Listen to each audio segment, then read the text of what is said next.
very proud moment for both the teams standing up for the national anthem of the nation. Just a quick reminder, if you're just tuned in, Saudi Arabia won the toss and decided to bowl first. And you can see the two on-field umpires, the TV umpire and the reserve umpire, as well as the match referee for today's game. Yeah, there's our officiating team. Standing today, it's going to be Anand Natarajan from Singapore alongside Sanjay Gurung from Nepal. Our TV umpire, who'll make those line decisions, from Qatar, that's Riaz Karupkar. And the reserve umpire, Himal Raj Giri from Nepal, all overseen by Sarika Prasad. And our thanks to all of the team as they continue to do a great job throughout this series. 12 match officials, 12 standing umpires that is, and 3 match referees. So 15 in all come together here in Kathmandu, and they'll be looking forward to a good day's action. You see Anand Natarajan there on the far side with Sanjay Gurung, a very popular man locally. Great to see him back to full health and ready to go. It's a beautiful day. We had been concerned not really about today and tomorrow, but we have a bit of concern about Saturday, Sunday, Monday, being honest. There is talk of a weather front moving in, and it also means that without a reserve day for the semi-finals, your finishing place in each group will be very important, as that will dictate whether or not you go on to the final in the case of a complete washout. So for Oman, if they were to get a victory today and Nepal went down to a shock defeat to Qatar tomorrow, Oman would top the group, and that would really change things up. One change for Saudi Arabia, and I have to say it's a change I'm surprised by. Abdul Wahid Baladraf, the 20-year-old off spinner, left arm off spinner that is, who I thought has bowled with good control, good consistency. I said he was 23 the other day. That's incorrect. He came straight over to me during the net session. He said, my mum and dad were watching. They said, you said I was 23. They told me to tell you that I'm 20. I said, I'm sorry, Cricinfo has done me a kipper there. And he is 20 years of age, come through that Saudi Arabia under-19 system. He's out of the team, though, and given how much turn we saw yesterday, they've brought in a medium pacer, I think, an all-rounder. Would you not want the extra spinner in your team? Really, both sides generated significant turn. Yes, a bit of a surprise for me as well. Playing on these track, bowling medium paces in place of spinners, it's a bit of surprise for everyone. Spinners, they've turned the ball so much and they've bowled in the right areas. To be honest, Wahid bowled very well the other day, and the two umpires going into centre. I think in a funny way, I may well be wrong, but in a funny way it might be a good toss to lose, even though Zishan Maksud said he would have liked to have bowled first as well. The reason I say that, this is the 5th use of this wicket in 9 game days. 9 days because we played every day. It's going to turn, and it's going to turn and turn more and more. In fact, we've seen, if we can get that drone out, maybe to have a look at the wicket. Let's see if we can instruct that drone to go back and take a good look at the pitch. Because what you'll see is there's been significant repair work done overnight. What happened at the end of play yesterday was there was a heavy shower. And that heavy shower has meant that I think they were intending to move wicket, but they didn't get enough time to prepare it. So we're going to have to end up playing this game on a 5th used surface that I'm not sure if we can ask the drone pilot to fly right out over the pitch. Let's see if we can get that drone directed out over the wicket. What you'll see then,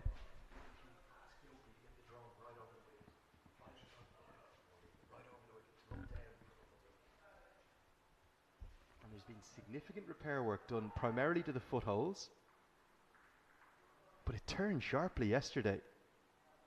There it is there. So if it can go up and then tilt the camera down, it might look like a good batting surface, but there's been a lot of repair work done. As we go up here, this is what you'll want to see. I think it's going to turn, Paresh. Yes, it did turn yesterday as well in the game against Qatar and Kuwait. I beg your pardon, it was Singapore and Kuwait. We could see significant turn by the spinners, and it will definitely turn. This is the fifth use of this wicket in 5 days. If you ball on the spot, you'll get that turn that you want. Kashyap Prajapati, the opener, has made 109 runs. His best in the series is 66. A good, healthy strike rate of 81. And the reason I say it could be a good toss to lose, Zishan said to me at the toss 280. I think that's incredibly optimistic. And a very good batting side. I think even if they got 220, 230, that could well be enough. Remember Saudi Arabia's strength that lays in their bowling. I could understand why he said 280, but I think 230, 240 could be more than enough. They've got 30 potential overs of spin, and that's before I even include the wild card of Jatinder Singh, Zishan Maksud. We see Jay Odedera back into the team, and also Ayan Khan, who's a very fine left-arm spinner too. So there's almost 30 banker overs of spin and some options of Jatinder Singh too. How this pitch is going to play, it's going to be fascinating. We're all set. Virtual quarter-final. Let's go. This big man, he has really impressed us, isn't he? Atifa Rahman, was talking to him yesterday in the nets. I said, I've already got one of the Saudi Arabian players' ages wrong. I want to double check yours. Surely, now surely Atif, you cannot be 41. And he smiled and he said, I am. I said, hold on, I'm younger than you and you look 10 times better shape than I'm in. And he was very gracious. He goes, oh, I've been working very hard. Yes, to be honest, he doesn't look 41 and starts off with a very good one, right on the money. Good start for Saudi Arabia. That's again hit it into the wicket, but a bit of width. Nicely played down to wide third man for a boundary behind square. And the extra pace on the ball from the Saudi Arabian openers, we'll see the same at the other end with Ishtiaq Ahmed, who I'm sure will open up the bowling. It's not even that wide. It's a very good shot. I think now is the time to score runs on this wicket. First 10 overs. When the ball is hard, pace on. Definite chance to pick up lots of runs in the first 10, because after that it's going to get slow. It's going to start to turn. And I just wonder whether or not Kabir Khan, the head coach of Saudi Arabia, and his captain Mohammed Hisham, I wonder whether or not they've got this decision right. Can understand why they've bowled first, but I reckon this pitch is going to get more and more difficult and will break up, particularly after the first hour of play. The ground staff have worked miracles to get it into the shape it's in, but if it turns anything like it did yesterday afternoon, remember Kuwait really struggled in that chase of 113. In fact, if one LBW decision had been given at one point, I think they would have been 85 for 7 or 90 for 7, something like that. And it could really have been game on. Have they misread the wicket, Paresh? Probably not. I think they've been thinking about the chase that they did in this ground. Yesterday also Kuwait captain said that they've been doing batting second. That is why they've elected to bowl first yesterday. I think Saudi Arabia did the same today.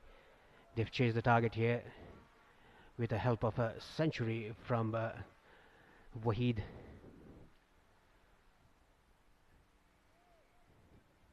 Bowling department is good for Saudi Arabia. Even batting clicked the other day.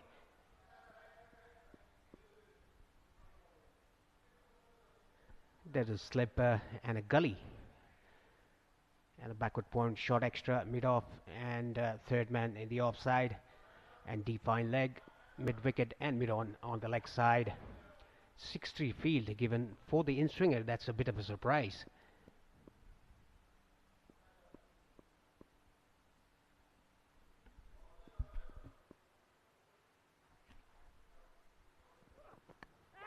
Edged. An edge wide of the keeper, who's just taken a step left. He's anticipating the in-swinger. He's not looking for the outside edge. He's squared him up. It's the perfect piece of bowling. And Hasib can't even get a glove on it. Look at his step left. That's what's done him. Yes, exactly. Very nicely spotted, Lenny. Because of his bowling in-swingers, the keepers tend to go to the leg stump, leg side. This is very smart bowling by Atif, bowling those in-swingers on outside the off stump. That created the edge. Prajapati was lucky there. Khoresi, the keeper, went to the wrong side because of the swing.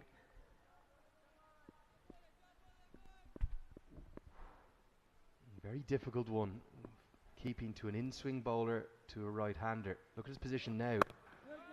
Better, but he's jutting across to the left, so as a consequence his feet are not ready to take it outside edge. End of the first over. Fortune for Prajapati. It's 8 for none.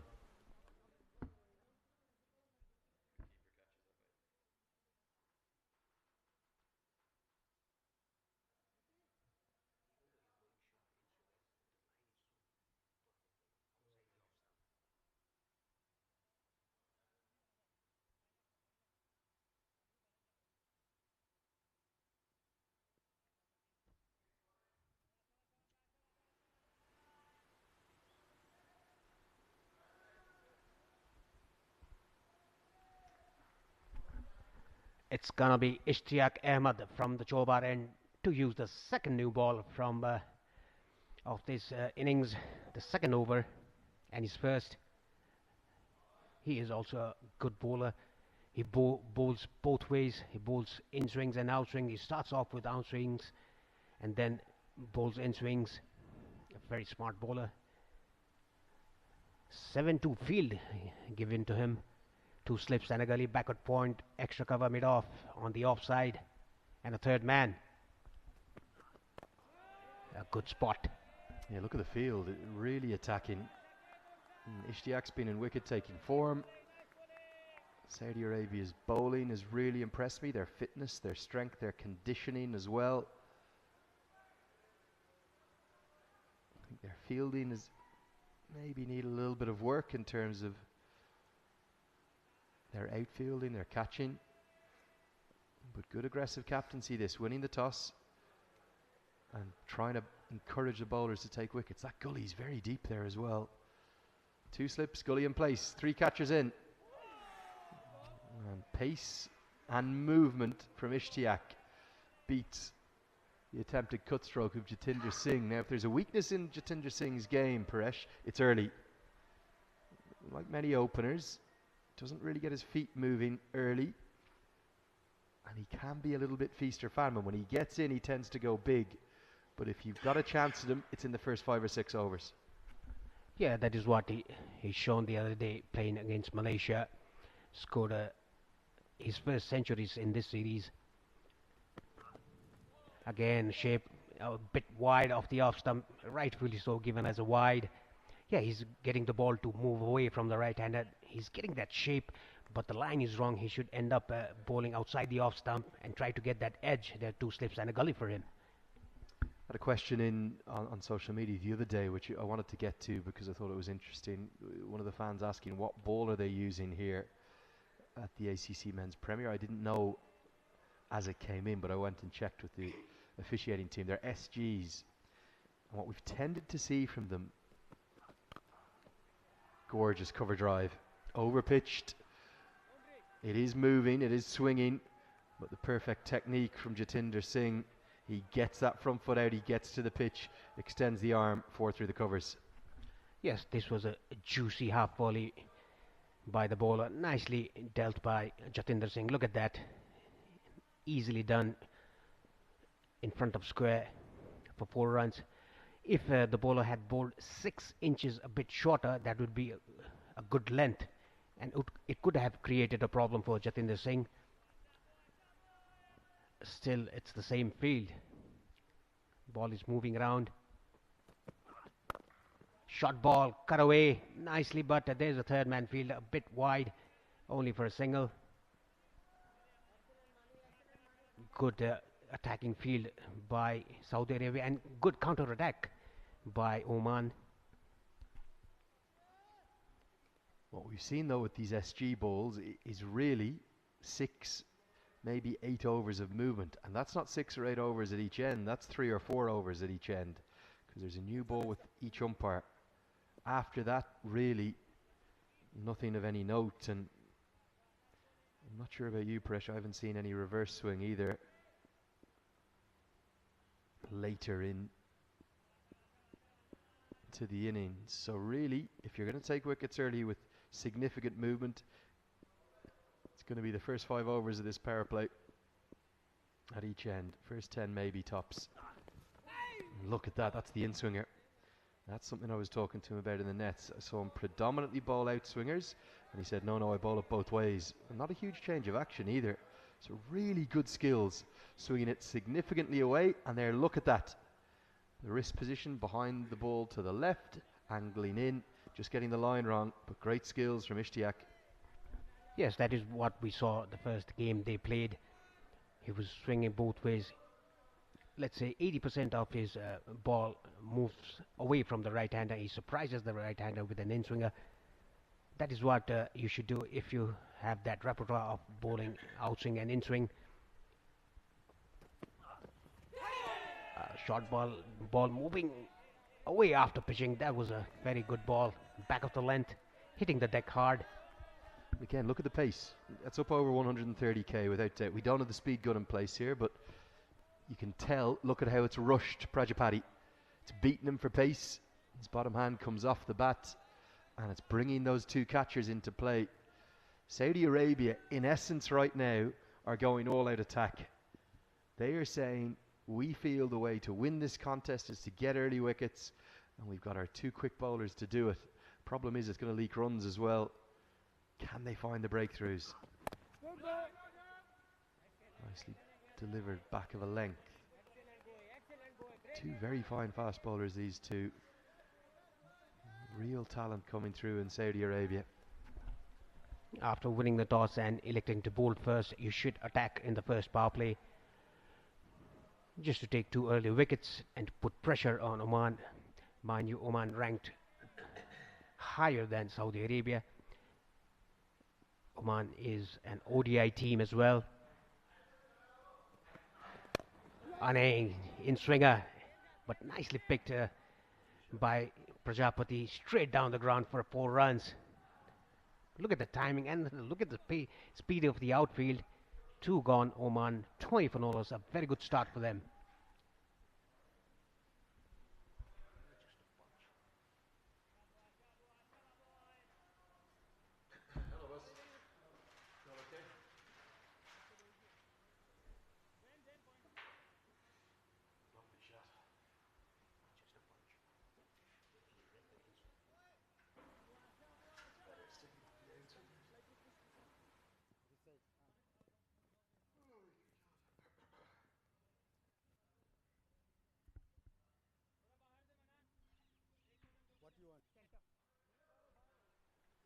Beautiful scenes here at the TU International Cricket Ground, Tribhuvan University. That's the campus we're on here. One of the largest universities anywhere in the world, with not just a huge campus here and a number of students in Kathmandu, but a whole load who attend the university online from in and around the nation.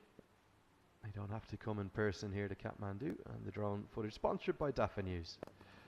The team there, our thanks to them as always, as this has worked into the leg side. Outfield's quick, shorter side of the ground, but not out of the middle.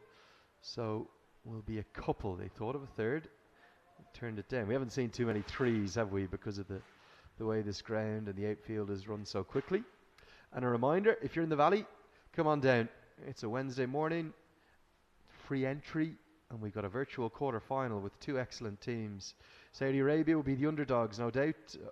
Oman, one of the 3 ODI nations in this competition, but I felt at times they've looked a little vulnerable. They're running between the wickets. Their fielding has been a little bit tardy, but they're off to a good start here.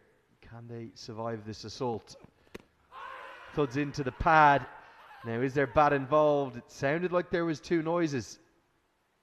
The question is, was that the bat hitting the pad? Is it swinging too much? There's an awful lot happening in one delivery there, and Sanjay Gurung says not out. Yes, definitely we can hear the wood sound there, woody sound, but it didn't look as if we could see a daylight between the bat and ball. Probably it would have swung a lot would have been missed leg stump. It's pretty tight, but the umpire's in the middle. Just to talk about the running, the last over, I think it was poor running, to be honest. There was 3 runs in taking, but they ended up taking 2. Question from that previous delivery. I don't know if the team can give us another look at that replay. The question is, has the bat hit the pad, or has he inside edged the ball onto the pad? For me, I think that's hit the pad, and I think that's mighty close. It was a huge appeal for a reason. Sanjay Gurung unmoved, but there's a lot going on. You could be right, Paresh. It could have done too much, because it's hooping back in. It's going like a banana. Look at this here. Look at the seam position, brilliant. But I don't think that's hit the bat. And I think that's a very good shout from Atif. Yes, you could see a daylight between the bat and ball. The bat definitely hit the pad, not the ball. Again, an outswinger. Good bowling here, good attacking bowling by these 2 opening bowlers. The quality of the skills from these 2. In-swinger, out-swinger, pace on. This is first-class bowling. Really, really good. You can see exactly why Saudi Arabia, they simply blitzed the opposition away in the Challenger Cup. They bowled everyone out, every single team they played against. I think that was a really good shout. I can absolutely understand why Sanjay Gurung has given it not out. But wouldn't you love to have had a look at that on DRS? Probing over this. We'll get a single this time. They want the second. That's better running. Get back for 2. Yes, there was 2 runs. Played it on the gap. Yeah, talking about the last appeal. It was swinging a lot. It struck him exactly on middle stump. Let's look at the running again. They wanted to take 2 runs, but they had to hurry back. A very ordinary running. The last over, there were 3 runs in taken, but they ended up taking 2.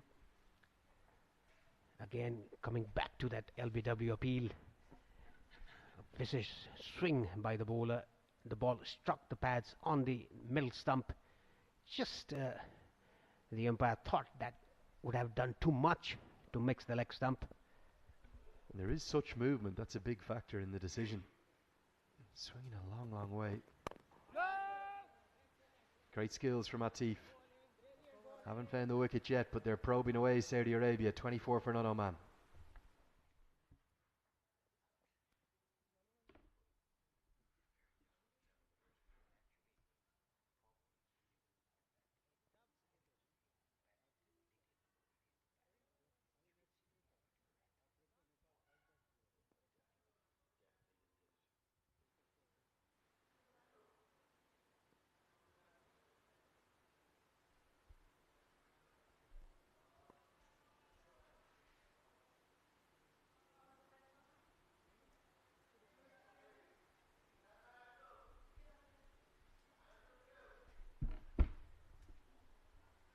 Yeah, very good morning from up here in the commentary box. Thank you for joining us, whether you're watching here in Nepal on OSR Sports or the Kantapur HD TV live coverage, or around the world.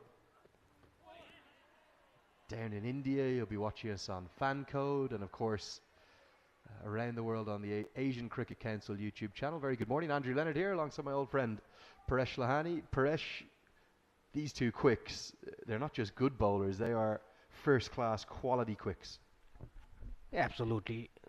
Everything happening in the first 3 overs. Oman getting 24 without a wicket. And a big appeal in the last over by Atif. Ishtiq Ahmad doing a very good job swinging the ball both ways. Very good line and length again. Back up to length. He's getting getting the ball to talk here. Moving away from the right hand and sometimes getting it back very sharply.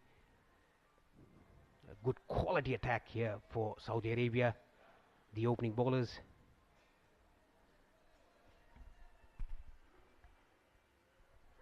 A very bright morning, and hopefully that's a sign of things to come, not just throughout the rest of today, but for the rest of the tournament.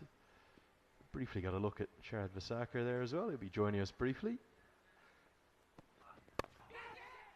Driven, And a good diving stop. I don't think it's carried for a catch, but I think that's probably 3 runs saved. A little bit too full, too much width. Ishtiaq, he's got the ball moving and talking. He's just got his lengths wrong. A brilliant stop at backward point. One hand flying towards his right. It was Zainal Abidin. They have done their homework well. Saudi Arabia have been very good in the field today. Diving around, a good attacking captaincy. And good opening spell by these two opening bowlers. Yeah, and even if Saudi Arabia lose today, and Oman are favourites, rightly favourites. Beauty. It hasn't hit anything, but that is world-class bowling. Play that one. You have to play at it because you feel that it's coming in towards your off stump, but then it shapes away. This is the dream delivery. Yes, squared the batsman up, unplayable, I must say. Back of the length, moving away from the right hand, a bit of shape as well. Significant movement off the pitch, creating problems for both the batsmen, Prajapati and Jatinder. Especially Jatinder. Look at him, his stance is just a bit lower, bending his knees, playing away from his body. Yeah, even though Oman are favourites,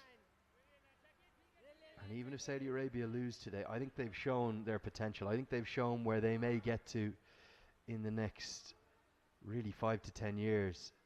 And what Kabir Khan has done, the head coach, the former Pakistan international, what he's done is he's shown the model for me for associates at Saudi Arabia's level, the ones that are beneath the top 10 or 20 associates in the world. Get your players fit, get them fully fit, get them into S&C programs, and then build up their cricketing skills and experience. Really nice square drive, the extra pace, it just flies off the bat. This is where the runs will be scored, the first 10. It's a boundary to close out the over. It's 29 for none.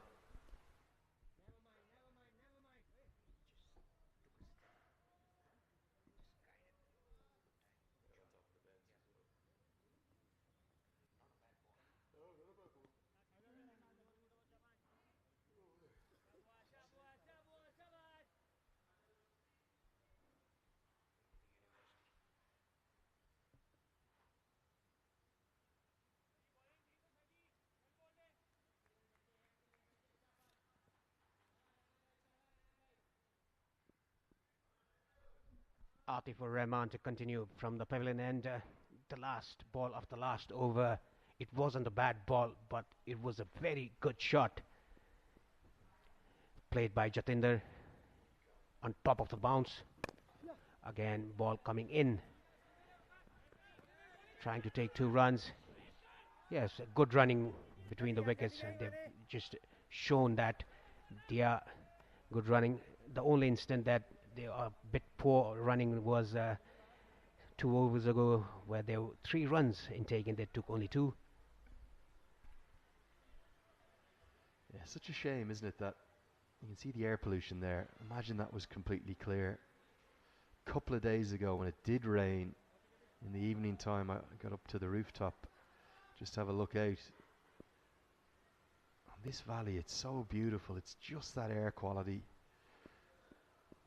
Stops you from being able to see all of the wonder around us.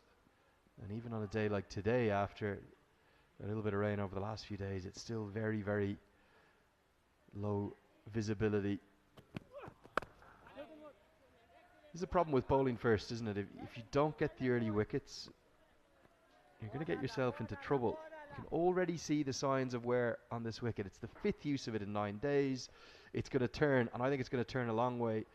Zishan Maqsood in particular is going to be an absolute handful on this wicket later. I know Oman are off to a flying start. I know their captain said they want 280. I don't think they even need that. I think 240 plus will be enough, because 30 overs of spin that Oman can deliver will just restrict Saudi Arabia from any potential of chasing down a high total. They need wickets, Saudis, and they need them now. There's movement on offer, but the problem is the pace these two are delivering it at. When they get it even a fraction wrong, it is going to the rope. These bowlers are moving either side of the wicket, but the line is not consistent. They should bowl in a consistent line, get the ball to move from that. They were creating problems for Jatinder. Prajapati is not troubled by any significant movement whatsoever by the bowlers. And in my case, the gully fielder is a bit deep. Again, straying down to the leg side, the ball moving in from the middle stump. Bowling in swinger, misfail again, running down to the boundary. That's very poor fielding by Imran Arif. Yeah, the ground fielding I've seen from Saudi Arabia has been mixed. That should have been a regulation too, a clean pickup and a throw in. Instead, it's almost a freebie of a boundary, and the runs are really flowing for Oman here. I think Kabir Khan is going to be so frustrated. Even just get a boot on that, something through the legs. And then the second effort, this one's almost as bad. Yeah, he's had a shocker here, really. And then into the covers with the spikes to add insult to injury. I promise you I won't say it all throughout this innings, but I think this is a misread of the wicket. I think it's a good toss to lose. I think it's going to be very difficult to chase on this wicket. I think it's going to turn significantly and sharply in the second innings. And I think whatever runs you get are going to be very difficult to chase down. And right now they're getting plenty of them. Yeah, this was a better length by Atif. You're talking about the fielding. In the first case, I was impressed with the diving effort by the fielder there a couple of overs ago at backward point. But this was a very casual fielding effort. He should have just used his boot in the first place rather than doing in the boundary line. A very poor effort by the fielder there. Imran Arif. Oman off to a good start here, 63 without a wicket in the 5th over. Short ball pulled away. Total in control into mid-wicket for a boundary.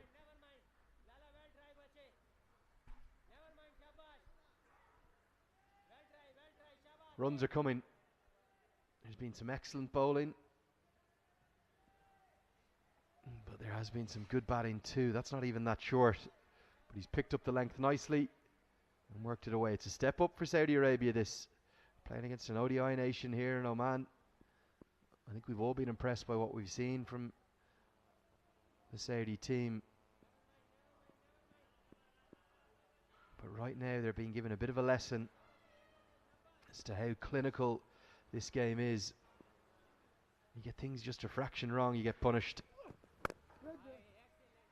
Plenty of good deliveries, plenty of pep in the step of the quicks, but Oman are off to a flyer, and halfway through the power play it's 40 for none.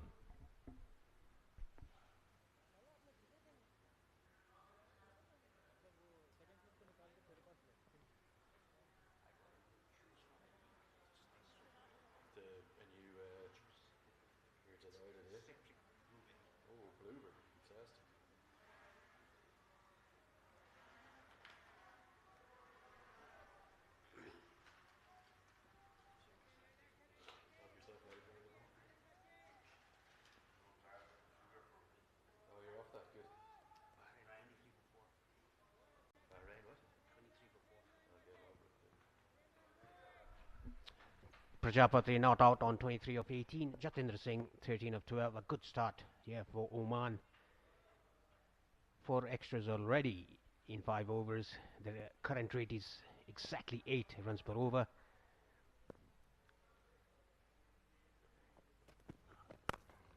Ishtiaq with the 6th over starts off in a good length.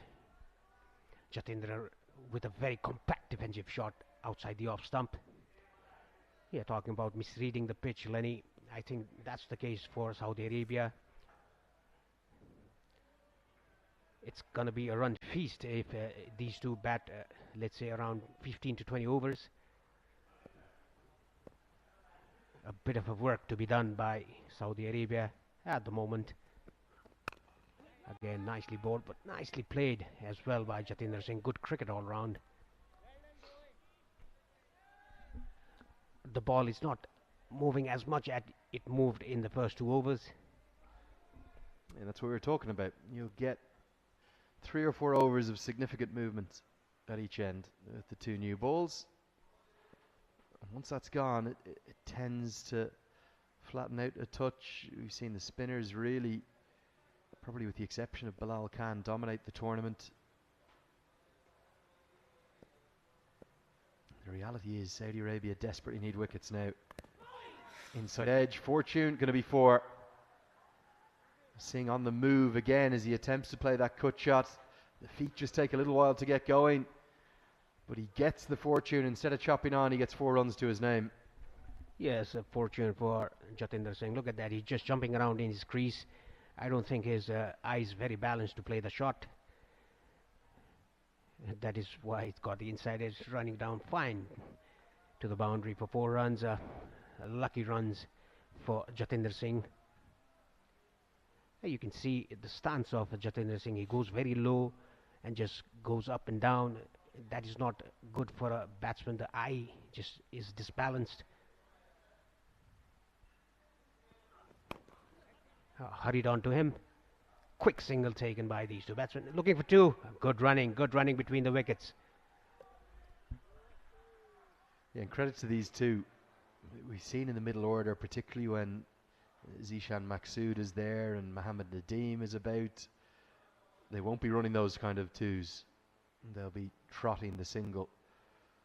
But Kashyap Prajapati and Jatinder Singh, younger and a bit fitter, happy to put the pressure on to Saudi Arabia.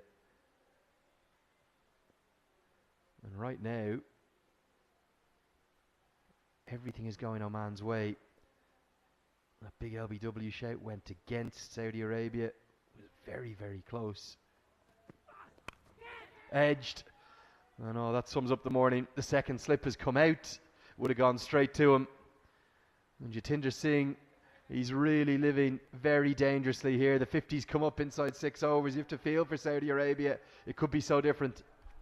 Yes, getting that ball to shape away. The second slip just been taken off and goes to that point. Look at this.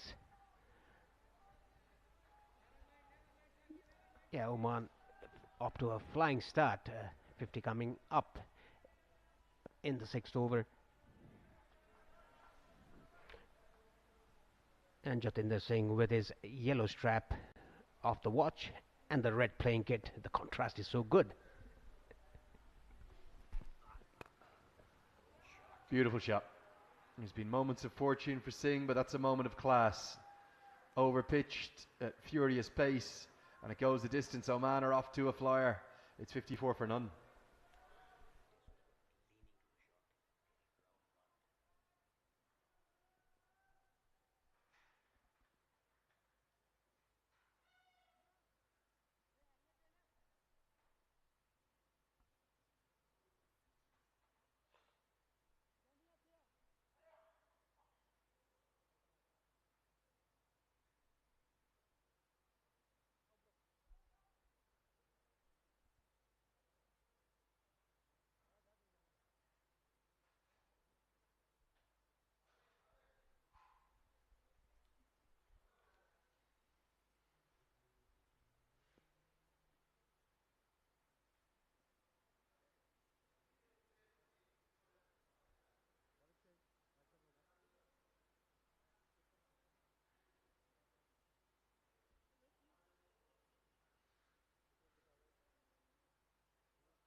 Change in bowling. Imran Arif comes into the attack with his wrist spin, right arm leg breaks in, and this to me would indicate a big victory already for Oman. They've won the toss. They've decided to bowl first to exploit early movement, to exploit the conditions. Instead, they've got a leg spinner on in the 7th over. Yes, Oman have been fortunate. There was a massive LBW appeal. There was an inside edge that just missed the stumps. There was one that went through the second slip area that had just been removed. But they've won the first 6 overs, Oman. And what we're going to see now, that's the googly out of the back of the hand. Well bowled. Wants the single. Singh doesn't and is sent back. He would have got home anyway. But I think what we're going to see now is how big a role spin will play throughout the day. And if the pitch is wearing, and it's going to be better to bat in the first innings, good stop there at 45, why would you bowl first? Is it the incorrect decision at the toss? First, in the initial stage, I think Saudi Arabia chose to bowl first because they've been chasing well. They've been batting second well. I think because of that, they wanted to bowl first. And looking at the weather, if it rains, batting second will be more comfortable chasing the target. Anyway, that was a very good fielding effort by the fielder at 45. A misunderstanding between these two batsmen. I think this is the first time we've seen the misunderstanding between them. A good start for Oman.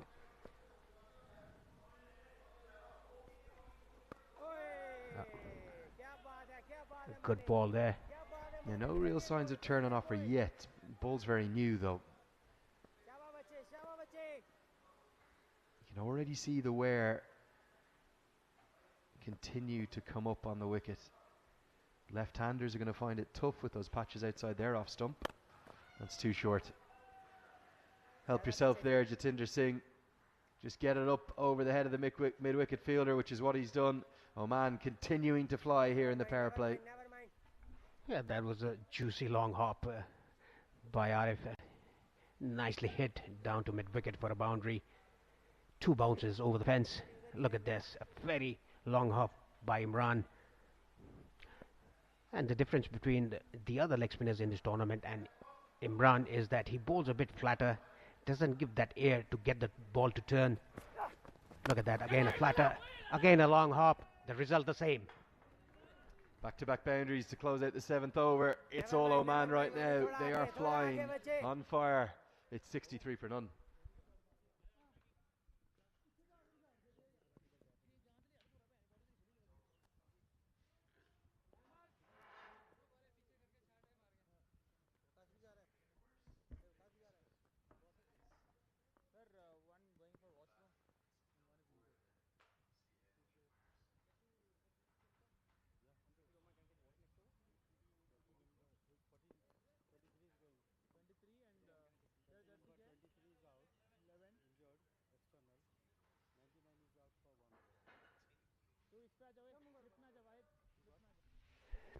Jatinder, back-to-back boundaries for him. A very poor over by Imran Arif, the last over, the 7th over of the innings. Oman to a very good start, 63 for no loss. And I'd like to invite Sharad Vaiswakar here in the commentary box. Good morning, Sharad. Good morning, Paresh, and good morning to everyone watching this live telecast. So Oman off to a flying start, it seems. Yeah, it's a virtual semi-final. Hope Saudi can compete well in this game with Oman, and that's inside edged. Yes, another inside edge, but lucky for Saudi Arabian bowler, didn't go to the boundary like it did the last over.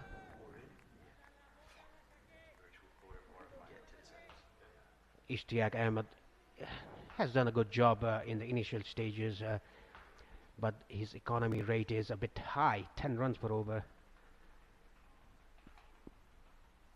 Got the ball to move both ways. Back of the length, straight to backward point.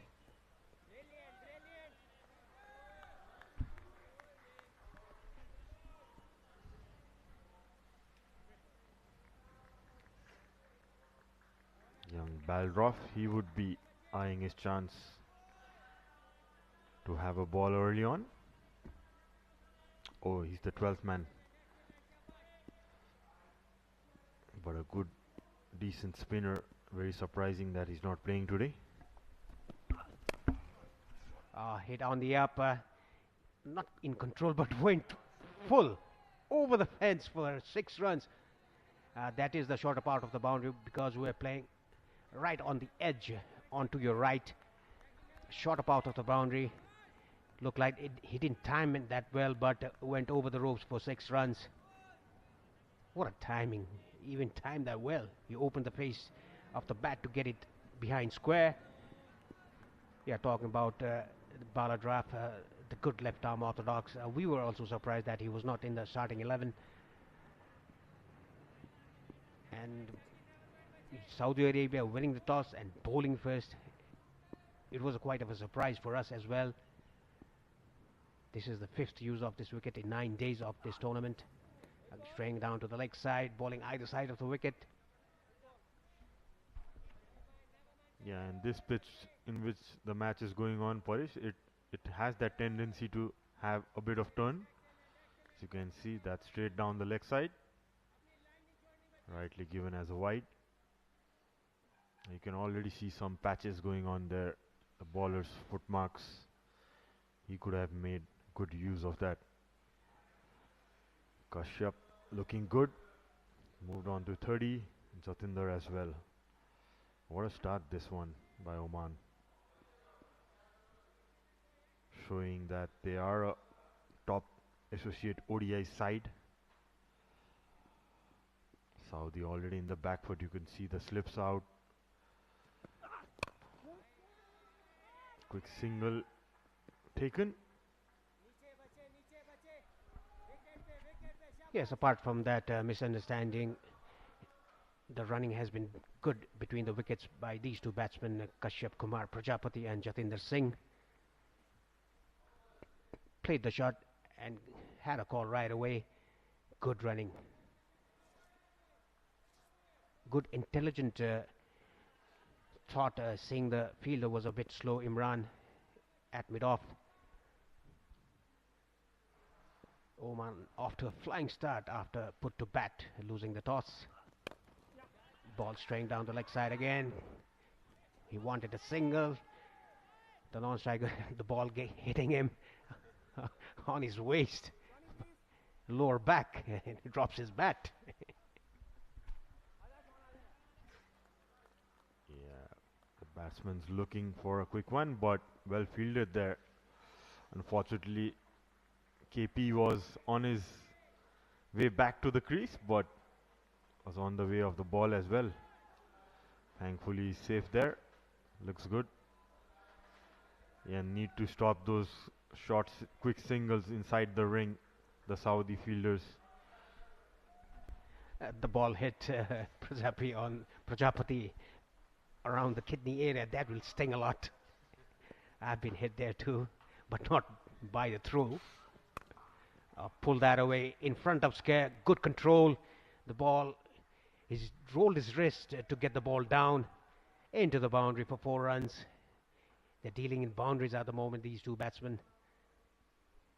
Yeah, that's Jatinder's strength.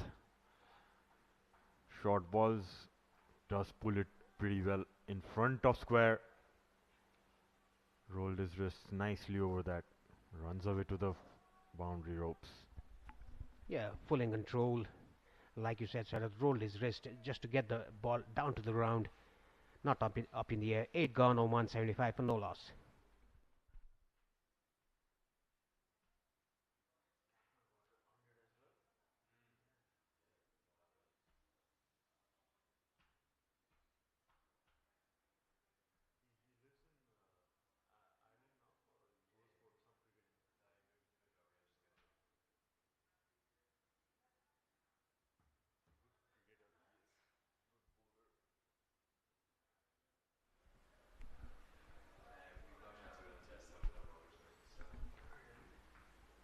Look at the hit again. Prajapati getting hit around the kidney area there. It would have stung him like a bee sting. Holding his back. Yeah, he's good to go now. Thankfully, it didn't hit him in the bony part, Parish.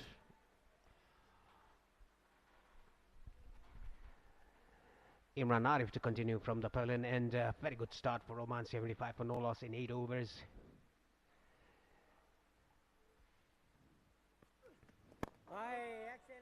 Yeah, I would like to see a bit of air from Imran. He's bowling a bit flatter trajectory.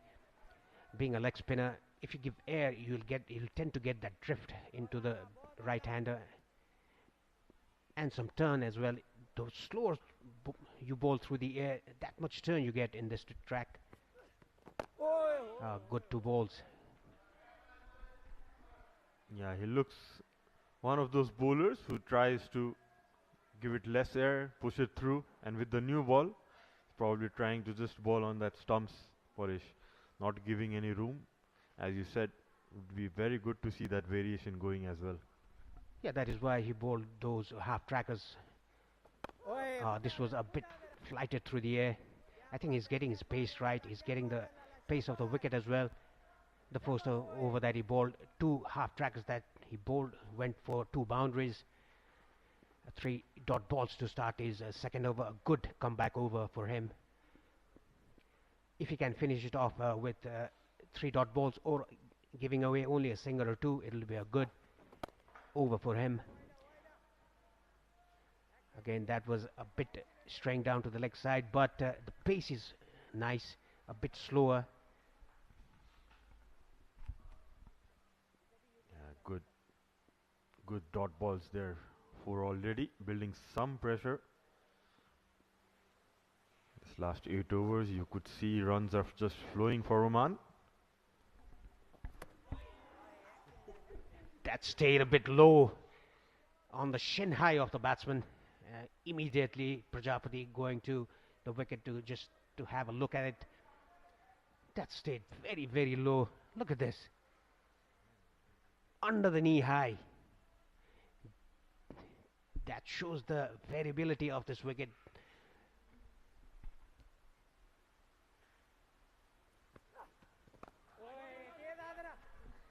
A maiden over, a good over for Saudi Arabia, and Imran, 9 gone, Oman 75 for no loss.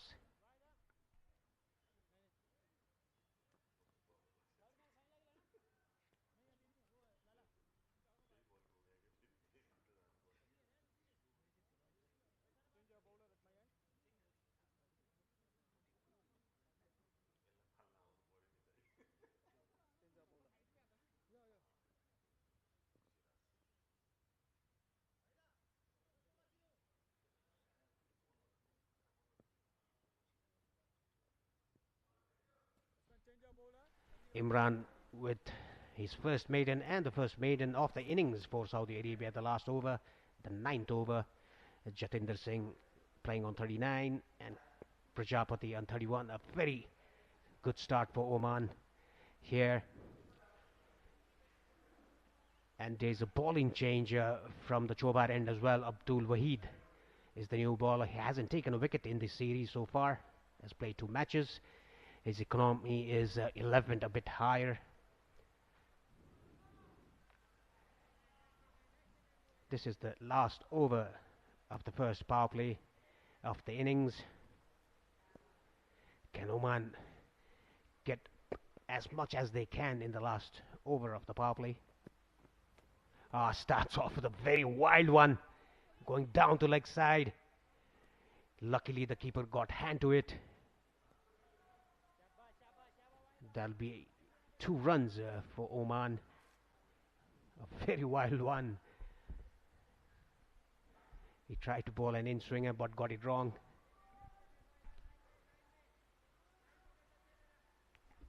Yeah, that was a very wide one. Not a good start by Abdul Wahid. Another wide. First ball wide down the leg side. The second ball on the outside. He's bowling either side of the wicket. He's bowling his first over. Has given away 3 runs in 0 balls. A good start for the 10th over for Oman. The last over of the first power play.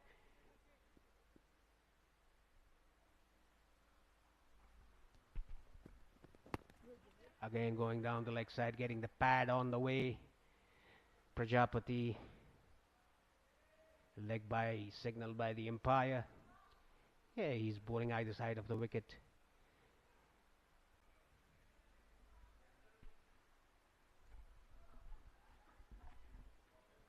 Yeah, Saudi have to do something quickly and look to pick up that first wicket. Otherwise, they're gonna be in big trouble. Already going around 9 runs per over, Oman team, and this extra runs are not helping the cause. Why is he bowling either side of the wicket? He's bowled two wides on the leg side and a wide on the off side. He's not in control. He's just falling in his crease.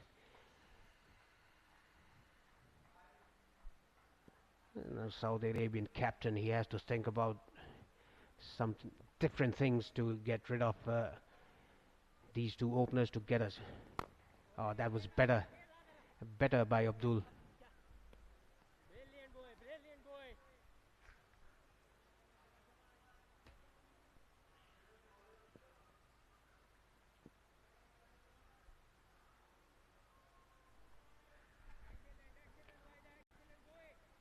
Abdul bowling three wides in this over. Only two balls bowled and 4 runs already given by him. Still 4 balls remaining in the last over of the first power play. That's even better. Good running between the wickets by these two batsmen. Yeah, just playing with soft hands, Satinder. Yeah, quick update from the other ground in Mulpani. Match between Bahrain and UAE. It's the 18th match of this tournament, and Bahrain in big trouble. They're already 35 for 5. You would expect that. UAE being a professional side, and that's another wide. Very bad start by Abdul. I think he's trying to mix too much here, trying to bowl an outswinger and in-swinger every delivery using variations. Just stick to your line and length, and after you get the pace of the wicket, get the line and length correct, get your rhythm right, then try extra things. He's trying his extra things in the first over that he's bowling here.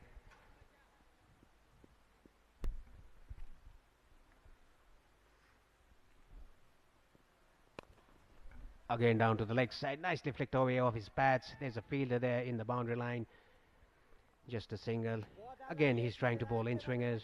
The last ball, the wide given was trying to bowl an out swinger.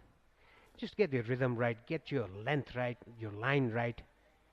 The first couple of overs, and then try different things. Oman off to a very good start, 83 for no loss now. Saudi Arabia has to do something to get a breakthrough, get these partnerships broken. At the moment, it's quite easy for Oman to take runs. Look at Jatinder coming down the track, hitting it off the middle stump. 2 runs taken. Easily done by these two batsmen. Good running between the wickets. Got that fielder a bit napping. The square leg region. Yeah, Abdul Wahid not being able to control that swing with the new ball. Probably what he can do is hold it across the stream, get that line and length going for him, get that control over the swing. Even though he does that, look at that again, going towards the line. The umpire just saying that it's not a wide, a dot ball to end his first over and the first power play. 9 runs given by Abdul. Oman 85 for no loss.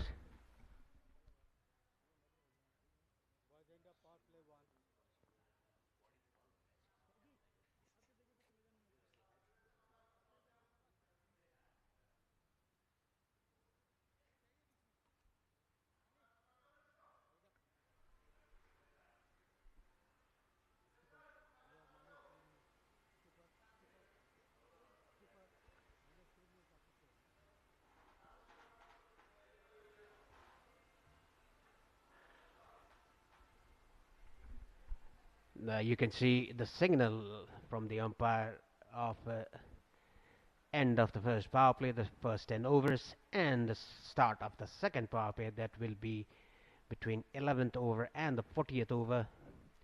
Now you can have 4 fielders outside the 30-yard circle. Good pace, good pace. I think he's found his pace to bowl in this wicket. Slow through the air, getting the line and length right. Imran, the last over he bowled was a maiden.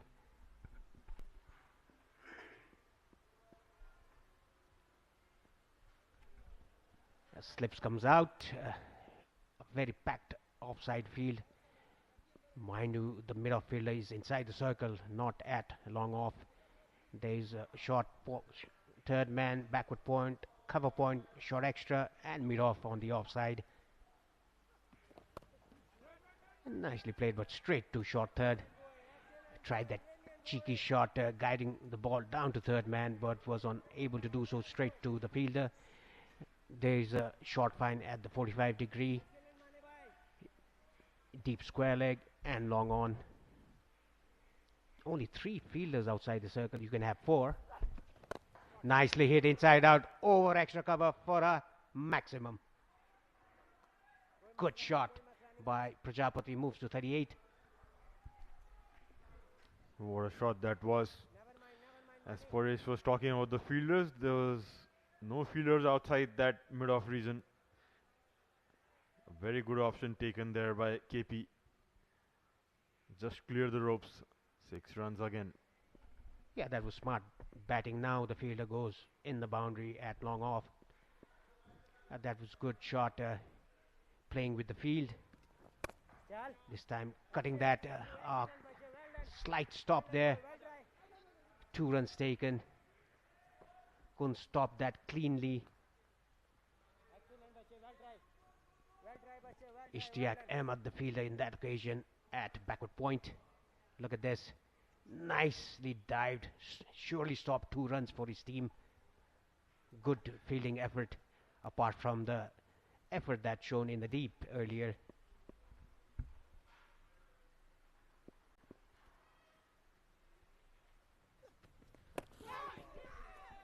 Bowling down the leg side, misses his line, given as a wide, and you can see the sweeper cover fielder is in the middle, not at the fence, not inside the circle, 30 yard. He's in between. That's a very strange fielding position for me. Yeah, he's slowly creeping and moving behind, but probably it's the longer part of the ground, keeping the fielder a bit inside. It's surprising to see they were attacking so much in the early overs of the second power play. After Oman having a flying start, they could have brought those 2 fielders down and saved those extra runs. Need to understand the flow of the game, how the batsmen and the opponents are going. That's nicely played out on the leg side. Yes, that is very strange. He's not in the 30 yard or in the boundary line. He's just around 40 yards from the stumps. At the end of 11, Oman 96 for no loss.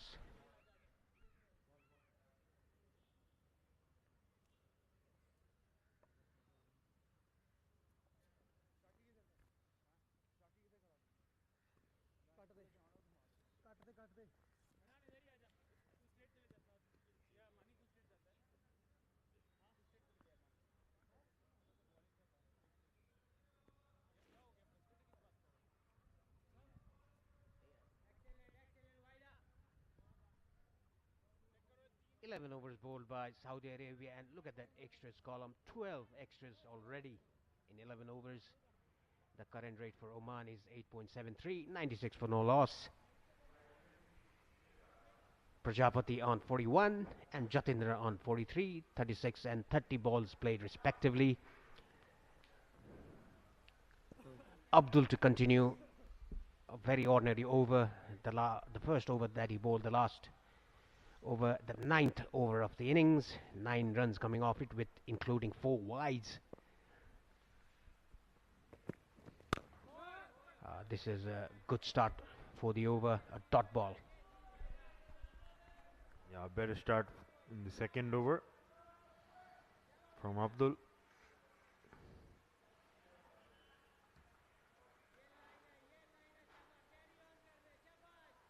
Jatinder carrying that form he had in the last game against Malaysia.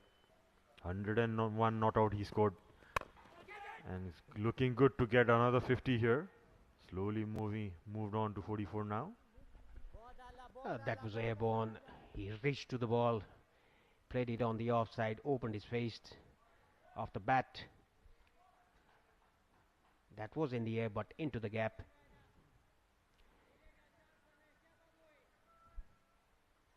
Just a help from the fielding side to tie his shoelace. Kashyap Kumar Prajapati.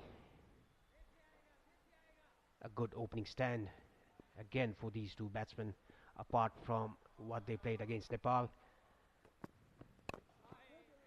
It was a 100-run partnership between them against Malaysia and inching towards 100 against Saudi Arabia. When the semi-finals are near, the batting has clicked for Oman. Yes, most definitely. Kashyap Prajapati also carrying his form in this game. The last game he scored 66 against Malaysia. He's looking good too. Looking dangerous, both these batsmen. Nicely played towards the cover, timed it perfectly.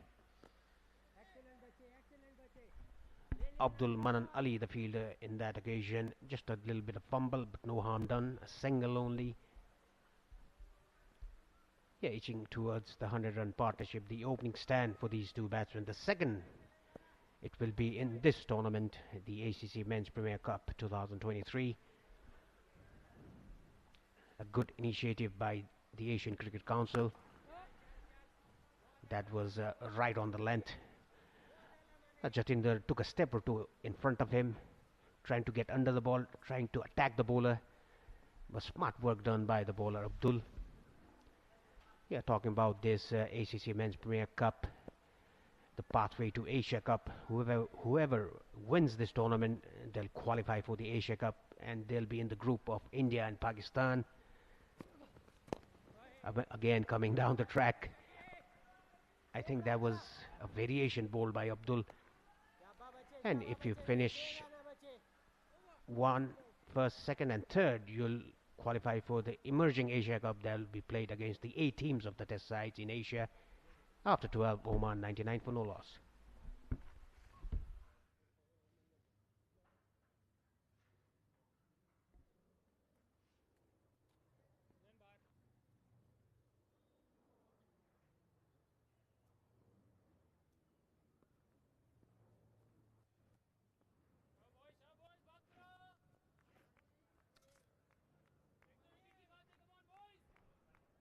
Oman 99 for no loss in 12 overs. Jatinder 45 of 34 and Kashyap Kumar Prajapati 42 of 39. Current rate is 8.25. A very flying start for Oman after losing the toss and putting to bat. Imran Arif to continue. A long tracker by him. Another boundary for Jatinder. Moves to 49. That was the third half tracker bowled by Imran Arif. A good shot played by Jatinder. And the hundreds up for Oman in the 13th over. Building on to that good start, Oman team. And Kashyap just a run away from his 50. That was just short and nicely pulled. The deep square leg fielder had no chance, raced away. Yeah, total in control. Jatinder Singh moves to 49 of just 35 deliveries. That was a half tracker, and this is the second opening stand between these two batsmen in 2 matches in this series. There was a single there. Kashyap Prajapati just rejecting the single.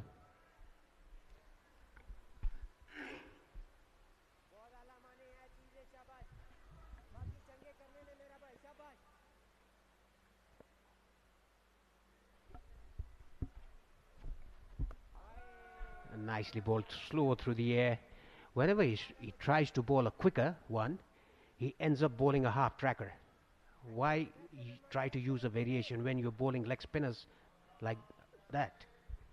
And this is the second opening stand for these two batsmen, a century opening stand.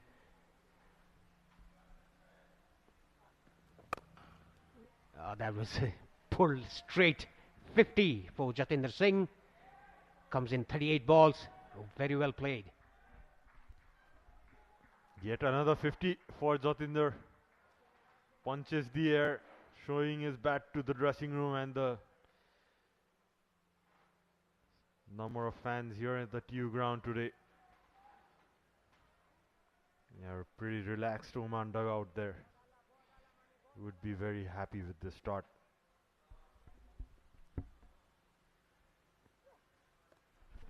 Another half tracker bowled by Imran Arif. Lucky Prajapati couldn't get hold of it. Just a single. Yeah, whenever he tries to bowl a quicker one, he ends up bowling a half tracker. Imran Arif has already given 26 runs in 3.5 overs. Very expensive. Yeah, probably our friend, co-commentator Andrew Leonard can give them some coaching skills.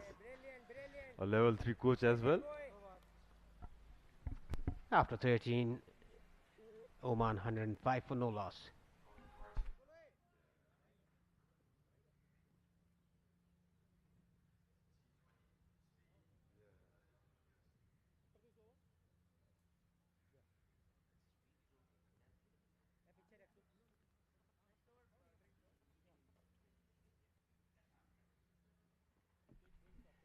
Look at the partnership between these two batsmen, Prajapati and Jatinder. 105 of just 88 balls. 13 overs gone. Now Saudi Arabia winning the toss. So you can see the Nepali team practicing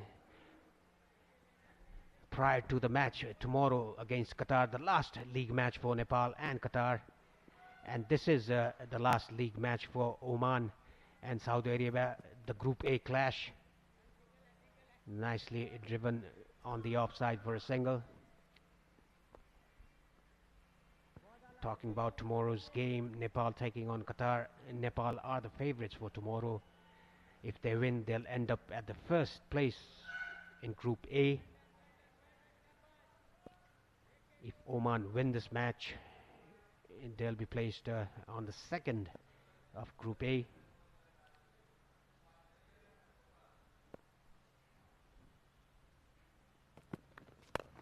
Coming down the track, nicely bowled. Saw him come down the track, bowled it a bit short. Abdul, after the first over, he's come back very strong.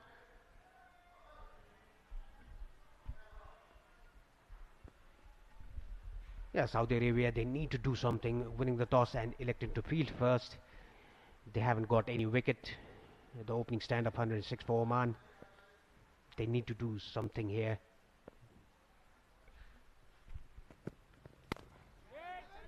Square drive, but straight to the fielder.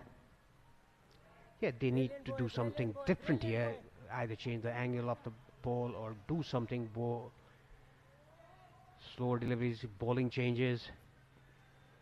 Bring in Atif for a quick burst. They have to do something. What would you have done, Parish, to pick up the first wicket? Well, I would have just told Abdul to just stick to line and length. You can use your angle. I'll give you a field. Just go ball to that field again, straight to the leg side. And I would have brought my premier bowler to get the partnership broken. Either Atif. He's bowled well. A chance there was there between the slips and the keeper of him. Went in between the keeper and the slips. And the big LBW shout.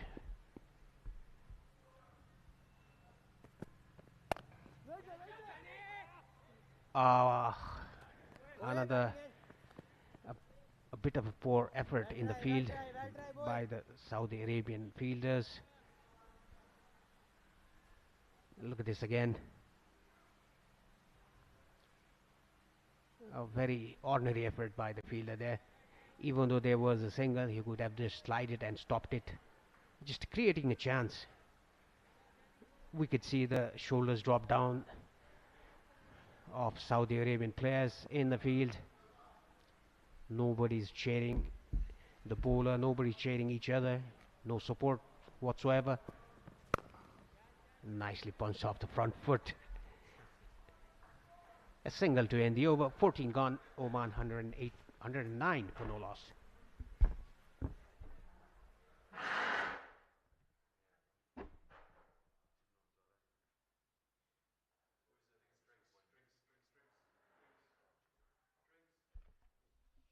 So after the 14th over, we have a short drinks break. We'll be back in a while as you enjoy the highlights.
Yes, so after a short little drinks break,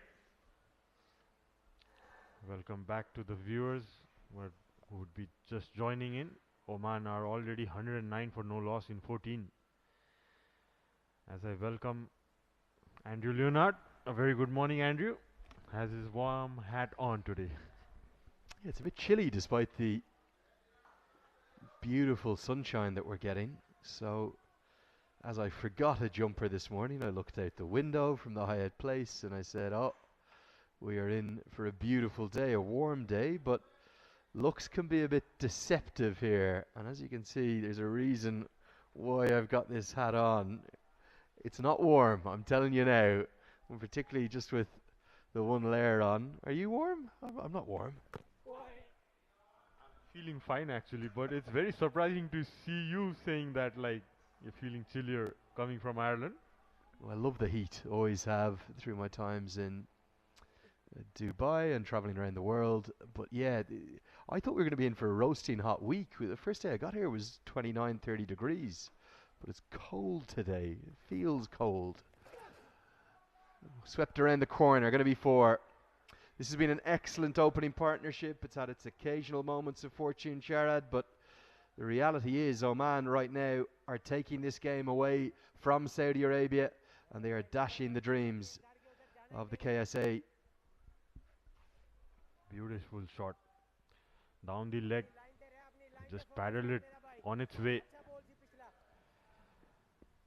Yeah, both these batters looking so good. And they have a long batting lineup, mind you, Oman. He's just one shot, and there you go. Gets his 50, Kashyap. Carrying on that good form from the last game. 50 off 44, he raises his bat to the dressing room. Yeah, just 44 deliveries, 6 4s and 2 6s. It's hard to really split the two innings in terms of which has been better. Both have been impressive. He's got better and better throughout this tournament. 18 against Qatar, 25 against Nepal, 66 against Malaysia, and now an unbroken 50 in jig time against Saudi Arabia. We've seen a lot of sort of statement victories throughout this tournament. I know there's a lot of cricket to be played. I know we're just over an hour into today's match, but are we seeing Oman making a statement again? Don't forget about us. Everyone's written us off. Some of the foolish pundits said they could have been vulnerable going to the semi-finals. Talking about myself there. 15 bowled, 116 for none.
In comes the left arm spinner. Clubbed away. There is protection down at long off. He's going to keep it to a single. Good fielding. Zainal Abidine will bowl his left arm off breaks. The problem for Saudi Arabia, they should have 2 left arm spinners in their lineup in my book. Young Abdul Baladraf I thought was excellent. He bowled a good pace in that victory here. He's just 20 years of age, full of promise. But they've taken him out of the team. Look at that sharp turn on offer. And they've brought in a medium pacer in his place. If we look at Saudi Arabia's results so far in this tournament, Jared, they played 3 games. One of them was a washout. That was against Nepal. That's put them into the position they're in now, which is that if they win today, they're through to the semi-finals. They batted first against Malaysia, but that was up at the Mulpani ground. Very different conditions to here. And they were rolled out for 153. Malaysia chased that in a canter inside 22 overs. Then they had a really impressive win over Qatar here, batting second. And they chased down the 216 that Qatar posted with real ease. As a consequence, I don't think they've looked at the wicket today. I think they've said, right, we're a batting second team. Our strengths are bowling, so let's do that first. Whoa! And I think they've forgot to look at the conditions. It's the 16th over of the match, it's turning square. What's it going to do in the second dig? Even if Oman keep going and get 300, it's going to be far too many. Yeah, seems like that. Rightly pointed out, Lenny. Look at that turn in the last ball. And that one was just pushed through. It's just one run of the over. 16th gone. Oman are 117 for no loss.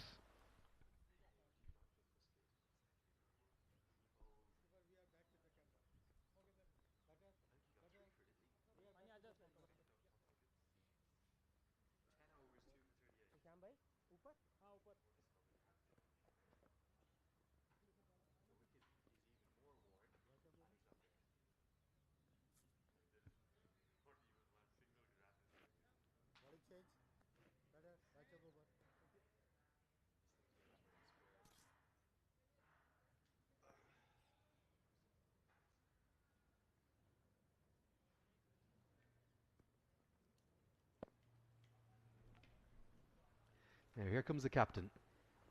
He's going to bowl a few little sort of medium pacers, cutters, trundlers. And for me, Shared, the fact the captain's bringing himself on in the 17th over. He only bowled one over against Qatar. That went for 13.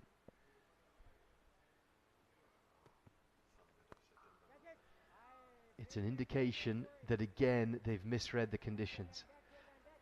Abdul Baladraf bowled 10 overs, 2 for 38. He could have had 3 for. He bowled with real control and quality and potential. There's an off break picked up into the leg side. Going to be 6. They're very much part-time, these cutters and medium pacers, and this time an off break from Hisham Sheikh, and Singh cashes in. Strong shot over mid-wicket. Very safe shot, no fielders there, playing with the turn and using that short boundary, Jatinder.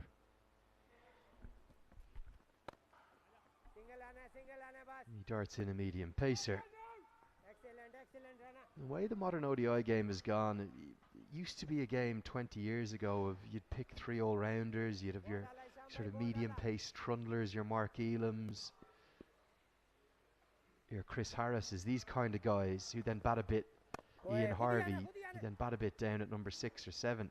They've gone out of the game. They really have. It's wrist spin or high quality finger spin, particularly left arm orthodox, or pace. That's what you want in your ODI bowling lineup these days, particularly on wickets like this. It's helping the spinners. It's a leg break this time. It's a bit of everything from the captain. 8 runs from his first over. Oman cruising, really impressive batting. 1-2-5 for none.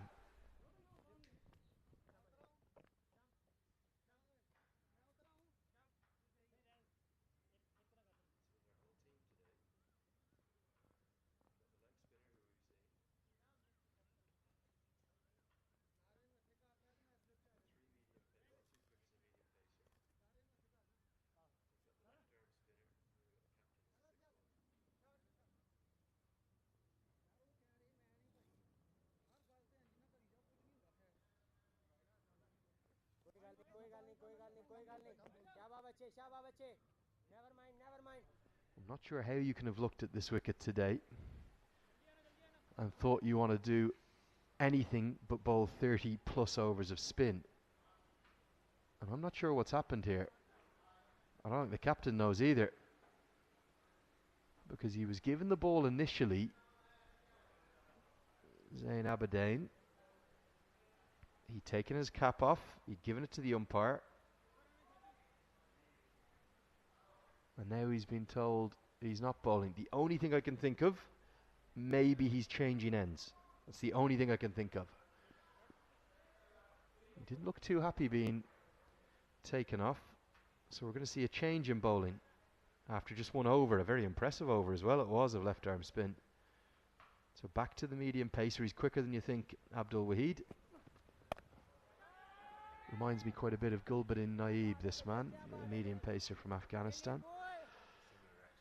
Saudi Arabia have got themselves in bother here strategically. How can they turn it around? Yeah, at the moment they are looking out of sorts, Saudi Arabia. They need to pick up that first wicket, and they need to pick it very early now, very soon as possible. This could be the first one. The change in bowling works, and it's that extra yard of pace that Abdul Wahid has. I was watching him yesterday in the nets. He's much quicker than you'd think. He's just banged it into the wicket, and Kashyap, who's done it so easy throughout his innings, it's been Singh who's been fortunate. And somehow, right on cue, just as you said it, Chared, Saudi have the breakthrough. Yeah, that was just short, just back of the length. He tried to put it over the mid-on fielder, Kashyap, a bit late. Just slashed it to the mid-on fielder. It was Ishtiaq Ahmed. Taken comfortably. KP gone for 51. Oman are 125 for 1.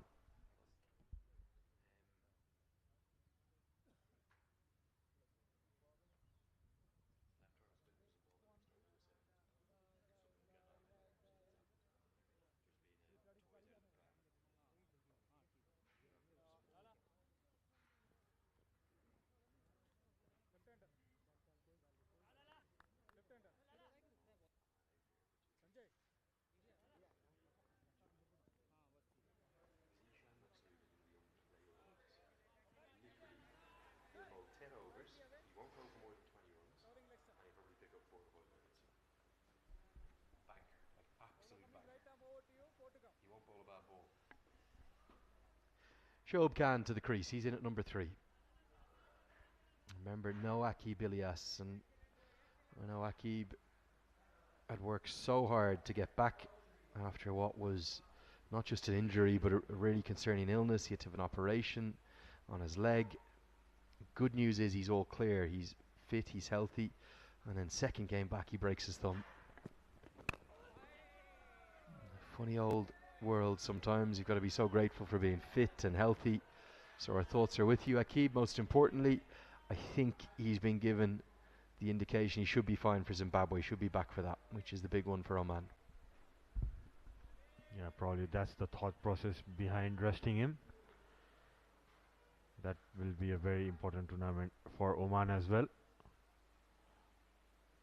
as it's Shoaib Khan who walks in at number 3. What have you thought of Oman so far this tournament? If we looked at those kind of the top 4 ranked sides, a few of us, including me, felt they might be the most vulnerable of the 4, particularly with Akib's injury. Good catch that, well held by Ishtiaq Ahmed. It's clear though that even though they haven't played a lot of cricket of late, international cricket that is, a bit of frustration there from Ishtiaq Ahmed in the celebration. Nicely driven, lovely way to get off the mark. Pierces the gap. It's not a big gap between extra cover and mid-off. A boundary to start with for Shoaib. That's come off right from the middle of the bat. Shoaib presenting the full face, driving it nicely. Beautiful looking shot. Starts off with a boundary.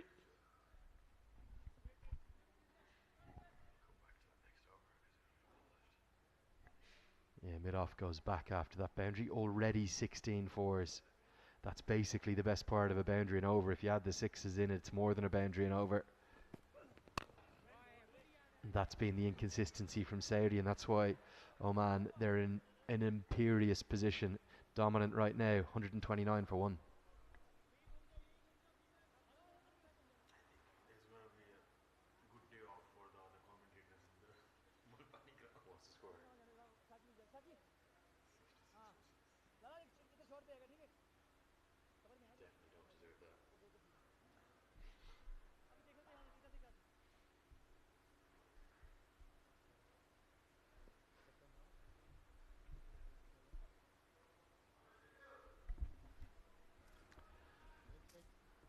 That's the lineup as we see it to come. We think it'll be Zishan Maksud at 4, most likely. That's where he usually slots in. Mohammed Nadeem, the grand old man, at number 5. Ayan Khan at 6. Sandeep Good at 7. Mohammed Naseem Kushi maybe at 8. It is a change of ends and a real drag down from Zayn. I'm not sure I understand this change of ends. He just bowled a brilliant first over with the larger boundary on the leg side, the bit of protection, the safety net if you will. And his first ball back with a change of ends from the pavilion end, it goes for 6. Yeah, that was a short one and punished by Jatinder. Looking for that quick single, not to be. Probably the bowler and captain opting the bigger side on the off side as the ball goes turning away. But you can't bowl short. It will be advantage for the batsman to play those pull shots in the leg side as well. You talk about horses for courses. And basically what that means is getting the correct horse or number of horses for the conditions that are in front of you. Saudi Arabia have some brilliant fast bowlers. The skills they displayed this morning, as good as we've seen in the competition. In swing, out swing, extreme pace. That is one of their strengths. But it's not what's good for these conditions, particularly today's wicket. Is it just a case of misreading it? Were they trying to play to their strengths rather than reading the conditions? Absolutely spot on, Lenny. You need to read the wicket and take advantage of it. At the moment, that extra seamer hasn't done the job, I believe. That's well bowled. Look at the jump and turn he's getting, Zain. It's 19 done. Oman are 135 for 1.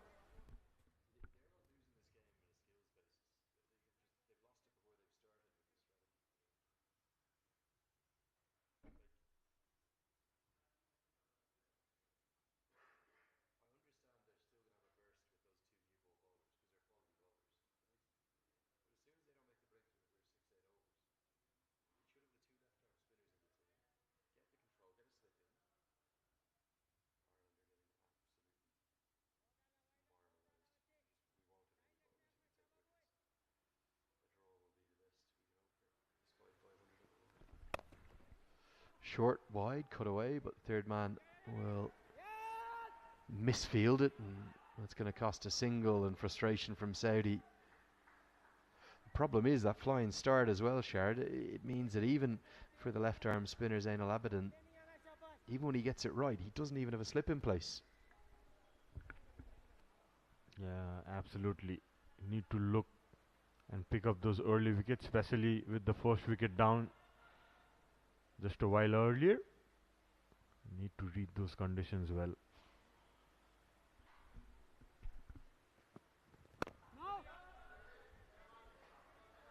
And the problem is it's the kind of pitch where you're going to prefer the pace on the ball. So no matter how good a job you do, and it is Abdul Wahid who's found the breakthrough with that shorter ball, you're going to have to put in a lot of hard yakka to get some reward, some return.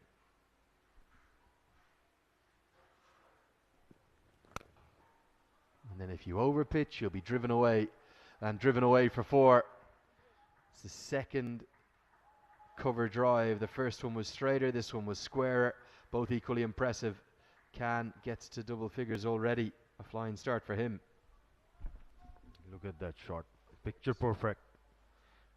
One was left of that short cover fielder, this one to the right of him, giving a chase the deep cover fielder, but just evading him.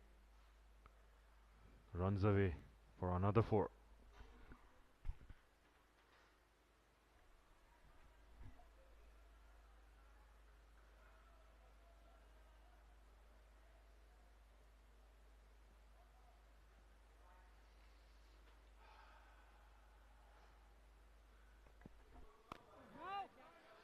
Just to further emphasize the point, if we look at that Bahrain UAE game going on up at Mulpani, and again it will be a similar situation where the wickets starting to wear, and because of the rain that's been about, no doubt that's a used wicket up there.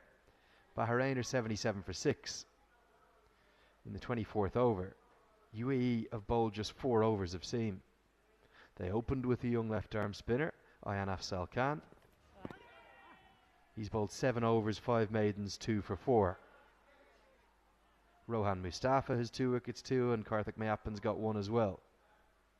You have to read the conditions. Right now, Saudi Arabia, they're not losing this game because of a lack of skill. They're losing it because of a lack of game awareness, and strategically they've been outthought. You don't mind getting beaten by a better side, but you don't want to be outthought and out-strategized. And right now that's what's happening to Saudi Arabia. And something's going to have to change in a hurry for them to turn this game around. Oman right on top. They're going at 7 and over, 141 for 1.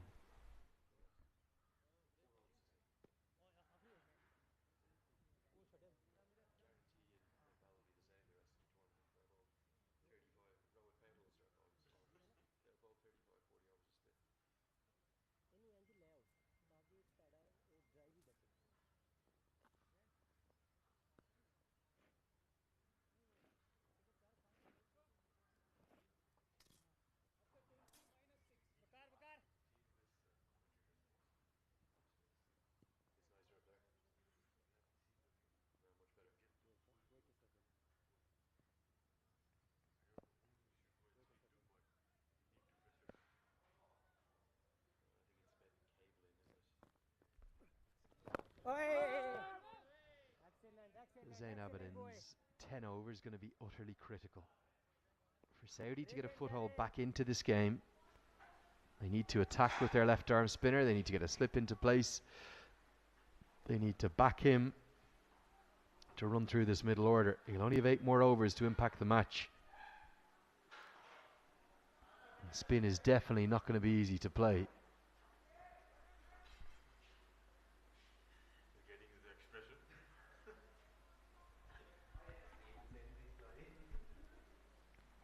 Can you get one without the hat, please? Yeah, still no slip.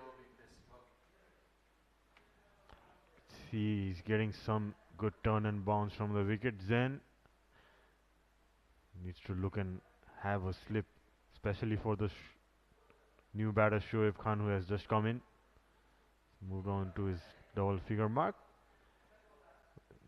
And you can see the slip has come in. That's a good move. Turn, bounce.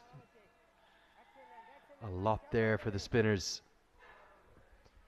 What would the youngster be thinking, Abdul Baladraf? Now, the only thing we do have to say, we're not certain, and there could be an injury to the youngster. Is that why he's been left out? But I did see him bowling the nets yesterday.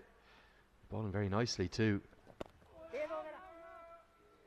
He would be so frustrated watching on. He had a good impact in the last game, the victory over Qatar. 10 overs, 2 for 38. Not in the team today. Yeah, I saw him fielding as well. Came in as the 12th man. Injury should not be the case, him not being picked up. Probably, as you said, Lenny, lack of match awareness and not reading the conditions in the right way. The reason that surprises me, you could absolutely look at the inexperience within the Saudi playing setup at this level, up towards the very best associates in the world level that we're watching at the ACC Men's Premier Cup. But Kabir Khan has all the experience in the world. And he'll know these conditions. Good tight over, just 1 run comes from it. It's 142 for 1.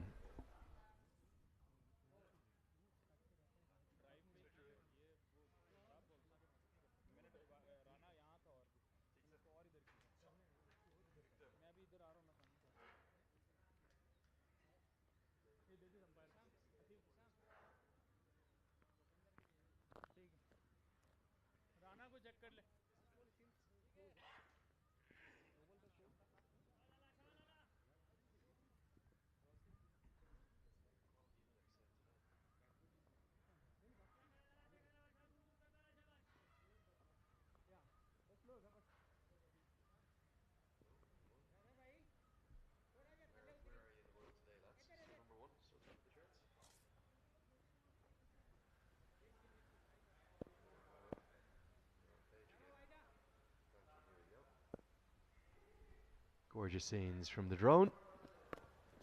Short, pulled away. Good diving stop. Great effort. 3 runs saved. That was going to be 4. We've had a shuffle here in the commentary box. I welcome Paresh Lahami, the former Nepal national team captain. Paresh, as a captain, as a leader of men, let's say you've been instructed to pick the team you've picked today. You've ended up with a spinner less than you would have liked. What would you do now? Well, I'll have to do something different. Try to get spinning options, even if it's a part-time bowler. It's pretty easy to play the seam-up deliveries here in this pitch. Again, short and wide. Try to heave that over cup point. Do you look at part-time spinners? Do you ask the seam bowlers to bowl cutters? Clearly it's not a wicket where you want pace on the ball. No, the opening bowlers, they are doing very good job with seam-up deliveries. I will not ask them to bowl cutters away from the positive note.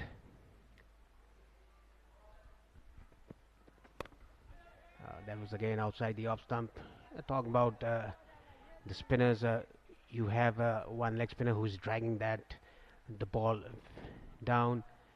Left arm orthodox is doing a good job for Saudi Arabia. I will look for spinners who can just put it up there, stump to stump, just slow the pace of the ball. Tell the batsmen to use their own strength to score runs. Good running between the wickets, played it with soft hands. Yeah, Abdul, after that first over, giving away 9 runs, has come back very strong, has taken a wicket of Prajapati. He's bowling in right areas. Even though he's bowling seam-up deliveries, he's bowling in the right areas. That is why it's difficult to get him away.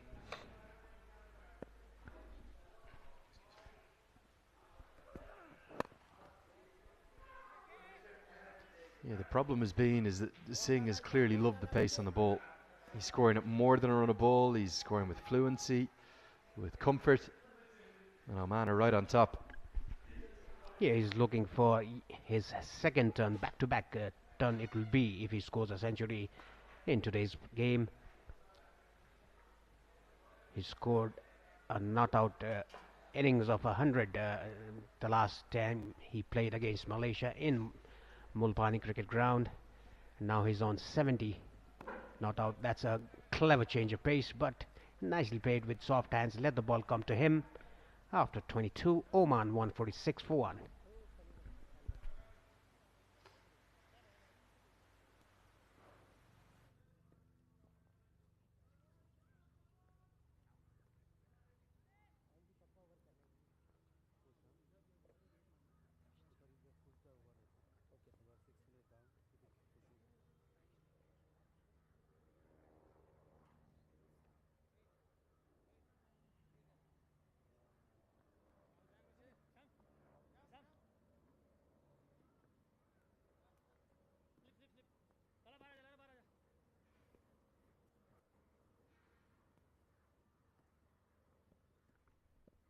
Beating the continuous ball well, 3 overs for 8 runs. Oh, that's better. He's just angling the ball into the right hander and straighting after pitching. And he's the first bowler to give some real control. I know he was clubbed away the one short ball for 6 by Jatinder Singh. Outside of that, the other 18 deliveries of bowled have gone for 2 runs. Runs are not going to come off the spinners. And right now, I can guarantee you one thing, Paresh. Oman's captain is sitting on the sidelines in the dugouts, licking his lips, because he will bowl 10 overs of left arm spin. He's so accurate, he very rarely misses. And I can almost guarantee you those figures, the 10 overs, if they go for more than 20 or 25, I would be surprised. And the thing is about him, he's very experienced. He's leading the side. They are going to play the qualifiers in June. That's 50 over World Cup qualifiers. That's very well bowled. A bit slow through the air. in the right channel as well. The ball is not turning, but it's just holding his line after pitching. This is good attack by Abidin. There's a slip.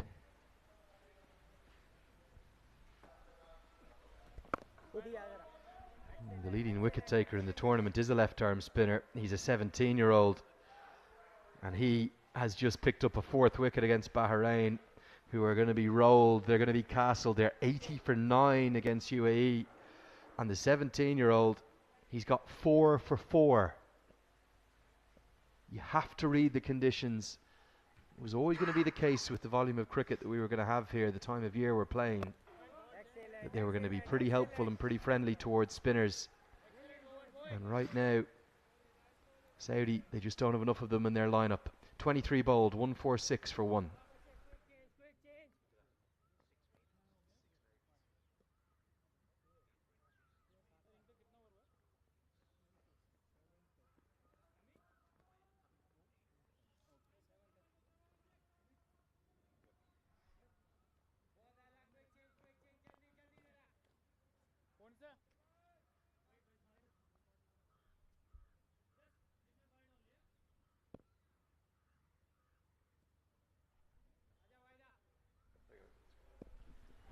Abdullah is going to continue with his 7th over.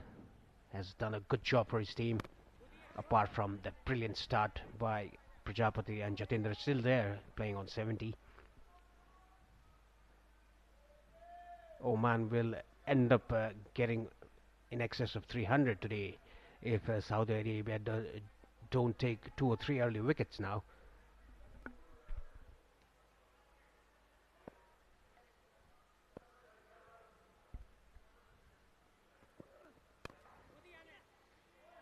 And he's been probably the one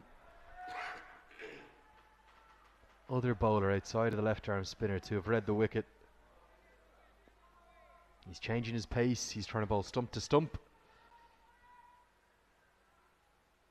And the reality is, pace off is the way to go. Today on this wicket, it may be the way to go for the rest of the tournament. Do have a rest day on Friday after the group stages. That will give the curators at both grounds a chance. Picked up for 4.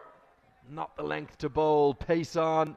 Singh loves the pull shot. It's a pull off the front foot, and it's a very strong one. He continues to make merry, hunting down his 2nd century of the tournament. That was a controlled pull shot in front of square, over the mid-wicket fielder inside the circle. Yeah, if you want to bowl a short ball or even back of the length deliveries, you should just roll your fingers to it. Don't give pace to Jatinder Singh. He'll just pounce on it. 150 up with that 4 for Oman. Outside the off stump, it was airborne, but straight to sweeper cover. The ball just holding onto the batsman there. That is why it was played in the air. A good partnership building here between Jatinder and Shoaib.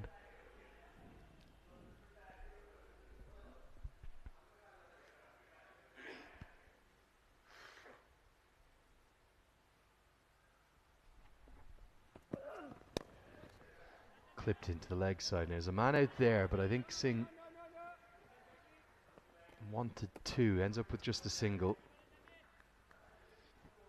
150s come up, Paresh. Is there any way back into this contest for Saudi, or is the weight of runs that are coming easily just going to be too much for their batters? They'll need to take 2 or 3 quick wickets from now on to just get back into the game. It's quite easy for Oman at the moment. 152 for 1 in the 24th over. Not even halfway there. Nicely driven. They have the sweeper cover a bit square, a bit straight in front of square rather than behind square. At the end of 24, Oman 153 for 1.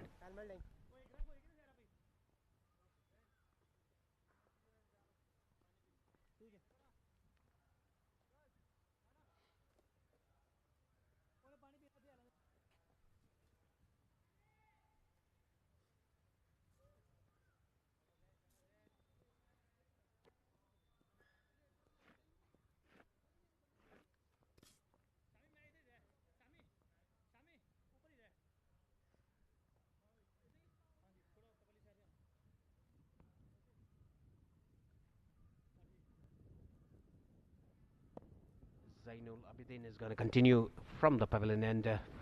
8 runs given in 4 overs. That's nicely bowled, nicely played late, behind square, behind the stumps. Fielder going after it. Good running between the wickets. 3 runs taken by these two batsmen. Good understanding. Jatinder moves to 79 of 67. He's eyeing another 100. It will be his second 100 in this ACC Men's Premier Cup, and it will be back to back as well.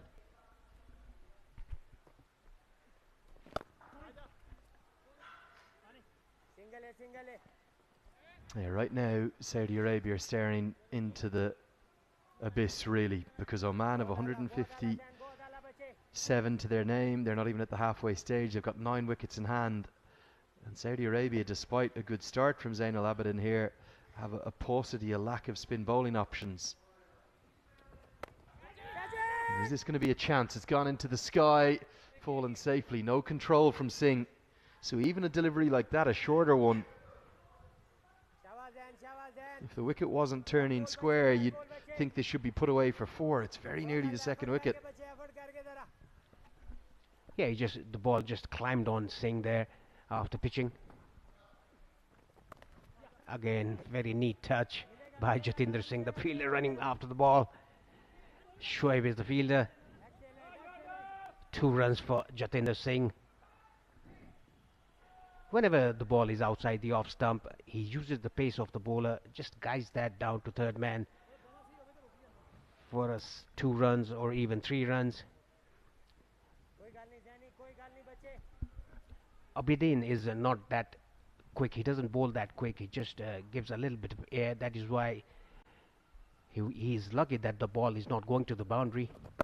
And look at that again, the ball arcing into the right-hander. The other reason I think it's so disappointing that Abdul Baladraf's not in the team, they bowl beautifully in tandem together, these two, because they're very different left-arm spinners.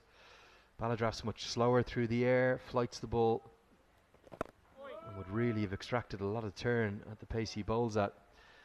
But Oman have been brilliant for the first half of this first innings. 25 bowled, 160 for 1.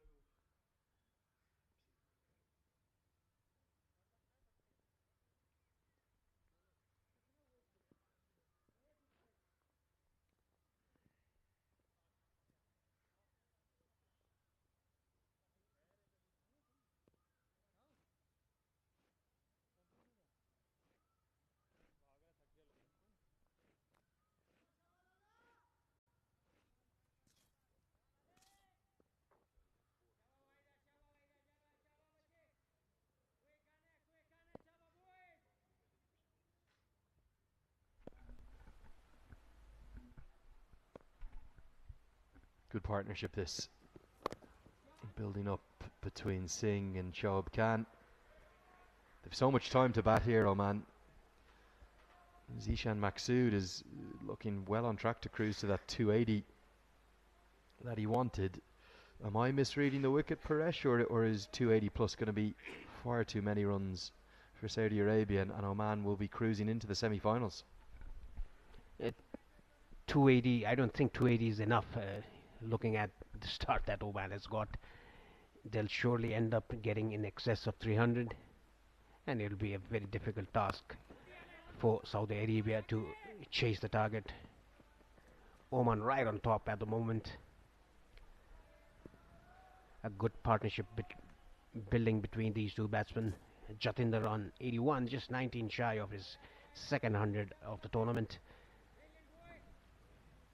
He's played very nicely, smart cricket, played it with soft hands to take singles. Whether the ball is a half tracker or a full delivery, he's punished that for a boundary.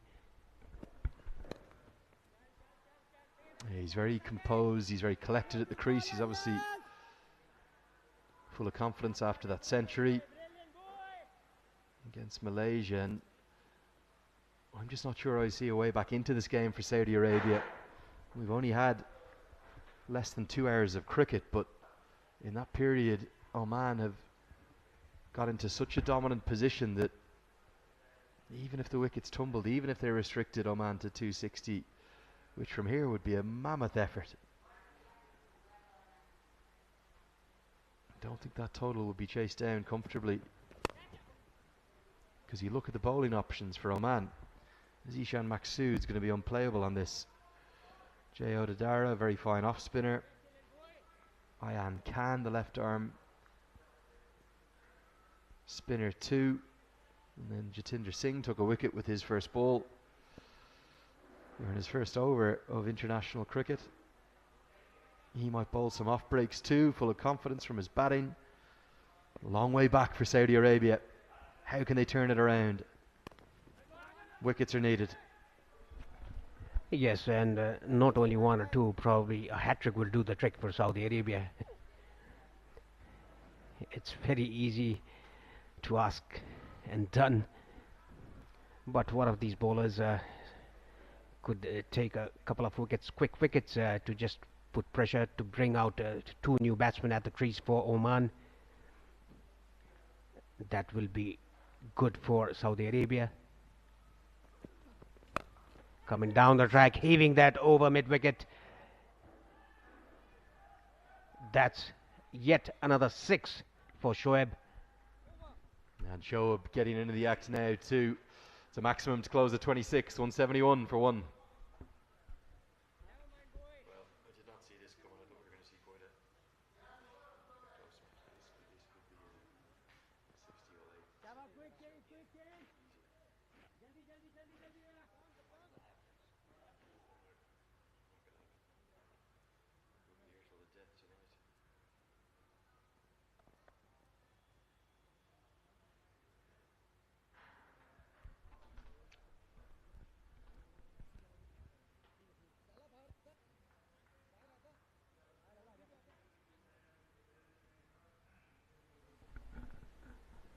Abidin is going to continue from the pavilion, and his ball 5 overs, given away 15 runs, very economical. In the other hand, none of the bowlers have done their job apart from Abdul, who was hit for a 6 at the last over. And nicely bowled. The ball is so arcing into the right-hander. Yeah, one of the big other problems here for Saudi Arabia, there's only 5 overs of Zainal Abidin left. And Oman can just afford to play him with real respect. Look at that. Drift in, well, angle in as well. Real dip and then turn and bounce, almost unplayable. But Oman can block him out. They can let him bowl his 10 overs, even if he gets a wicket. 10 overs 1 for 30, doesn't matter. Back live now. They don't need to take any risk against the left arm spinner because the runs have come so easily off the quicks. What Saudi Arabia would give now for 10 more overs of left arm spin? Yeah, you can just play out Abidin. Another good delivery, good running between the wickets, playing with soft hands into the gap. Backward point and short extra. This is good batting by Oman. Saudi Arabia, they have their work cut out at the moment. They need quick wickets here. 2 or 3 quick wickets. Bring in new batsmen. Oh, nicely paddled down the corner. The ball rolling towards the boundary. 4 runs. Well, that's very clever batting. Great manipulation of the ball. Not just to where the fielders are, but also to where the dimensions of the pitch are today. That's taken from outside off stump around the corner. It was a little bit short, and because it's a short leg side boundary, Singh gets 4. He's not just going to play to survive, he's going to try to continue to profit. And the 50 partnership comes up in no time from 57 deliveries. 27 have been bowled. Oman 177 for 1.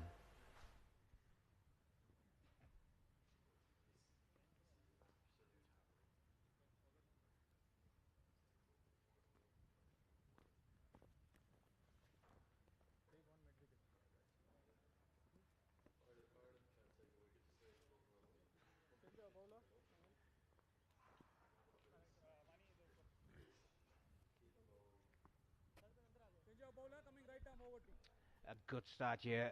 The partnership between Jatinder and Shoaib, 52 of 58 balls, has come in quick time. The contribution, 27 from Jatinder and 25 from Shoaib. Oman 177 for 1 in 27 overs. If they bat like this, they'll get over 300, let's say over 320, 330. And Saudi have gone deep into the depth chart to find some spinners. It's the part-time right arm wrist spin of Abdul Wahid, the Centurion from a couple of days ago. Now the question is, surely this can't have been the game plan. Surely this can't have been the thought process before the toss. When they won the toss, they decided to bowl first. Now Wahid may get wickets and he may keep things tight because it's a helpful wicket for spinners. Surely this wasn't plan A. No, it wasn't not on plan A. They dropped Balladraft, the left arm orthodox, and they won the toss and fielded first. It doesn't look good at the moment for Saudi Arabia. If Wahid can bowl well, bowl stump to stump, giving that air, slow through the air, the part-time leg spinner. Oh, that's very well bowled. See, the part-timers can bowl like that. These are dream bowling conditions for spinners. There's not just turn, but there's bounce. And the part-timer strikes. Brilliant bowling. It's a beautiful leg break. Singh played away from his body and just 12 shy of a second century in this tournament. Saudi Arabia do have a second. It's come from an unlikely source perhaps. I don't think he's bowled yet in the tournament. And the opening batter with his wrist spin has got number 2. It's a good delivery. Yes, said that the captain of Saudi Arabia, he must look for his part-time bowlers to come and bowl spin. Look at that air and the turn as well. A good catch, smart catch by the keeper. After a good knock, Jatinder has to depart for 88. Oman 178 for 2.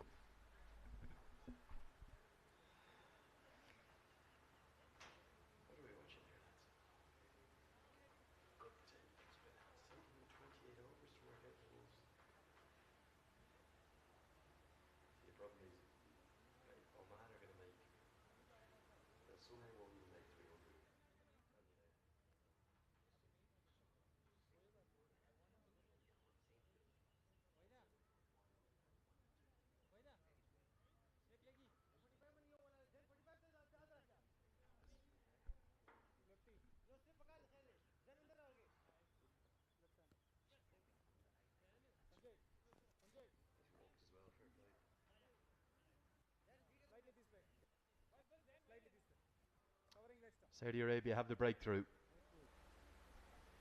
And credit to Jatinder Singh as well. Just saw on that replay, if you missed it, he's walked. As soon as he's edged it, he's turned over his shoulder. Always like to see that. No need to put pressure on the umpire when you know you've hit it. Now, can they find something in this contest? With Maqsood to the crease, he's not swift between the wickets. There's a chance to dot him up early. He does have power, but you can see with the strike rate there, just 70. He'll tend to take a long while to get going. You can easily get him. See there, immediately the running between the wickets is a problem. Be the same when Nadeem is at the crease. But Maqsood, you can get him to a position, you can get him 5 off 15 or 8 off 20.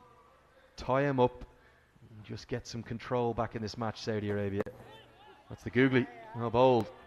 And even the umpire says, oh, it's gone the other way. Better note that. 28 bowled, a great over from Wahid. It's 178 for 2.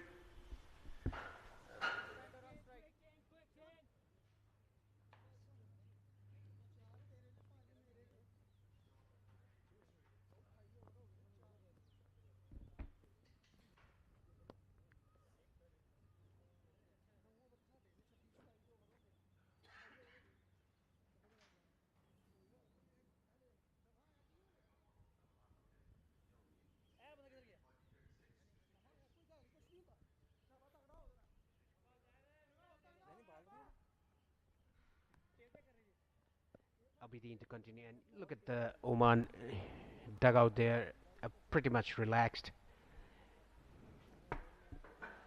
He's been there with the Oman team for ages. He was there when we were playing as well. Sharad, I would like to welcome back to you. Thank you, Paresh. Yeah, he's been in every dugout of Oman, Mazhar Khan. He used to be the assistant coach of Oman, was the coach of many junior teams, under 19s, under 16s. He's done a great job for Oman cricket. Yeah, they've got a new batsman in getting that breakthrough with the part-time leg spinner. He bowled that over very well, giving that air which was needed in this track. Now, if they can get rid of Shoaib, two new batsmen, Saudi. Another long hop, played it in front of square, pulled that, one bounce over the fence. A very inconsistent length bowled by Zain. Yeah, it's rather you get hit bowling pitch top than shot in this wicket. It's turning and it's slow. That's an easy hit for the batsman.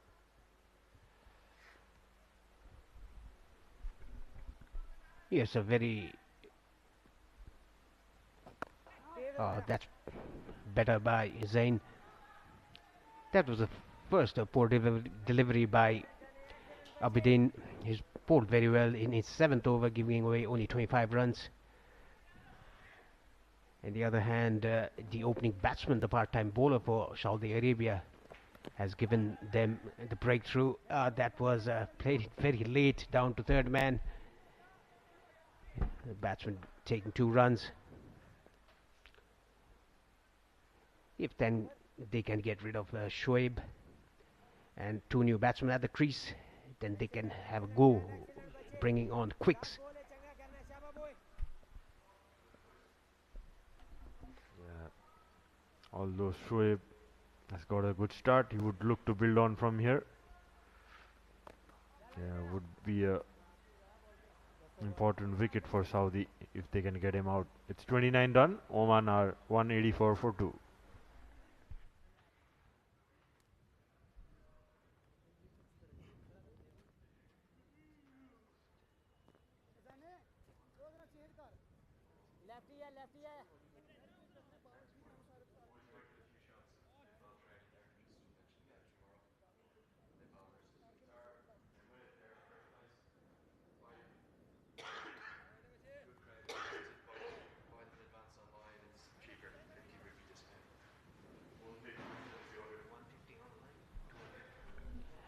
Yeah, you can see there the Nepal side practicing. They're going to play against Qatar tomorrow here at TU International Cricket Ground. The last game of the league stages for both the teams, Qatar and Nepal. And today's game against Oman and Saudi Arabia is the last Group A match for both the sides. If Oman win today, there's a misfield. Look at Zishan Maqsoodi just walking, ambling towards the non-striker's end. And talking about today's game. Look at this again, a very poor effort again in the field by Saudi Arabia, giving away easy runs to Oman, even though they've only taken 2 wickets in the 30th over. 185 for 2 Oman. And talking about tomorrow's game, you can buy online tickets. It'll be just 150 rupees, 50 rupees discount, and you can buy at the gate here at TU International Cricket Ground. 200 rupees is the cost for a ticket. Come down here if you want to see the live action played between Nepal and Qatar, the last group stage match for both the teams in Group A. If Nepal win the game tomorrow, they'll be in the first position of Group A and qualify for the semi-finals.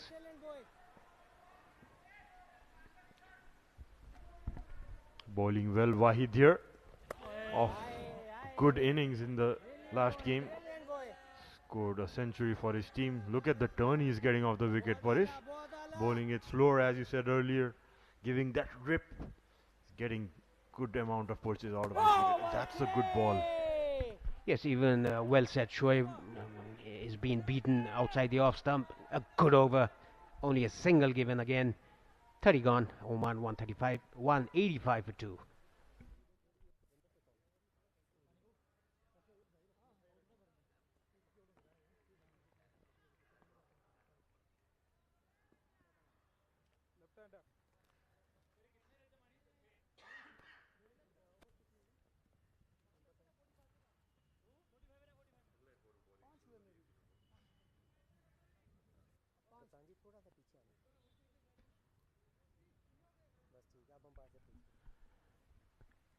You can see the drone pictures, a beautiful TU International Cricket Ground.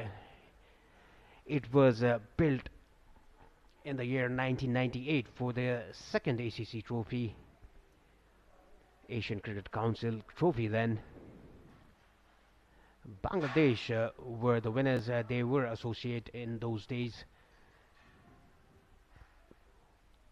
Imran with his second spell was a touch expensive in his first spell. 5 overs for 33 runs, and you can see the medical staff there. They've been doing a very good job here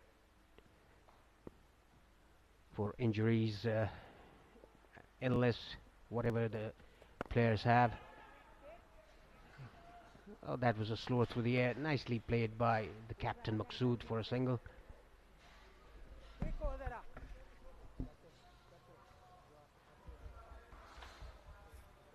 Going well, Oman. Well over 6 runs per over at the moment, the current run rate. Still a big batting lineup Oman has. Still Sandeep Gauda and Khan, Muhammad Naseem to come in, and Mohammad Nadeem as well. You can see the media crew.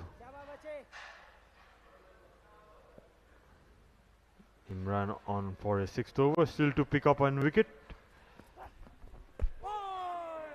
Oh, that was a straighter one. Completely beaten Shoaib. Good bowling. A good comeback over for Wahid.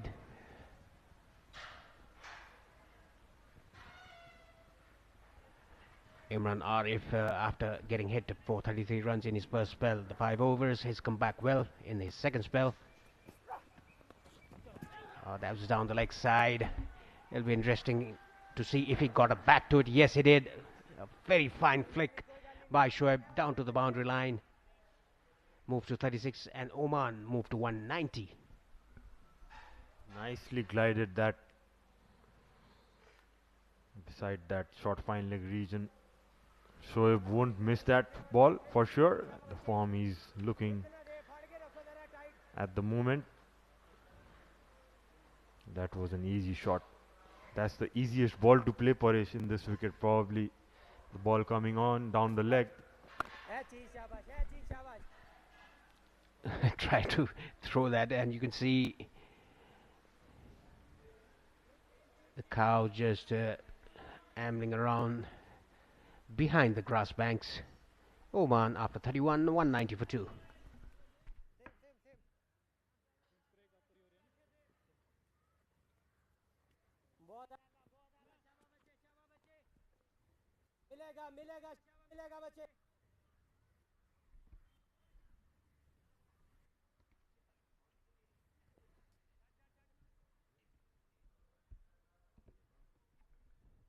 Wahid, the breakthrough giver to Saudi Arabia, has bowled 2 overs, given away only 2 runs and taken a wicket off Jatinder Singh. That's coming down, hit straight towards the side screen. 1 bounce over the 4 runs from Jishan Maqsood. Maqsood showing how to play that flighted deliveries. Coming down the track, reaching to the pitch of the ball. That's how you counter that spin that Wahid is getting off this wicket. Beautiful shot to get off the mark. Yeah, right arm leg spinner will be relatively easy to play for the left arm batsman. Came the track to the pitch of the ball and hit it straight towards the side screen. Good connection. Another shot, half tracker. It was not that shot, but rocked back nicely, pulled it away down to mid-wicket boundary for 4 runs. Shoaib moves to 40. Isn't he looking good? One of those short deliveries again from Saudi Arabia. Yeah, that was an easy shot. No fielders down there. Vacant area. 4 more runs. Yeah, this can happen with the part-timers. You can get a drag down. Nicely hit over extra for a 6. What a connection by Shoaib. He's dealing in boundaries at the moment. After getting 2 good overs, Wahid, the part-timer, he's leaking runs. Yeah, beautiful shot. Played with the spin and using that short boundary to full effect. Look at that follow through. Crashes into the wall just outside the ground. Shoaib moves on to 46. The fourth 50 coming in right time with just 49 balls. Just beaten outside the off stump again. Bowling well, Wahid. Yes, he's been bowling well for the first 2 overs, but was hit by both Maqsood and Shoaib. Another beautiful shot. A good football skill shown by the fielder there. Stops it for just a single. Everything happening this over. 200 coming for Oman. 206 for 2 in 32.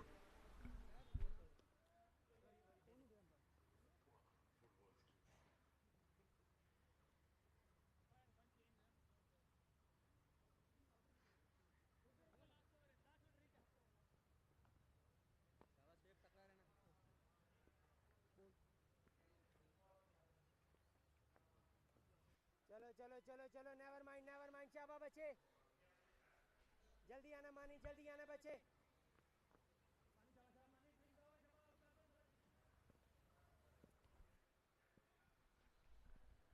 Imran to continue from the pavilion and Oman 206 for 2 in 32, still 18 overs remaining.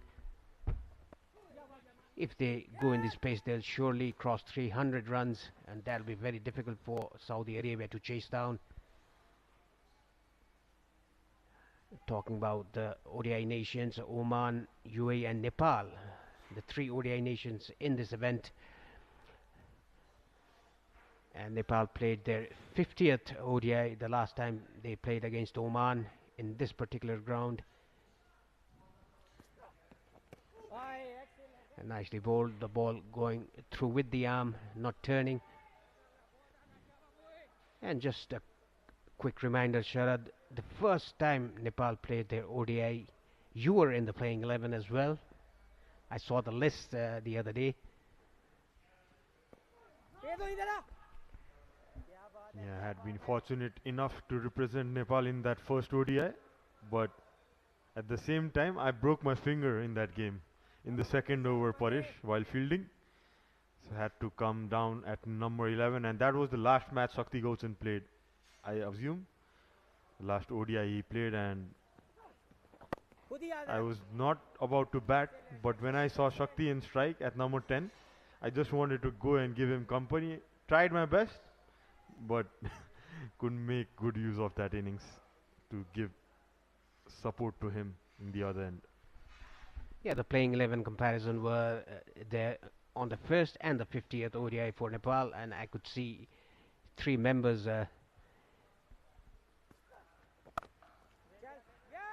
I think there were 4 or 5 members that continued. Sompal Kami, Karan Casey, Sandeep Lamishani, Gyanendra Malla, and Dipendra Singh Airi from the first to the 50th.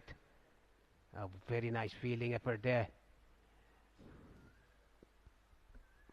So that number 5 is chasing Nepal at the moment, Parish. At the 50th ODI, there are still 5 players from that first game Nepal played. It's 33 gone. Oman are 207 for 2. and it's a short drinks break in between.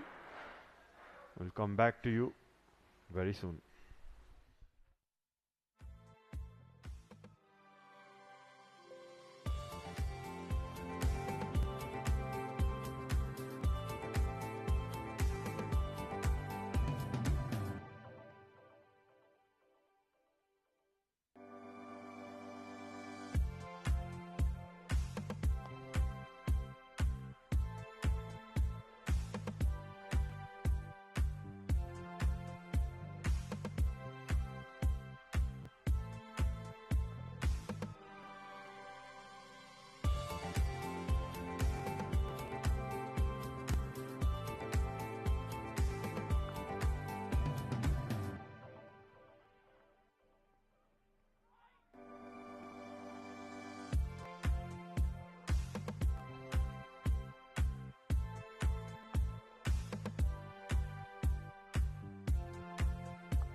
Welcome back after the much needed drinks break for the players. Abidin to change his ends, coming from the Chobar end, replacing Wahid, who took a wicket in his 3 overs, giving away 18 runs. Zain has bowled 7 overs for 27 runs. Oh, that's a beauty. Squared the batsman up. Straight away, getting some purchase. That turned a bit. Surprised the keeper as well. Joggled it a bit. Has bowled well Zain till now. Just given away 28 runs with that single. On to his 8th over. Talking about different leagues here in Nepal, they have been running different franchise leagues here, as PPL, Pokhara Premier League, and DPL, Dhangadi Premier League, and one of the best leagues, I think the top leagues in Nepal, the franchise league, the Everest Premier League. Amir Akhtar, the founder and CEO of Everest Premier League, he's done a very good job for the development of cricket in Nepal. Yeah, you could see the supporters of Wahid, number 99. They have the play cards on. They are there for Abdul Wahid, and it's 50 has come up for Shoaib Khan. Has come in place in the team, the place of Akib Ilyas, and has done a good job for his team. Yeah, this is a very good knock. 5 fours and 2 sixes for him. The strike rate is almost 90, a very good strike rate in the 50 over format. Oh, nicely bowled. A quick single. Comfortably makes it. Zishan Maqsood, not quick runner between the wickets, but Shoaib there making him run. And we can see there again the supporters. We are here for number 99, Waheed, supporters of Abdul Waheed, the opening batsman of Saudi Arabia. Nicely swept away in front of square. Yeah, nice to see some support going there. Rightly the best batter in the last game for Saudi. It's 34 done. Oman are 212 for 2.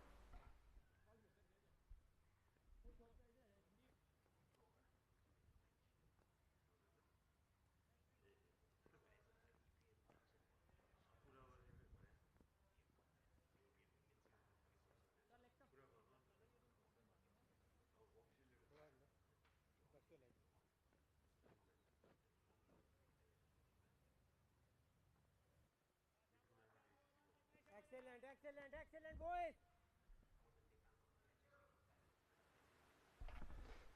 So Imran comes in for his 8th over. Nicely punched straight to the fielder. Well done, boy. Well done, boy. So as we come to the business end of this tournament, just one game to go for most of the teams. Looking good. The tournament, good competition going on. Will be very interesting to see the semi-final once the semi-finals are on, Parish. Yes, it'll be good for us former cricketers, for the cricket lovers here in Nepal, and even for the Asian Cricket Council as well. The Nepalese who are staying abroad, Excellent, excellent, excellent, boy. and for all the teams who have participated here, the whole 10 teams, the associate. In the meantime, Excellent, brilliant, brilliant. Imran is bowling his 8th over, giving away 40 runs.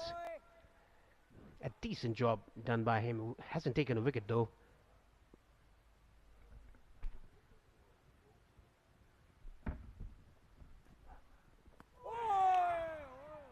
That's beaten all ends up. Did well Maqsood not to get an edge over there. Yeah, just went through the arm. Very, very close. Was that an attempted googly by the bowler there, Imran Raif? Played it on the full, but straight to the 45 at behind the stumps. He's bowling well here. A tight over in the middle. The 35th over, still 15 remaining after this. Can they restrict Oman under 300, or can Oman get in excess of 300?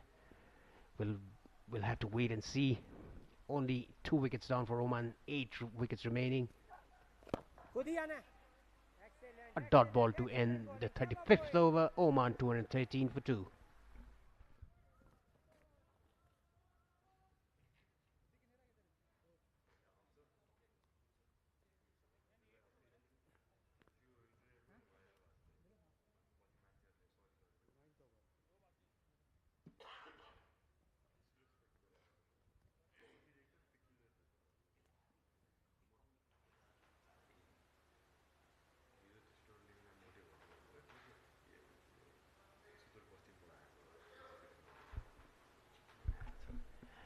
That's Oman 213 for 2 in 35. Still 15 overs remaining. 8 wickets in hand for Oman. Can Saudi Arabia hold Oman just under 300? Abidin is going to continue from the jaw batting. He's done a very good job for his team. 8 overs for 32 runs. Nicely swept away across the line. The ball in going towards the boundary. What a perfect placement by Shoaib. Very well played shot there by Shoaib. You could see he took it just inside the line, rolled over his wrists and got that gap behind square. Very nicely timed shot. Excellent placement by Shoaib behind square. Coming down the track, hitting over the infield. One ball, one bounce, two bounce to the fielder's hands. Just a single. Did very well to cut off a single run there. The long off fielder kept it for just a single. Zishan Makshood with that short boundary in the leg side would look to play aggressively and got an insider and it's running away to the boundary. 4 more runs for Makshood. A lucky escape there. Yes, a lucky escape for the captain Makshood. Coming down the track, getting that inside edge. The keeper ends up beaten by the inside edge. The ball rolling down to fine leg boundary for 4 runs. A lucky boundary for Oman. Slot sweep attempted. Oh! There's a misfield. Yeah, just fell short of that fielder in deep square leg. Bringing that sweep out. Zishan played it in the air and just falling short. Good effort by the fielder there, Atif, to come forward and try and go for the catch, but just fell short of him. Yeah, he sure saved 3 runs for his team. Pulled it away down to mid-wicket region. Yet another boundary. One bounce over the fence. They are dealing in boundaries at the moment, these two batsmen. For Oman, Shoaib moved to 61 up 62. Look at this again. Not that shot, but picked it very nicely. He picked the length very nicely. One bounce over the rope. Very nicely done. They're reaching towards 350 now.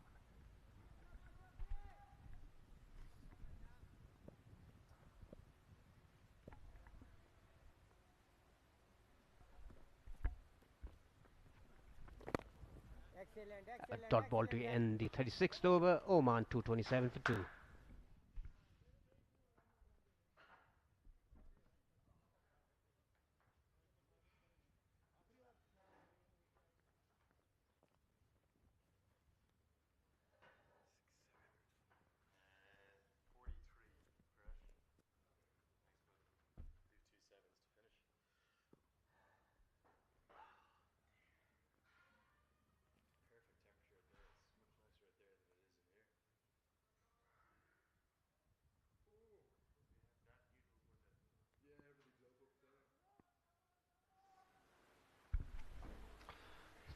Start of the 37th over. I'd like to welcome back Andrew to the commentary box. A very good morning, Sharad, and good morning, everyone. I think Saudi Arabia are going to be so disappointed with their efforts thus far. There may be a chance still to turn it round, but that window is really narrowing. They're going to have to be excellent for the last 14 overs, somehow keep Oman under 300, which at the current run rate is looking unlikely. The shots are coming out of plenty now, even to Imran Arif, who is so economical against Qatar. The runs are flowing. Brought that flock sweep out. Got the gap, Shoaib. He's looking good, getting a move on after he got that 50. Yeah, still a big batting lineup to follow. Oman would look to up the ante from here. Just 14 overs to go.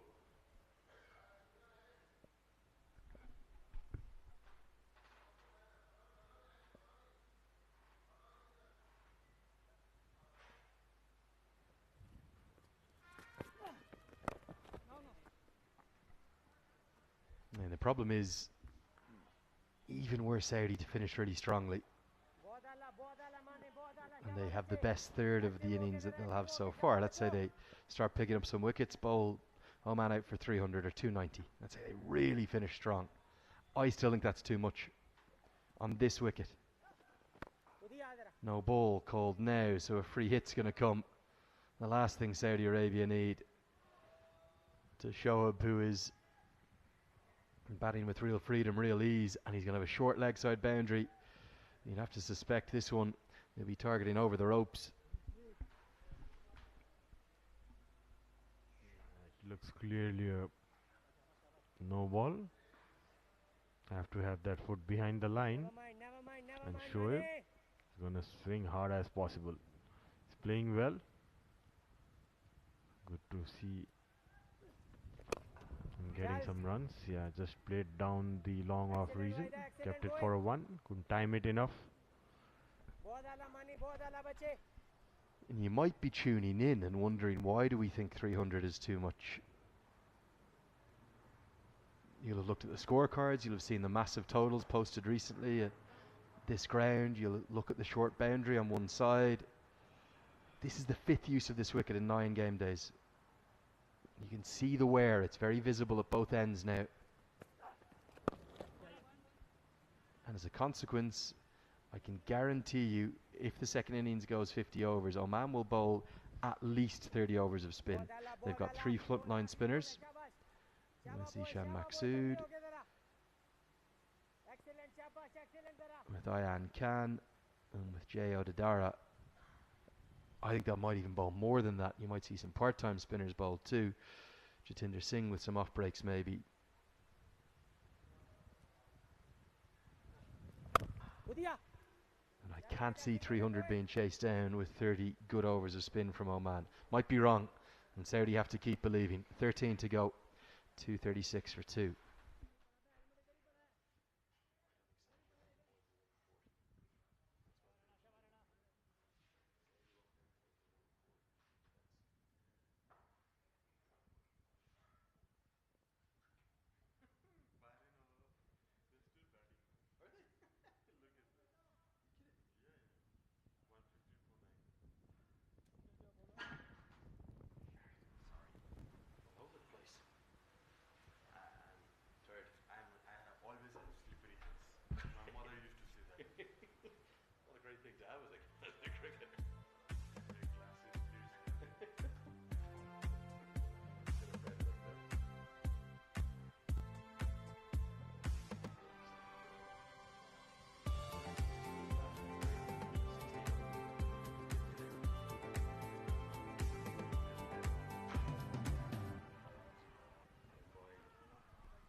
So a good change this one, I think. I think it's time to roll the dice for Saudi. Get their quickest bowler back into the attack.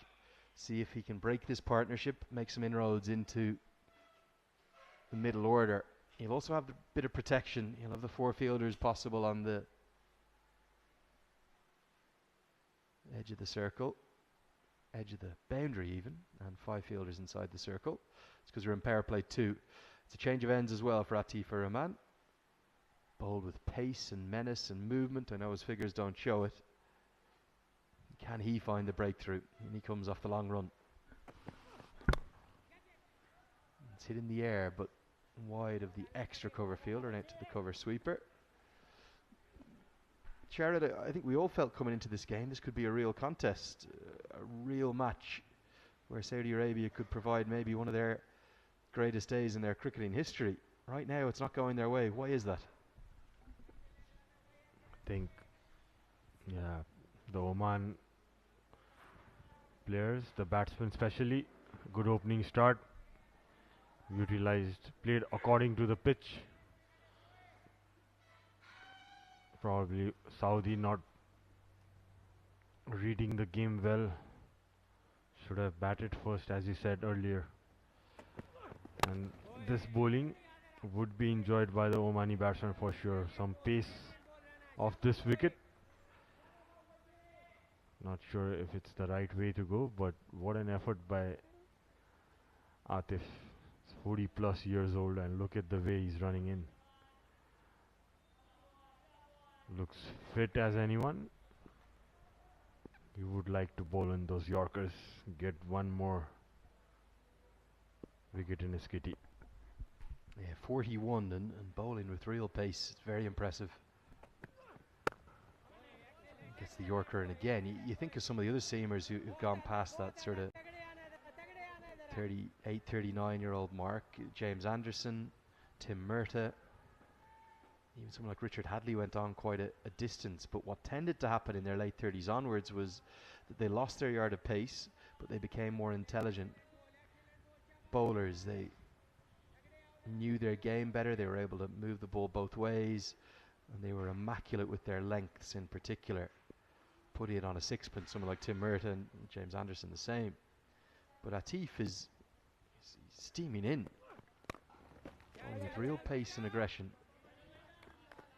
I think that his efforts at the age of 41 really commendable. You could see the grunt in the last ball. He's putting in those hard yards for sure, and bowling well as well. He's nailing those Yorkers at the moment.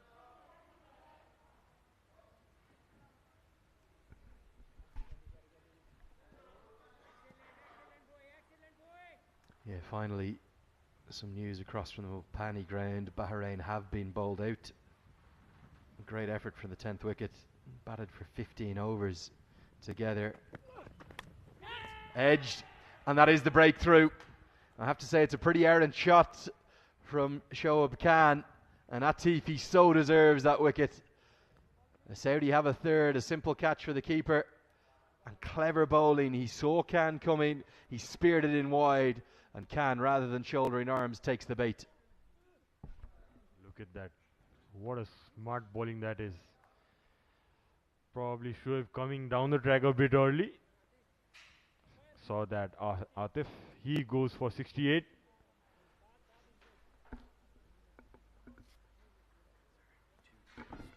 Oman are 238 for 3.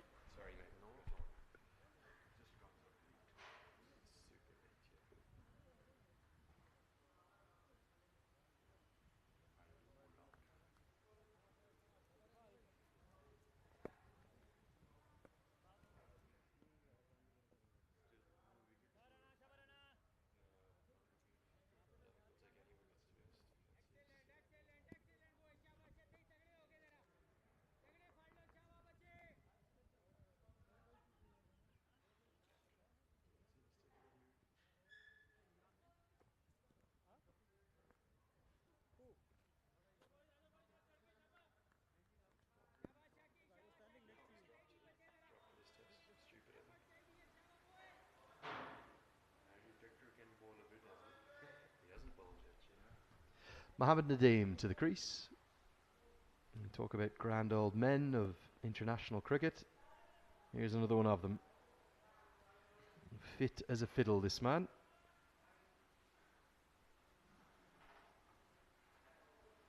And he is a mere youngster compared to Atif, 40 years of age rather than 41. Debuted best part of a decade ago for Oman in 2014. Good all-rounder though. He still bowls with really good pace as well. We'll see him in the second innings perhaps. Here's one more look at the wicket. Definite edge and a simple catch. 38 have been bowled now. 239 for 3.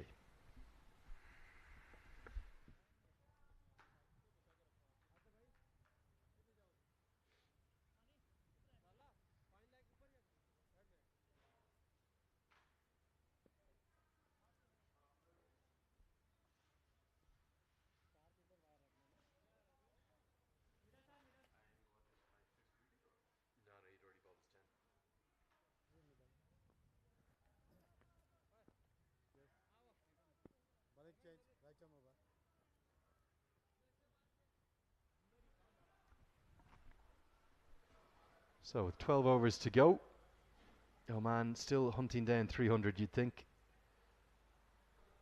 They're ahead of the run rate they need to be at to get there. And when the captain wanted 280 at the toss, it looks to me like he's going to get more than that. Saudi Arabia.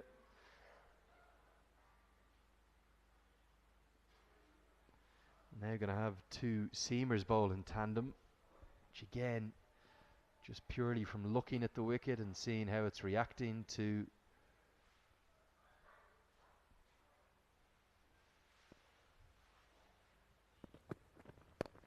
the spinners, I'm not sure it's the right option. The problem has been, though, for Saudi Arabia, they just don't have enough spinners in the team today in the starting 11. Zainul Abidin has bowled 9 overs for 46.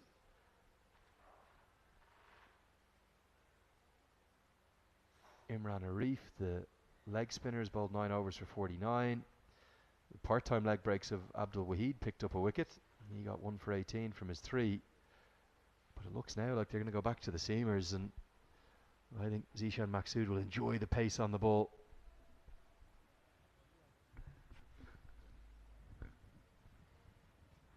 Absolutely.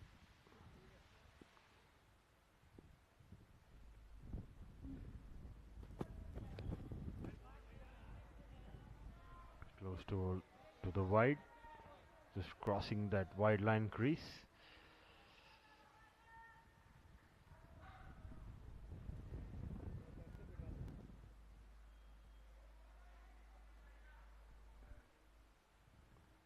Still 11 more plus overs to go.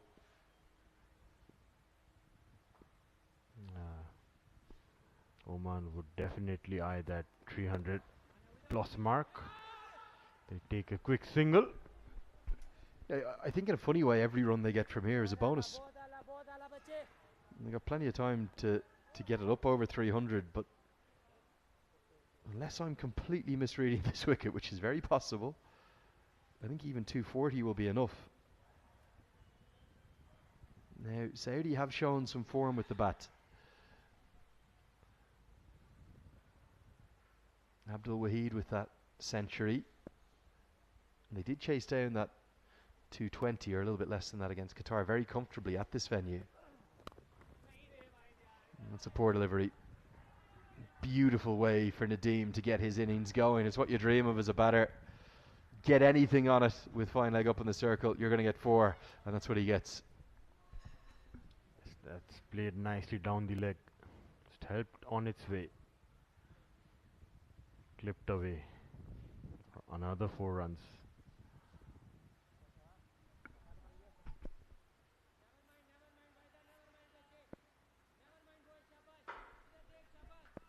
Yeah, quite a few of those 28 fours have come from poor deliveries. And I think with bowling being Saudi Arabia's strength, that's what's going to frustrate the head coach Kabir Khan. And even with the 2 veterans in the middle, they're picking up 2s to the longer side of the ground.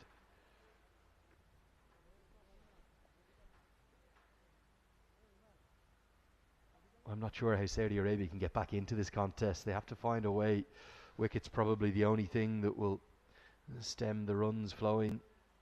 Problem is, you've got the big hitting Sandeep Goud to come still. Ayan Khan, no slouch with the bat, and Naseem Kushi hits a huge ball.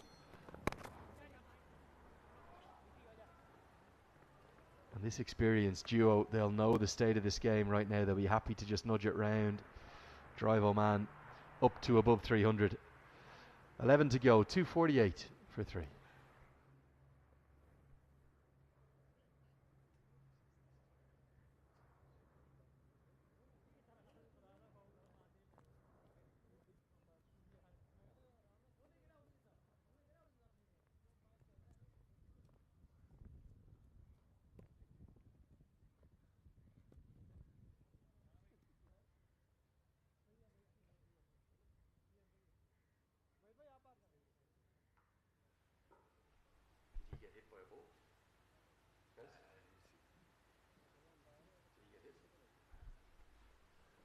Well, we're just having a little check on one of the umpiring team.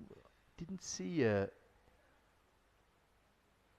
impact blow. Maybe Sanjay Gurung just took one somewhere that we missed. It's a little bit of spray from one of the team of doctors that we have on site here, and he looks like he's walking pretty fluently. They make them up tough stuff here in Nepal, the land of the Gorkhas. And Sanjay Gurung showing that he's 100% to keep going. 11 to go. Now Atif has found his first wicket. Can he pick up a couple? Can he pick up a flurry here? A burst with some pace on the ball to give Saudi something. They're desperately in need of wicket, Sharad. They certainly do. He's looking good to get another one for sure. He's trying to bowl those Yorkers.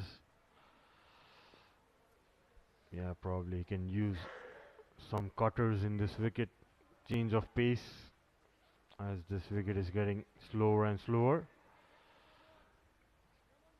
Can't be predictable with his lengths. To nail 6 out of 6 Yorkers. Even the great Malinga would think to nail it perfectly.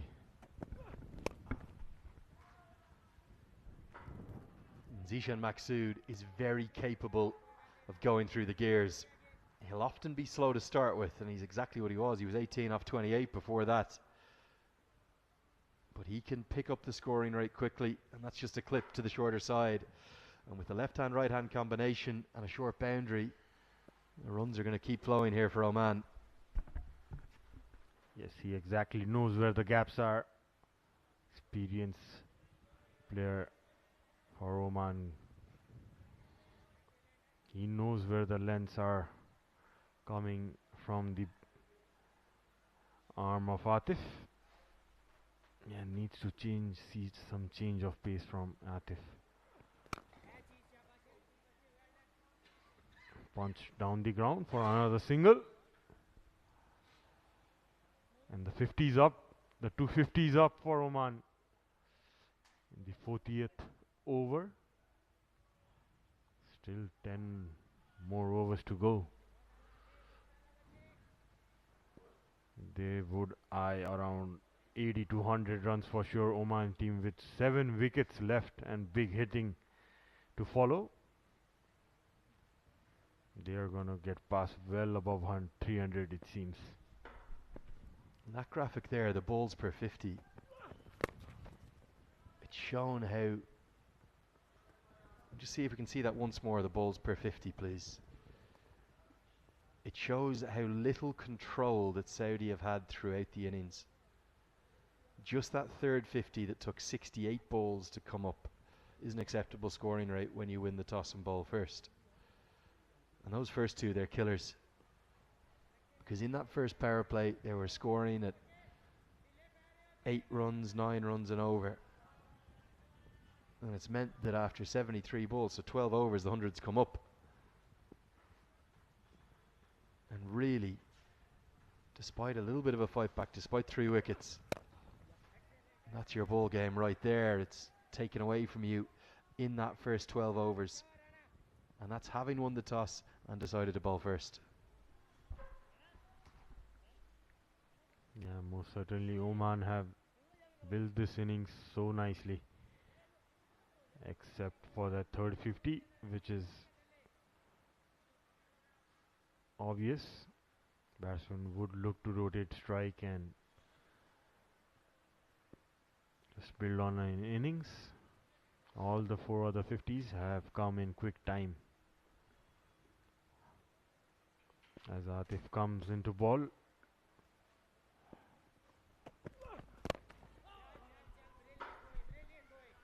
Good Yorker to close out that over and the second power play with 40 bowled. Oman have a quite wonderful platform. It's 256 for 3.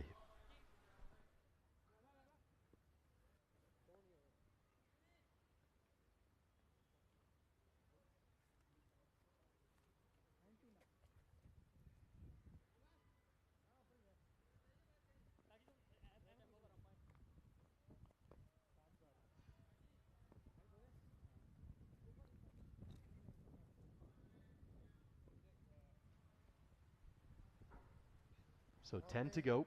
They're going to turn to their 2 quicks to bowl in tandem. Their 2 opening bowlers who were expensive in that period we were talking about early. There's a look at the wicket.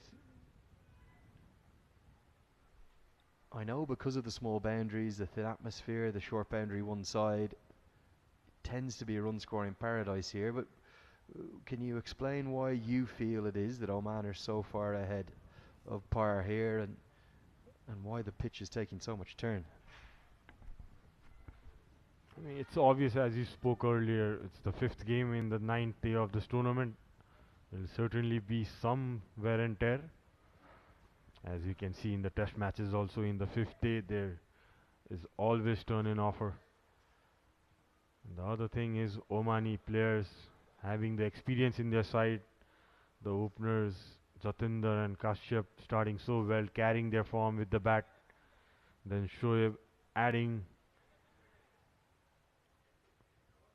some more good batting. Not surprised, being one of the top associate ODI sides in this level. They've posted the score they have this 40th over.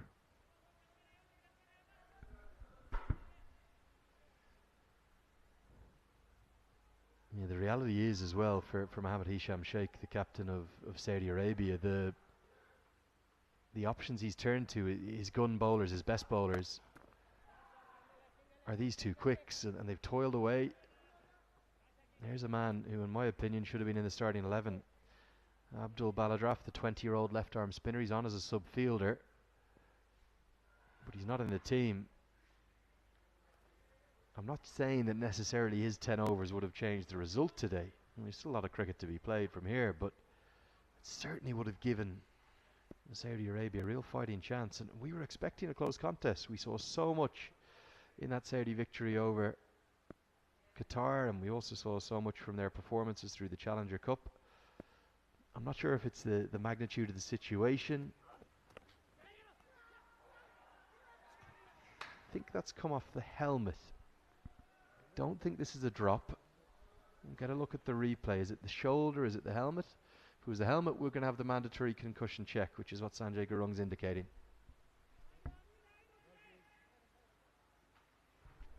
Yeah, that looks have just clipped the top of the helmet. Yeah, that mandatory check required, which is why the physio is walking out.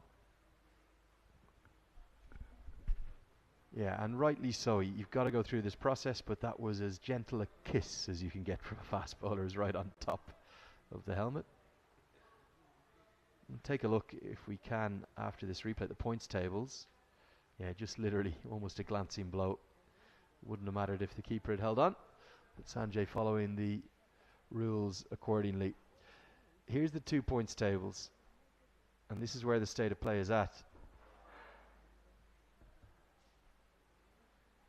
UAE have got a simple chase on their hands. They have bowled out Bahrain with their spinners for 116. Just the 1 wicket fell to a pace bowler, Zohar Khan taking the 10th and final one. If UAE win, they're top of the table, but they won't be top of the table if Hong Kong beat Kuwait tomorrow. Now there is the possibility that if UAE win and then Kuwait win tomorrow and beat Hong Kong, A, it would knock Hong Kong out, but B, it would change those matchups in the semi-finals, because it means UAE would still win Group B. That's presuming Kuwait don't absolutely hammer Hong Kong. But the net run rate differential is so grand, so vast, that realistically, if UAE win and Kuwait win, it'll be UAE that'll be top of the table. And with us expecting Nepal to continue their winning streak on home soil against Qatar, who are one of the 2 sides without a victory in this tournament, that means it wouldn't be UAE versus... That's going to be 4. The wrong angle. Nadeem clips it away and gets a boundary. So over the course of the next 36 hours, things are going to shift, aren't they? And we're going to find out who those 4 semi-finalists are and who they're playing against. More runs coming for Oman. Absolutely, it's getting a very interesting tournament in the business end. Yeah, a lot to play for, especially in the Mulpani ground tomorrow. In a challenging wicket, toss playing a crucial role. Be a very interesting game as Oman tries to build on that score. A half shout by the bowler. Another dot. Well, Oman very much on track here for probably, what, 340 you'd imagine. With the pace on the ball. We've seen Ishtiaq, like, he's going at the best part of 10 and over. Hasn't bowled that poorly, just the pace on the ball. He hasn't shown us any varieties, any cutters, any slower balls. So everything's been full pace on. If the outfield's so quick, runs flowing, nearly a chance to mid-wicket and a direct hit. I think Zishan Maksud would have been struggling. None of the small things, none of the little things have gone Saudi Arabia's way. Yes, only a single stump to aim at. Captain Hisham. Yeah, that could have been a close one. You can see hands on his head, Hisham.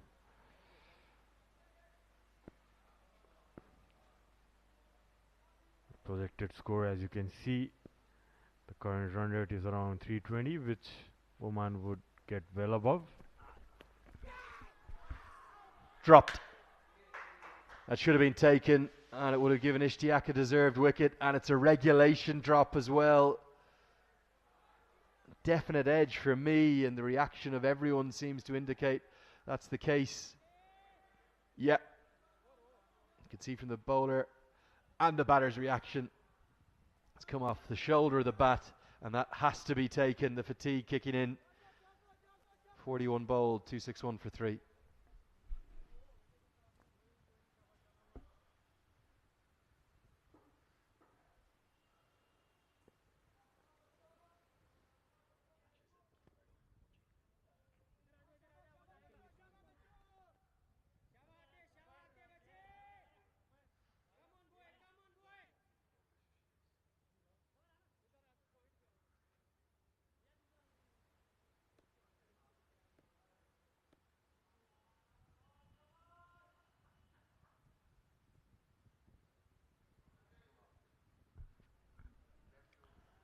So the 42nd over in progress. Yeah, would be disappointed, the keeper. As Atif comes in for his 6th over and he's nailing those Yorkers.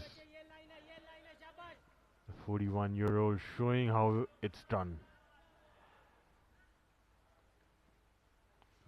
Love to see him bowl some change of pace as well. It's kind of a predictable length. If it misses, it definitely goes for some runs. Well, Kabir Khan, the head coach, he must be so frustrated. Such promise in this bowling attack. I just wonder, has the situation, the magnitude of the occasion, the television cameras, the scale of the opportunity, has it maybe just got to Saudi Arabia a little bit? It is in essence a quarter-final we're playing here. That was just an easy catch, just juggled it. Keeper Hasib.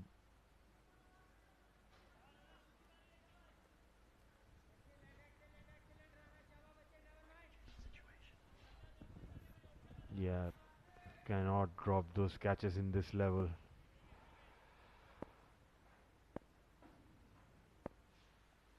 Nadeem has got off to a decent start. Swings it away for another single. Just going back to my point though, Sharad, has there been a pressure, a mental adjustment needed for this virtual quarter-final? Is that what is causing Saudi Arabia's difficulties today in the field, and they've been under par, haven't they? Yeah, could be. Probably, it's, as we said, it's like a quarter-final game, a knockout game, and the pressure getting onto them, not having a good start with the ball as well, and you can see that's heaved away in the square leg region, falling short of the fielder. There's been a few moments like that one, that ball there, as that comes off the bat, I think that's half a chance. But look at the fielder. It's almost bounced, not quite at his feet, but you've got to make that into a chance. You're only going to restrict the score of the flow of runs with wickets. And there, if that fielder immediately comes in, as soon as he sees the stroke, that could have been a chance. That could have been the 4th wicket. That's what Atif was saying to him there. And plenty of little moments like that probably 8 or 10 of them,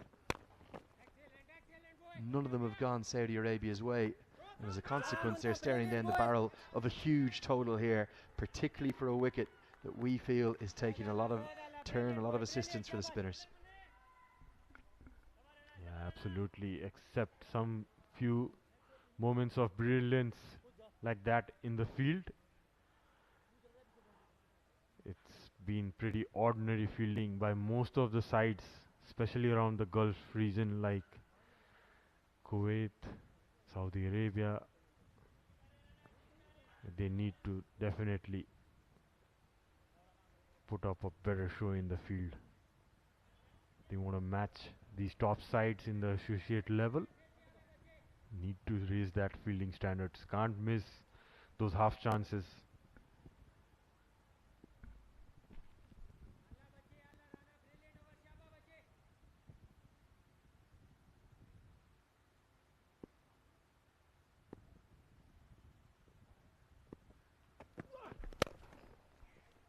Yeah, Maqsood's starting to warm up. He's going to really go through the gears now. He knows there's hitters to come. 42 bowled, easily could have been another wicket. Instead, Oman keep going. 266 for 3.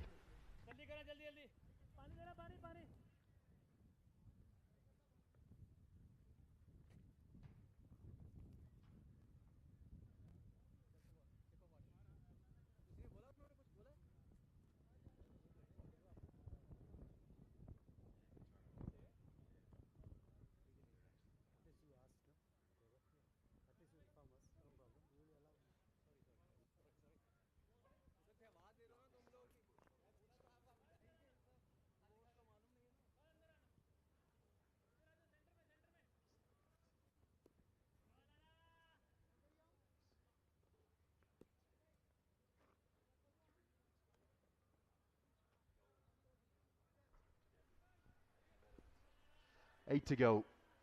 And Saudi Arabia sticking with those two quicks. They do have overs left from their two primary spinners. They both have one each left, but it looks right now like Mohammed Hisham Sheikh doesn't want to bowl them. You can see there Maqsood deep in his crease, expecting the Yorkers. Another half chance, and another one that just goes past an outstretched fielder. And 2 more runs to the total. Yeah, Zishan definitely looking for a move on. Yeah, just mistimed it. Just cleared the cover fielder. The outstretched hands. 2 runs taken. Slight juggle there before the ropes as well by Hisham. I think he's done a bit of damage to his bat here. Definitely didn't come out of the middle. Might have been right down towards the corner near the toe of one of the either side, the far left or the far right, and often you can, particularly with a bowler of Ishtiaq's pace, you can cause a crack. So I think Maqsood wants a new bat. He's going to have 3 of them run out to him.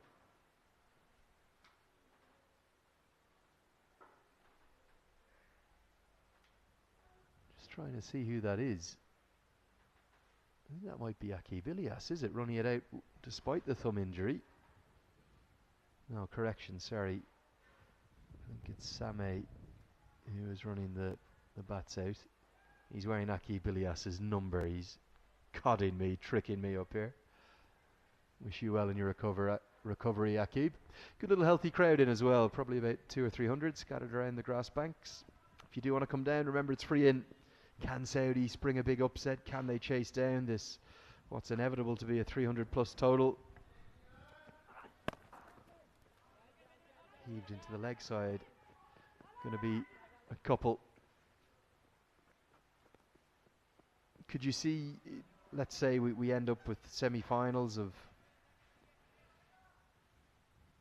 Nepal versus UAE and Oman versus Hong Kong, or Oman versus Bahrain. Could you see Oman having enough to get to a final? Could they go and take on the hosts on Magic Monday next week? Yeah, absolutely. Oman are the most experienced side in this tournament, I believe. Only lacking in that side is that some quick legs, and it's certainly not a T20 game. It's not going to affect much for sure. I think this is one side who know to handle those crucial situations the best way. As you can think, the experience they have of playing so much cricket. Change of pace there by Stiak. And that experience, you can't really put a value on it. You know, there are some deficiencies, particularly, I think this pair at the wicket, they don't run particularly well between the wickets. Some of their fielding in recent times hasn't been maybe where it needs to be for Oman. They're an aging team. I think the vast majority of their players in this 14-man squad are over 30, some over 40. But the experience is why you should never rule them out, and why they're always in every contest that they play.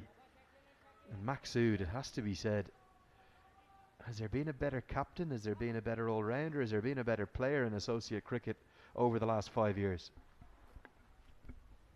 Yeah, he certainly is up there. A very good leader. Leads from the front with the bat, with the ball, and in the field as well. Tried to just heave it away, pick it up from the hips. A good diving effort by Hasib. After dropping that chance in the previous over. And that's an attempted Yorker. Low high full toss. Put away by Nadeem for another run.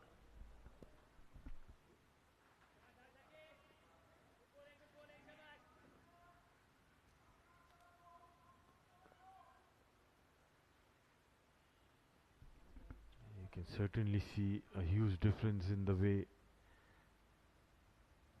both this team have shown the difference in their cricketing skills, handling the situations. Probably Saudi would learn more as they get more exposure with better teams in the future. Pretty fancy piece of handiwork that, isn't it? Our stage curtain, if you will. Just came down a ball too early. They thought that was the end of the over. Maqsood's got one more to work with from Ishtiaq. And it is a slower ball. Finally a change of pace. And I'm not sure whether he should have thrown that. I think Nadeem was safely home, and the man backing up was a long way in the deep, so he'll get a single when it should have been a dot. The errors are compounding for Saudi. 273 for 3.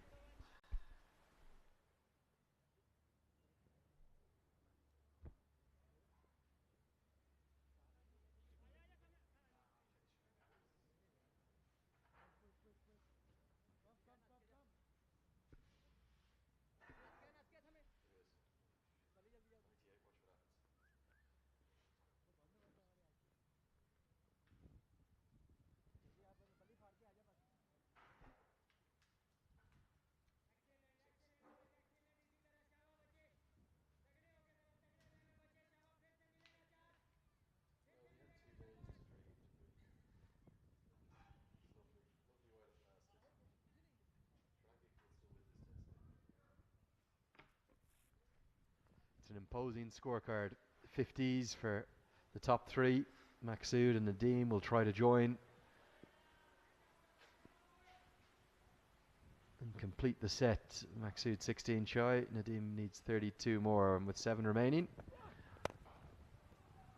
Time to go. And everything must go now, and that's what Maqsood says. He says, thank you very much. You missed the Yorker. I'll smash it down the ground all the way for 6 as I welcome back Paresh Lahani. Yes, that was right on slot. Nicely done by the captain Zishan Maqsood. Over long on for a maximum. They're toying with the bowling here at the moment. Oman very comfortable at 279 for 3 in the 44th over. Another one. Result is the same. Back-to-back 6s. Have to question why they are going to pace on the ball so regularly. It's clearly not the answer on this wicket. And this was an attempted change-up. I think it might have been a leg cutter. And Maqsood didn't get it out of the middle, but he got enough to get it all the way for 6. Oh man, hunting down 350 plus now, being frank. Good effort out at long on, but he couldn't do anything.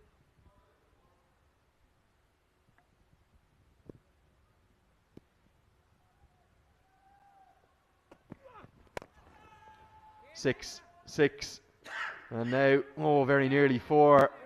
In fact, the umpire had already started signalling. What an amazing piece of work. Out at long on. He's going to probably want a boundary check, but I think it was clean. Look at the distance he made up. That was 4 for all money. And credit, real credit to Abdul Ali. Body on the line. And 3 runs saved.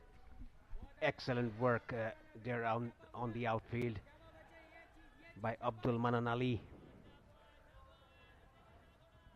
He covered a lot of ground there. The ball was racing towards the boundary with one hand diving to his right.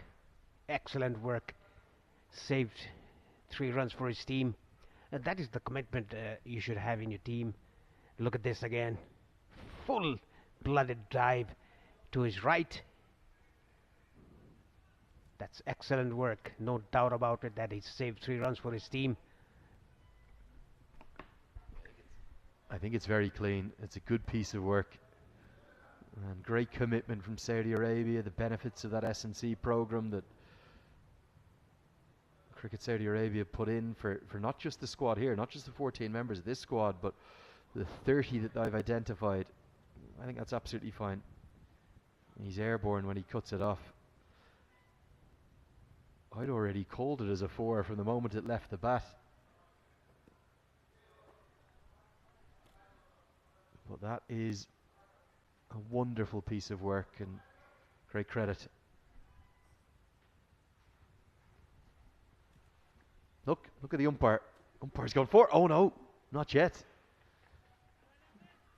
He's made a solid 20 yards there and put his body on the line to save 3 runs for his team. So Maksud, who started with back-to-back 6s, denied a boundary, gets the single instead. Brings Nadeem on to strike Maksud. 3 away from 50.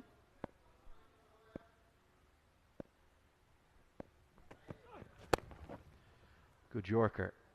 Why did they turn to seam so early? These two came on in the 38th over when there were still spin options available for Saudi Arabia. Yeah, I think the captain just wanted to get a breakthrough. That is why the medium pacers were brought back into the attack. They rarely bowl the variation. They back their positives to bowl seam-up deliveries. And Zishan Maksud, he likes the ball coming onto the bat. He likes the pace on the wicket.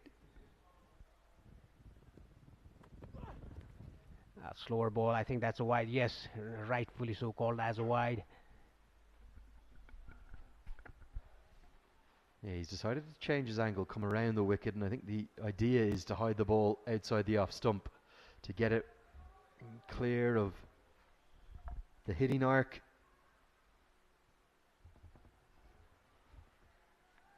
And that's good thinking, trying to react to the situation. The problem is it's too little too late for Saudi Arabia. This total is a mammoth one. Carved away. Good execution of skills. Again, all of the cricketing skills are there for Saudi Arabia. Their fielding needs work, I think, in terms of their catching and also anticipation of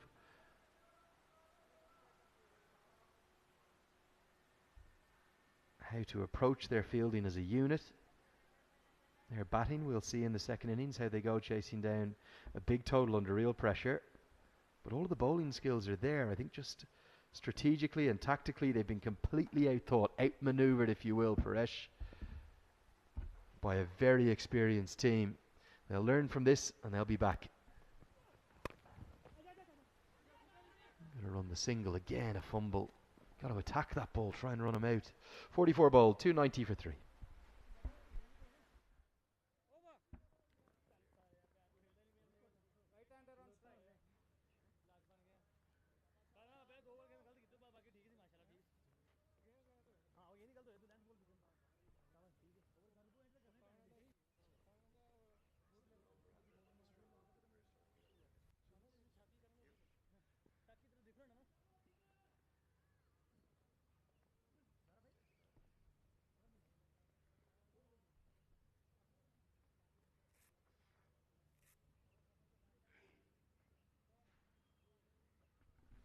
Again, a 50-run partnership between these two batsmen.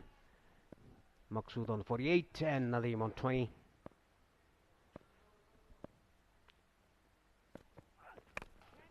Nicely carved away down to mid-wicket for a boundary. They're dealing in boundaries. They like the pace on the ball. Very rare in the modern game, Paresh, that you see any team, any international side at the death bowl the same overs, the same bowlers that is, for more than maybe a 3-over spell. The reason why batsmen can line up the bowler, they know the pace the ball is coming at, they get used to them.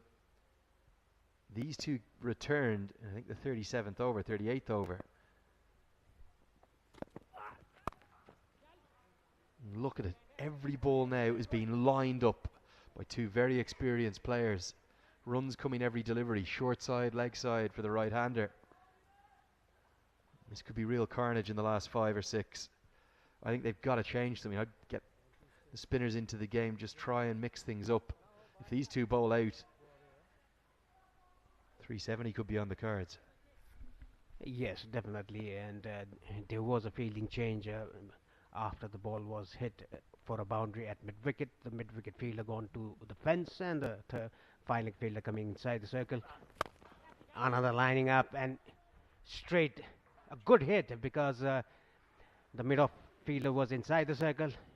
He gave himself a bit of room, Nadeem, and hit it over the fielder's head for yet another boundary. These guys are dealing in boundaries at the moment. A good connection, a good thinking. Because there's 7 wickets in hand, because there's power hitters to come, everything right now must go. I think 360's on the cards here. The 300's up in the 45th over. 375 could even be in the mix. That's better. A slower ball. Unlucky not to bowl Nadeem. There's 7 batters to come. 7 wickets in hand. Ayan Khan, I don't think he'll come in next. I think they'll go to Sandeep Goud or Naseem Kushi, who both hit very clean balls. Problem for Saudi Arabia, it's been this way throughout the innings. They've never got into the game. Boundaries have just come so consistently on a wicket we felt was going to be tricky. Back-to-back dots, some relief. Ishtiaq, the frustration, it's palpable. Yes, the last slower ball that he bowled, I think Nadeem picked it, but he swung the bat too early for his liking. That is why he was beaten by the slowness of the ball. And this time around, the last ball was a seam-up delivery, a quick one. That was also beaten. Yeah, 300 up in the 45th over, just losing 3 wickets. Oman right on top at the moment. They might as well as get 360 or 370. Nicely flicked away behind square. There's a fielder there. A good job. 2 runs taken. At the end of 45, Oman 302 for 3.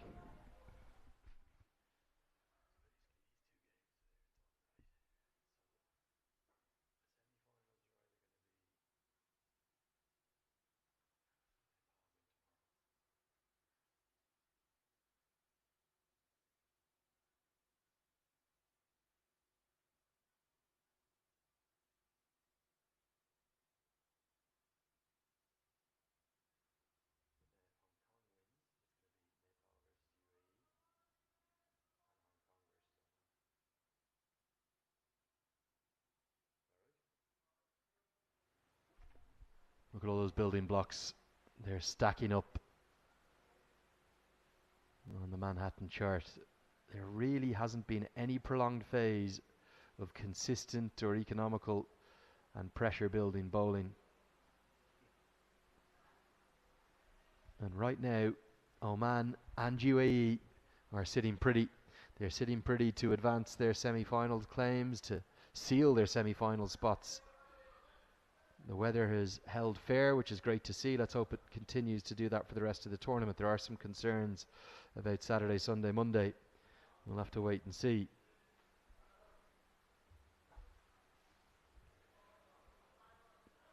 Bahrain skittled for 116, you'd have to expect UAE to chase that down. That will guarantee them a top 2 spot. They could still win the group as well.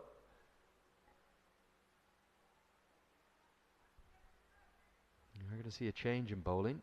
It's not going to be the one I want. Back to spinners. It's going to be Abdul Wahid to bowl his 10th and final over. Of the 3 seamers, he's probably read the conditions the best. Yes, he started off with bowling either side of the wicket, bowled 4 wide in his first over, giving away 9 runs. Since then, he's bowled very well. He's assessed the conditions well. He's bowled in the right areas, stump to stump. That is why he was successful in his second spell.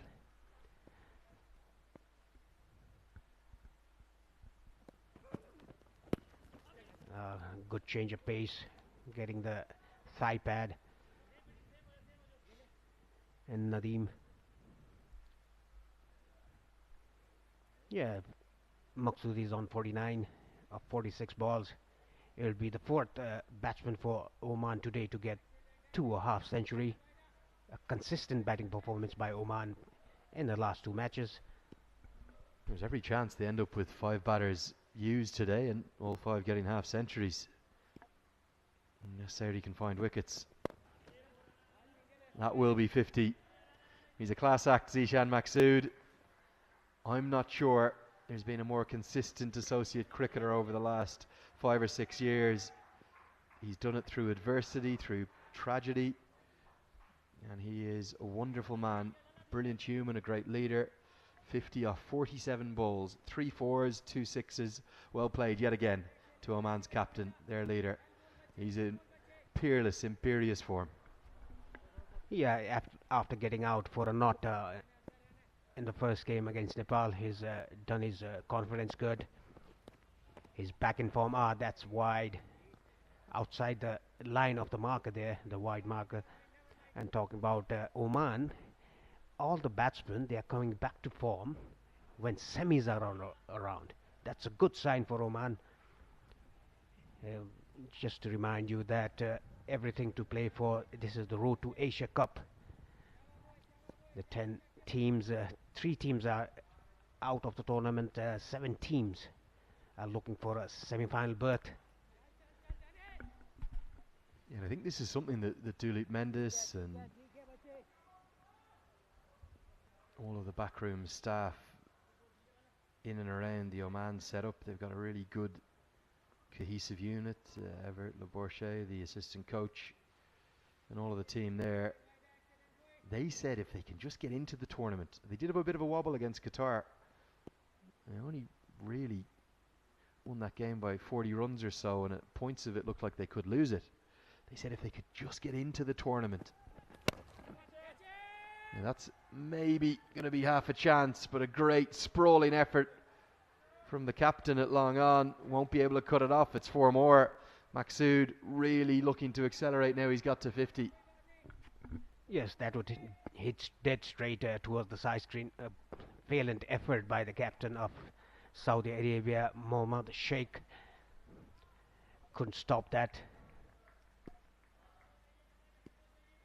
It was a variation bowled by the bowler there, but Zishan Maqsood picked it up, hit it cleanly over his head. Another variation bowled. And I think he's caught behind point. It's a brilliant catch and a brilliant moment for Saudi Arabia to see the back of Maqsood. Gone for the wide Yorker. He's dug it out, and again credit to another batter who's walked immediately. I thought it just a hint of a bump ball within that, but Zainal Abidin, a backward point, takes the catch. You can see it there cleanly off the face of the bat, so Maqsood knows that. Saves us the rigmarole of going upstairs, and an excellent catch held to give some light relief. And I think we are going to have it checked. Maqsood had walked off. He thinks it's out. We've given it out for 54, but maybe don't go anywhere. And now he's decided enough's enough. Good decision. He's gone for 54. Yeah, it's 311 for 4.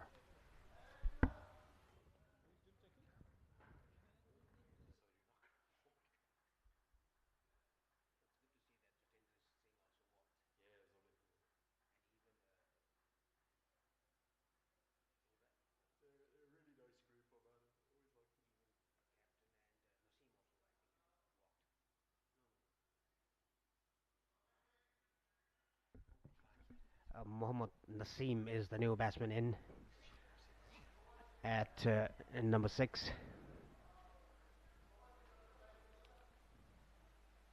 He's here to bat for the first time in this tournament.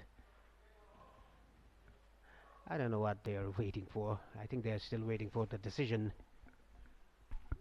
There's obviously nothing wrong with the no ball. Maksud is gone. He's back in the hutch. I think we should be getting on with the game here. Very clearly, even just on that first replay we saw, it's pitched and then it's come right out of the middle of the bat. He's tried to carve it away. And finally the umpires have said enough's enough. Let's get on with the final 4 overs as Naseem Kushi comes to the crease at the non-striker's end. He's got a massive big hitting reputation. 4 to go. Can Oman get to 350? It'll be the minimum that they'll want from here.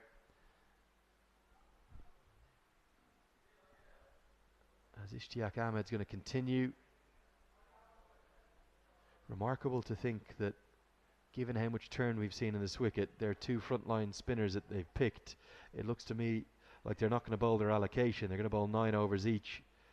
Another indication of the misread, I believe, of this wicket. We'll find out in the second innings. And that's carved away. And carved away for 4. Cannons into the 1x Bat title sponsors hoardings. The runs are flowing in the final 10. There was a new batsman in Naseem Kushi, and Nadeem has been there for 27 balls for his 37, and if they go with the current rate, they'll reach 341. If they go 8 runs per over from now on, 346, and 10 runs per over now on, they reach 353. They'll be eyeing that 10 run per over mark. A good caught shot played by Nadeem, the last ball. Pull shot, pulled it away down to mid-wicket region, maximum. Pace on is going the distance. And he may be 40 years of age, the man batting, but again, he's probably in the best form of his career. That's not a slow bouncer, that's a quick delivery. It's a short boundary though, and he gets the pull shot out and gets it all the way for 6. 10 from the first 2 balls of the over. Runs are flowing.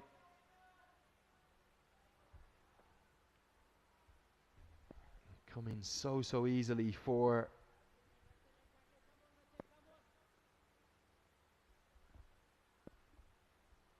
Oman.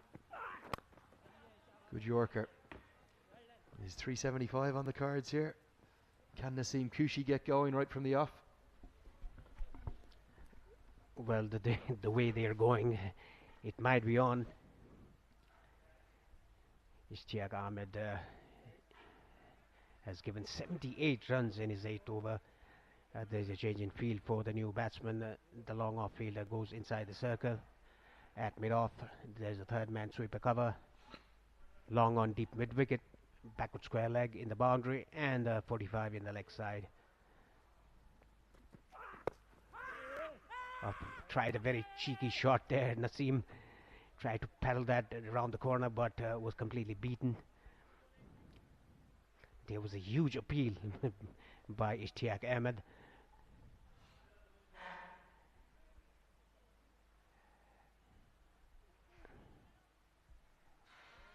Huge appeal. Well, the keeper didn't appeal, but the bowler went up. I think that hit the bat of Naseem Kushi.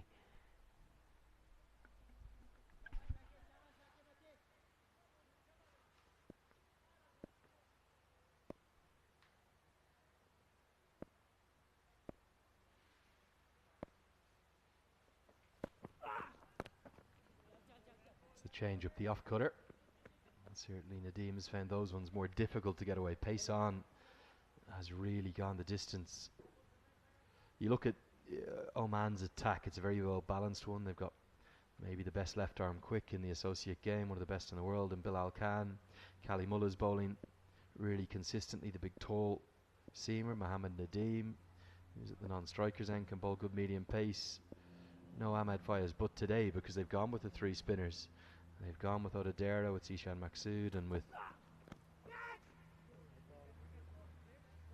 Ayan Khan as the leg cutter. Goes down the leg side, will be given as a wide.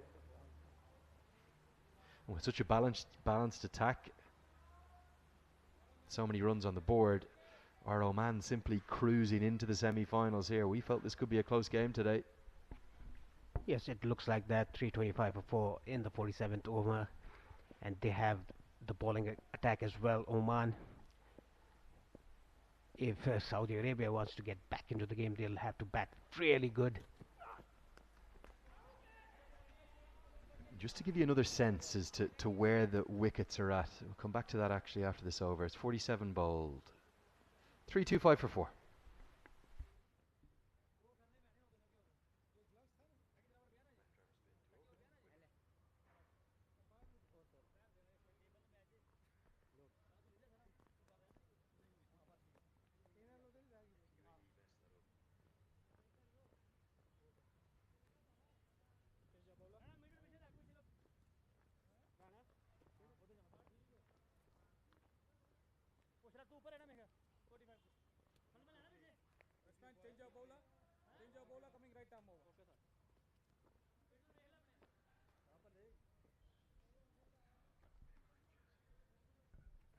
Atif is going to bowl from the Chobar, and with his 8th over, a touch expensive. 56 runs given by him in 7 overs. He'll have to use some variations. If it's a pace ball, it'll go the distance. Nadeem on strike on 45. Good Yorker. Thuds into the pad.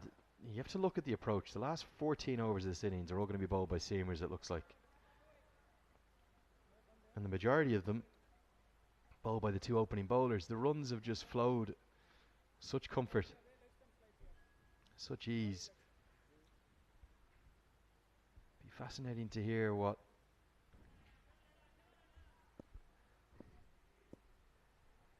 the thoughts of Kabir Khan are after.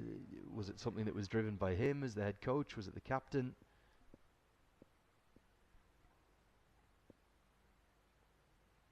Where did they get it so wrong? This goes into the sky. Should be a chance. Kushi hasn't got much of that, and he holds out.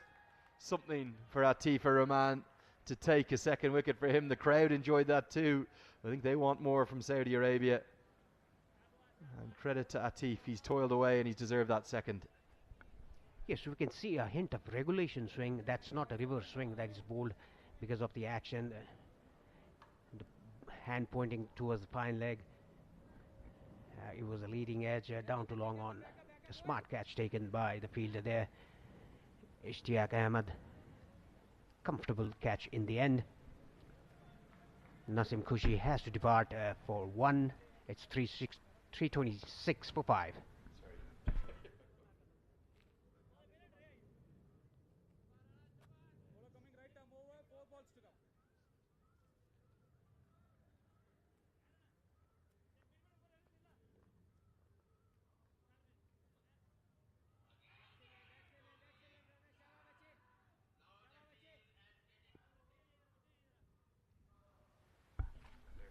Goud is the new man in at number 7 for Oman. A big hitter of a cricket ball. Straight to short extra. No run.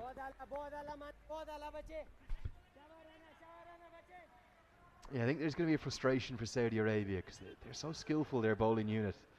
They've just strategically got plenty of not just small things wrong. It's not just the 1%ers, Paresh, is it? I think it's a complete misjudgment where things are at. It's a big ball to this man, Sandeep Goud. Look at his grip, very far down the bat, the 2 hands together, right towards the shoulder. And it's another cutter, that's the leg cutter. They have all the skills, they have all the resources. They're going to run 2 here. And the bowler's got to get back to the stumps. But a combination of the big decisions and the 1%ers have all gone against them, and that's why Oman have such a big total. Very sloppy work in the field there by Saudi Arabia. And none of the fielders went after the ball. The keeper had to run from his point. There was a short fine in place. He could have come after the ball, but he was just standing there.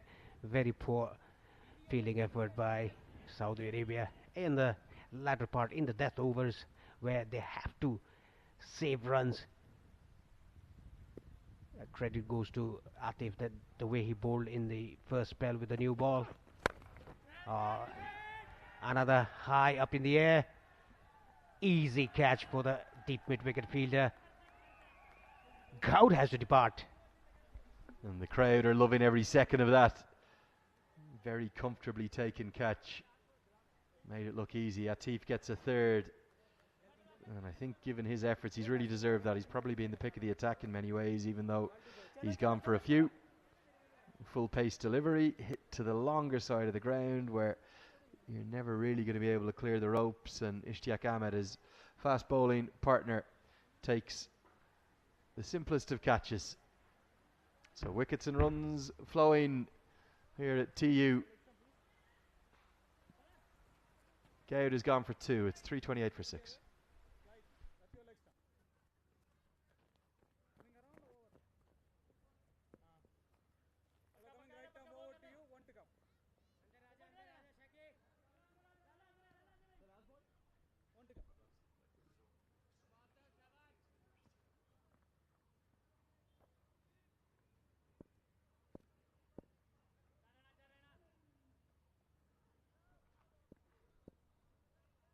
Ayan Khan, he's in down at number 8. Get off the mark immediately. 2 to go now. Oh man, what can they do in the last 12 deliveries? It's 329 for 6.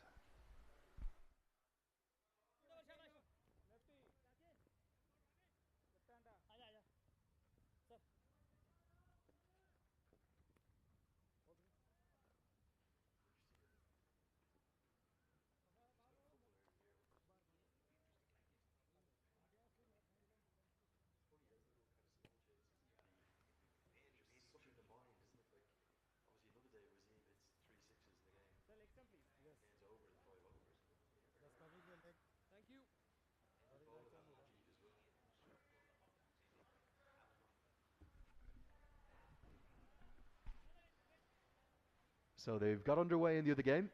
That's up at the Mulpani Stadium, and Bahrain, they have an early wicket. It's the big one too. Mohammad Wasim, the 6-hitter, is gone. It's feast or famine for him. 160 off 80. Gone for just 1, and with 2 overs left here, Saudi Arabia trying to close things out, keep it under 350.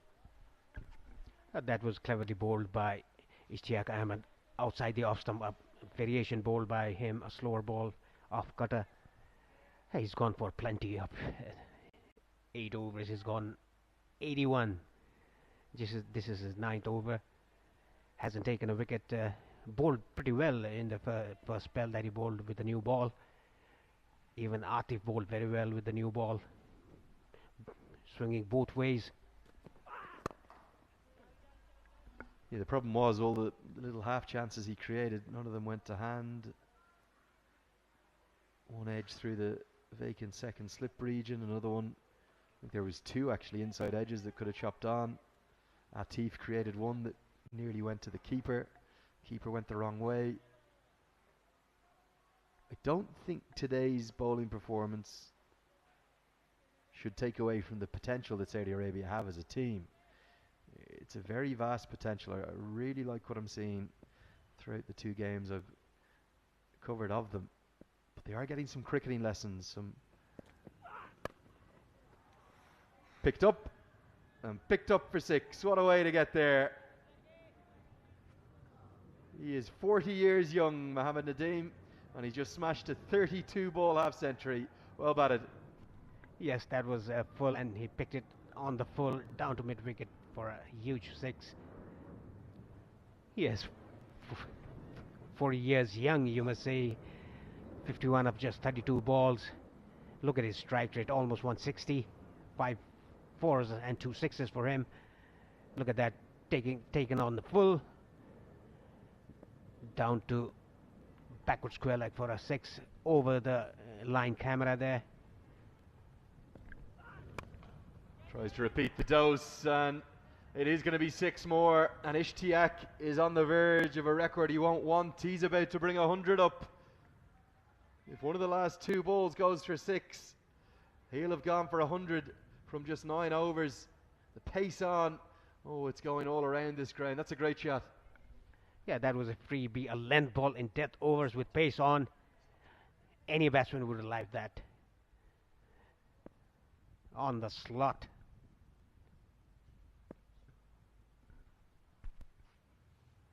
I'm not sure he'll know his figures, but 2 big balls for Ishtiaq here. Going to be just a single, so he can't afford for Ayan Khan to start with a maximum.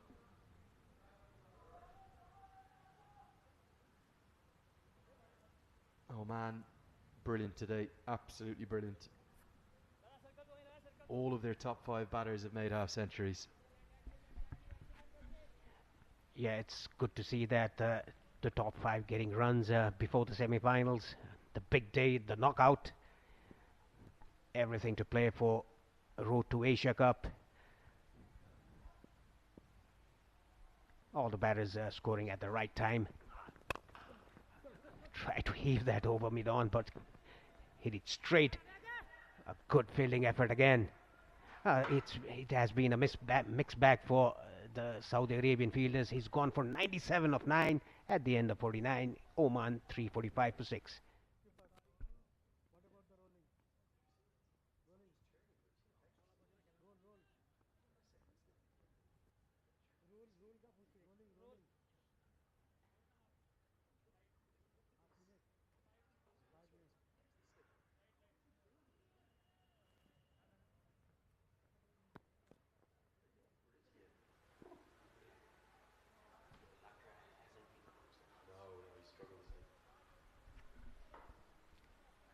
Just 6 balls remaining in the first innings. Oman 345 for 6. Can they reach at least 360? If Nadeem gets going, they can even reach around 365.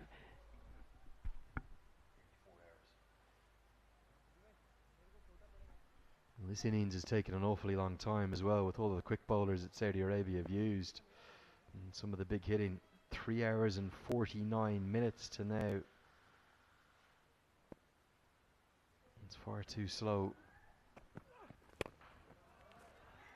Beautiful stroke. Mohammed Nadeem, you know, he may be 40, but he's playing better than he ever has. And that's one of the shots of the day.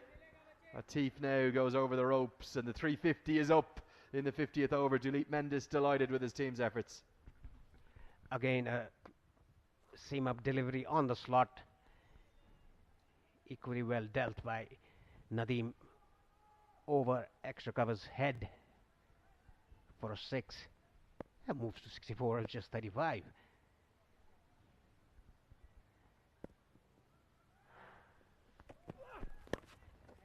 Whipped away.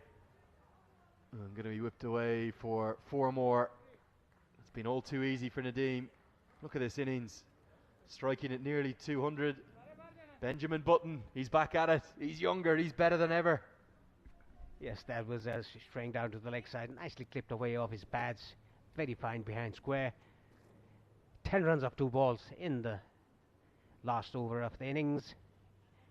Total of 35-4 scored in this innings by Oman. The current rate is creeping up, 7.2.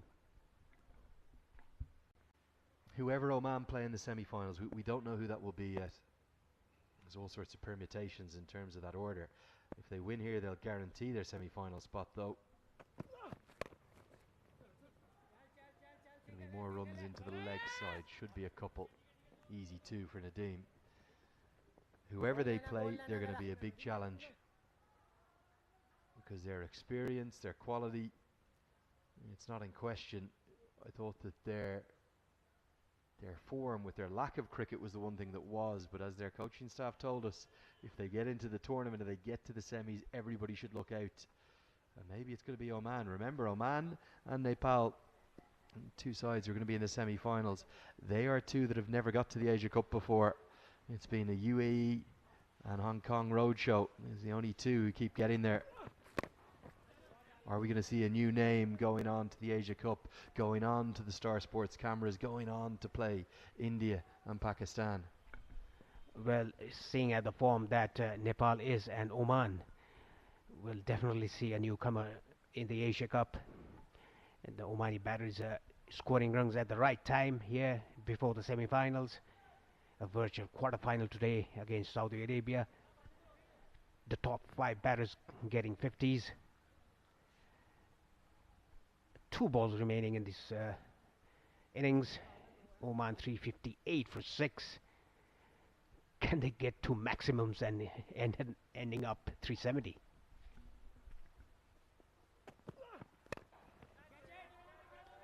Well, they're going to try to. There's one of them. Ayan Khan, just his 5th delivery, gets the long handle out, gets it all the way for a maximum. I just cannot understand this pace-on approach. Pace-on, if we had the strike rates for that, I'd say the pace-on today is going at over 200 or near to it. And pace-off going at less than a run a ball. Oman making merry. Can they get to 370? 13 sixes now.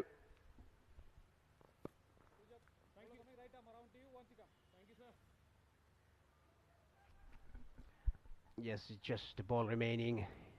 Can Ayan finish it off with a maximum and get the total to 370? A cover drive. There's a fielder, 2 runs taken. Looking for the third. Ayan Khan not there. At the end of the innings, Oman 366 for 6 in 50 overs. Nadeem staying not out on 71 of 38, and Ayan Khan 12 of 6. Atif ending his spell of 9 overs, 80 for 3 his figures. Well, what an effort.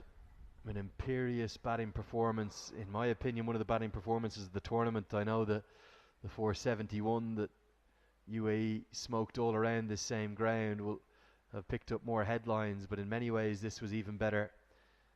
Oman's top 5 all made 50s. Nadeem, the pick of them for me, 71 off just 38. And look at the smiles, they're as broad as the sun, because Oman know on a very tricky wicket that took a lot of turn and bounce, they have been well above par. And for Saudi, they've been taught a few cricketing lessons there. Really just strategically they've been a bit out-thought. They bowled far too much pace, and as a consequence the pace travelled around the ground, and they've been run ragged in that total of 366. We think it's about 100, maybe 120 more than par. Will we be proved to be right? Let's take a look at the highlights. We'll start with some batting highlights, and there's plenty of those.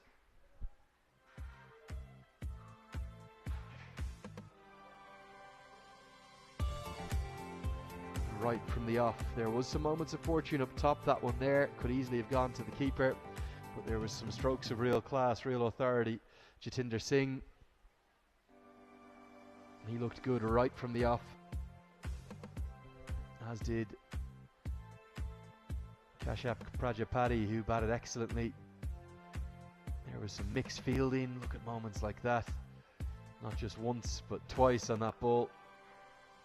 And then Prajapati started to show his class. Definitely in the first 6 or 8 overs there was 3 or 4 moments of real fortune. That one would have gone to second slip that had just been vacated, but there was some strokes of genuine class, particularly from Jatinder Singh. Picks up length nicely. The spinners, when they came into the game, they weren't quite on the money either, but you're not going to see as many boundaries hit off them because it was the pace bowlers that went the distance. Everything flew around the ground, and the opening partnership made things look very easy indeed. None of the Saudi Arabian attack could offer any consistent control, and as a consequence the boundaries just kept coming in all 3 power plays, not just at the start but throughout power play 2 and 3. And even the left arm spinner Zainal Abidin, who bowled a nice spell, was picked off occasionally, sometimes getting his lengths a bit wrong, and whoever came to the crease, all of the top 5 making 50s, the runs just kept flowing. Yes, a good batting performance by Oman. The top 5 getting 50s, 1 getting 80, and Nadeem 71 not out. At the end of the innings, more than 34s scored by Oman and more than 15 sixes. That shows the result, 366 for 6 in 50 overs. And it has been a disappointing bowling from Saudi Arabia after winning the toss and electing to bowl first. You would expect to take early wickets, but that was not the case. The openers having that opening stand of more than 100 and good partnerships between the batsmen to come in. It has been a run feast by Oman. A run feast, a run fest, whatever way you want to call it. The runs came and they kept coming. There was no real part of the innings where Saudi Arabia got some control, and the problem was when Mohammed Nadeem came in at number 5, he just scored so quickly. Zishan Maksud and Jatinder Singh struck at about 110 their strike rates, but Nadeem was the one who changed the game. Strike rate of 186 in that innings, the top 5 all going past the landmark of 50, and despite the couple of wickets, deserved wickets for Atifa Rahman, there wasn't a huge amount to cheer. Just the 6 wickets fell. Let's take a look at them. Here's the first one, a little bit sharper than you think. Abdul Wahid, and a simple catch and some frustration for Ishtiaq Ahmed, and then a wide drive from Jatinder Singh, good catch from Hasib Ghafoor, then 3 for Atifa Rahman, 1 more for Abdul Wahid. Credit to Zishan Maksud for walking after that, just like Jatinder Singh did for his dismissal, and then 2 simple catches in the deep. The first one held by Abdul Wahid, and the second one held here by Ishtiaq Ahmed to give Atifa Rahman 3 wickets to lend some respectability for his figures. But look at the 2 quicks, 9 and over and 10.78 and over. Yes, 18 overs between them and gone for plenty. And no real joy for the spinners. Okay, that will get us to the halfway stage of our coverage. It's nearly 1 o'clock. We'll be back before 1:30 p.m. with all the action from the chase. Can Saudi Arabia pull off an audacious chase? They'll need more than 7 and over. Find out with us live. We'll see you for the second innings then.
very good afternoon to all the viewers and welcome back after the lunch break. Oman taking on Saudi Arabia of the ACC Men's Premier Cup 2023, the 17th game of this tournament, and it is the 9th day. The two umpires are entering the field. One of them is a local umpire, Sanjay Gurung, and you can see the Kathmandu city behind the scene. The target for Saudi Arabia is a mammoth of 367 from the allotted 50 overs. A big ask for Saudi Arabia. This is, mind you, the virtual quarterfinal of the tournament. Whoever wins this goes to the semi-final.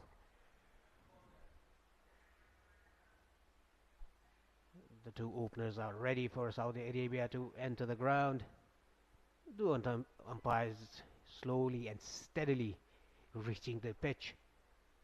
And I would like to invite my co-commentator Sharad Visakar in the commentary box. Good afternoon, Sharad.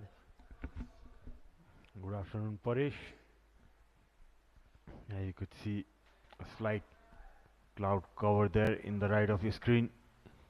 Hopefully the rain gods stay away as the Oman team look to walk out in the field.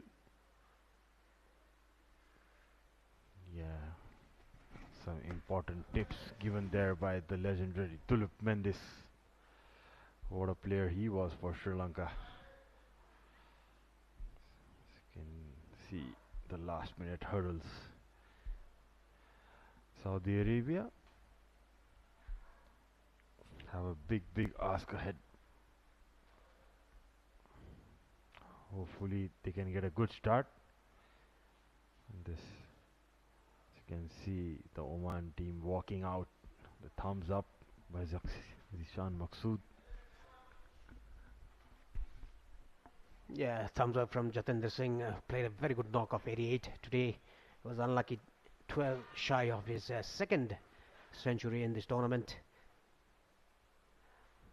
Even though there's a cloud cover over the ground, we can see a hint of a sunlight just creeping from the cloud. Not a threatening cloud though. It's dark but not threatening at the moment. Let's hope the rain stays away and we can have the full quota of 50 overs and a full match. Just a reminder, if you're just tuned in to watch this match, in the first innings Saudi Arabia won the toss and elected to bowl first. Oman in reply got to a very good start, a century opening stand for Prajapati and Jatinder from Oman.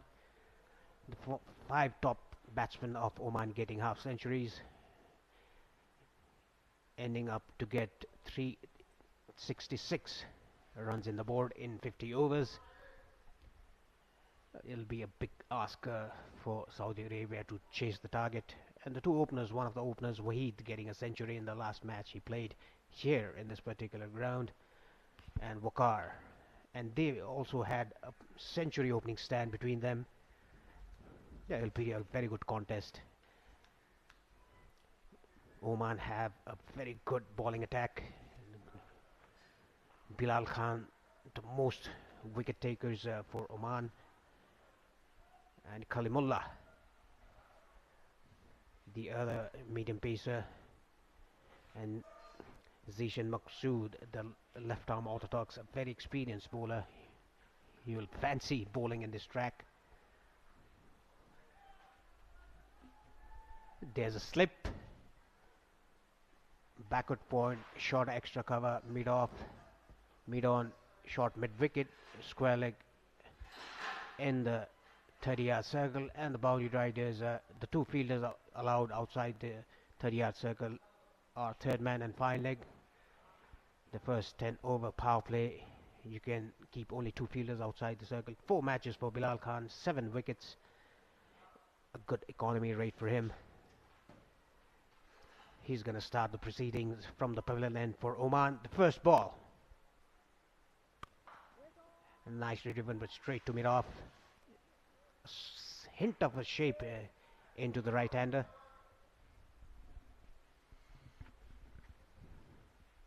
Yeah, The other non-striker batter is Wakarul Hassan, who joins Wahid. Bilal Khan, the premier bowler in associate cricket. Always good to see him bowl with that swing going. Both ways, in fact. Can see 4 fielders in the leg side, expecting the ball to come in, most certainly. Wahid starting off positively, getting the middle of the bat, even though the run hasn't been scored. It's a positive sign that he wants to get on with the game, middling in both the occasions, but straight to the fielder.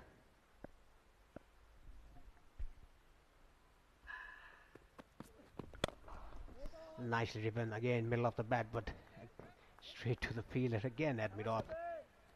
He's not just doing a dead defense, he's just trying to drive the ball, get the feel of the wicket. It's good to see a batsman coming out in a positive note. Yeah, was in very good form in the last game. Scored 124 runs. More than half the runs he scored for his team, chasing the target of 217. Looking good in this game as well. Wahid. They would look for a good contribution from him, Saudi Arabia. This time around, the fourth ball that he bowled just a bit shape away from the right hander, squared the batsman up. A good line and length bowled by Bilal Khan. You can expect that from him. A top class medium pacer in the associate members. He was the leading wicket taker in the ICC Men's Cricket World Cup League 2, which ended last month. The last date, March 16th, in the game between Nepal and UAE. A dramatic end to that.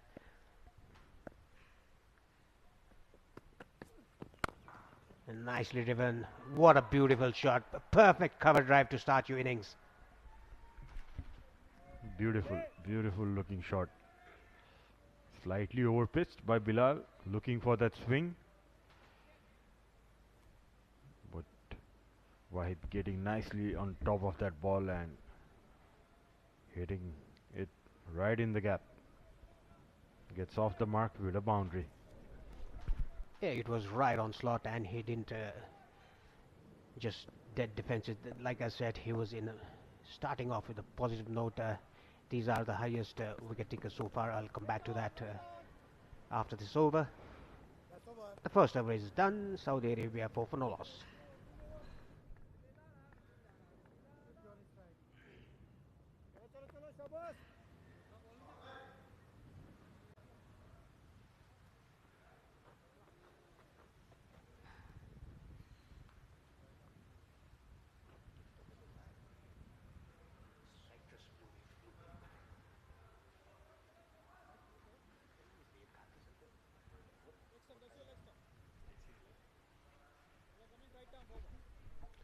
Kalimullah, the bowler from the Chobaran, is taking the second new ball and the second over of the innings.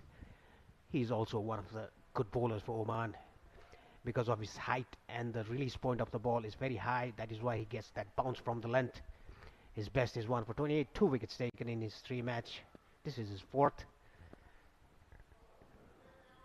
A Walker on strike, the left-hander.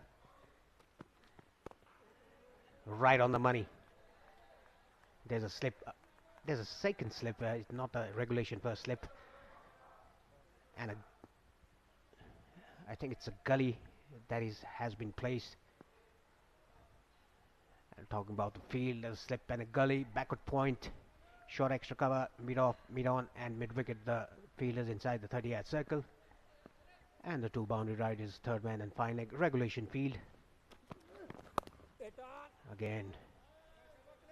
He's very immaculate with his line and length. Sharad doesn't give any room, doesn't bowl any short balls, just back up the length and then balls that he bowls in the initial stages.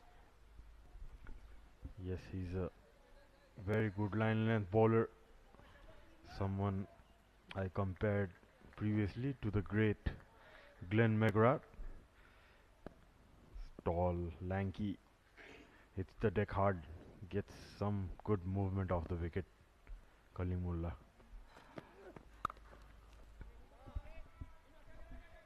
There was a bit of a room given by the bowler, but the batsman couldn't get hold of it straight to the fielder. And even Josh Hazelwood has been compared to the great Glenn McGrath with his line and length.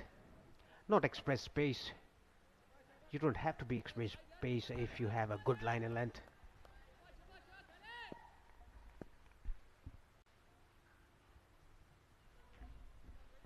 And the wonderful scenes from the drone.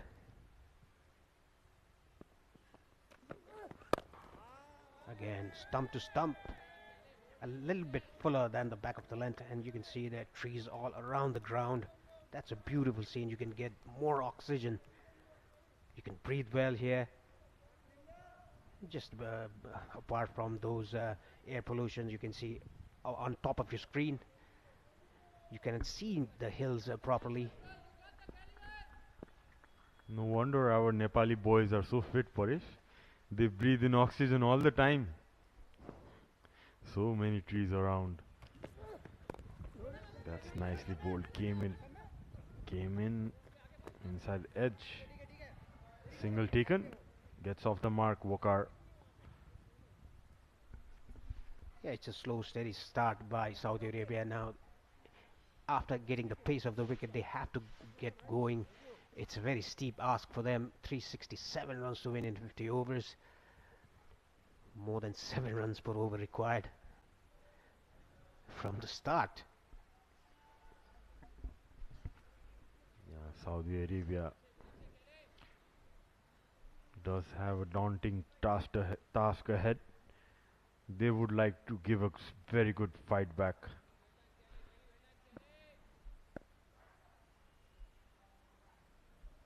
It will be a very, very interesting chase if they get a good start. Just a run of that over. 2 gone. Saudi Arabia 5 for no loss.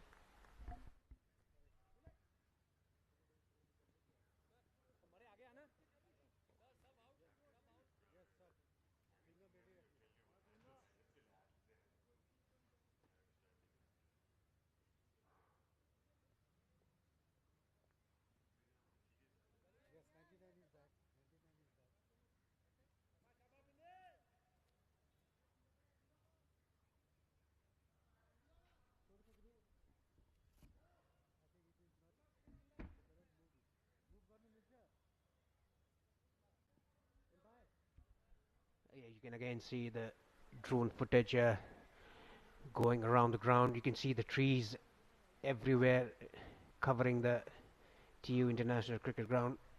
What a venue this has been for international and domestic cricket for Nepal, and even for the franchise cricket as well.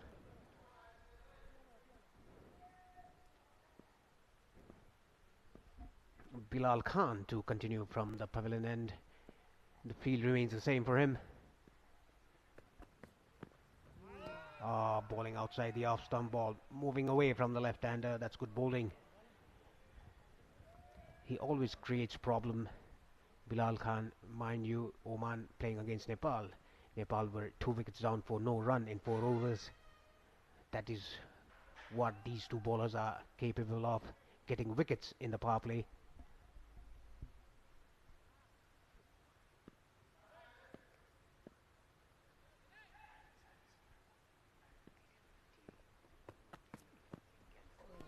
Oh, that was a nothing shot played by Waqar. Ends up beaten up outside the off stump. It's good to see that his partner Abdul Wahid going to have a chat with him. And they need to get off to a good start here, needing 367 runs to win in 50 overs in the initial start. They are 5 for no loss in the 3rd over.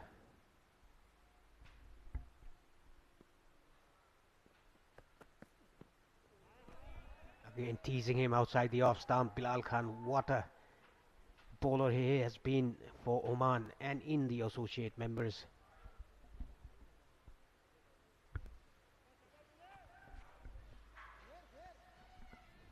Yeah, he's a fantastic bowler for Oman. Lethal Yorkers, swings it early on, gets a lot of batsmen LBW and bowled. Has good variation in his back. That was too close to the body to cut. Got the inner part of the batter, couldn't time it. 4 dot balls on a trot by Bilal Khan after getting hit for a boundary in his first over by Waheed. A perfect cover drive played by Waheed to open his account. Cautious start by Saudi Arabia here. They need more than 7 runs per over.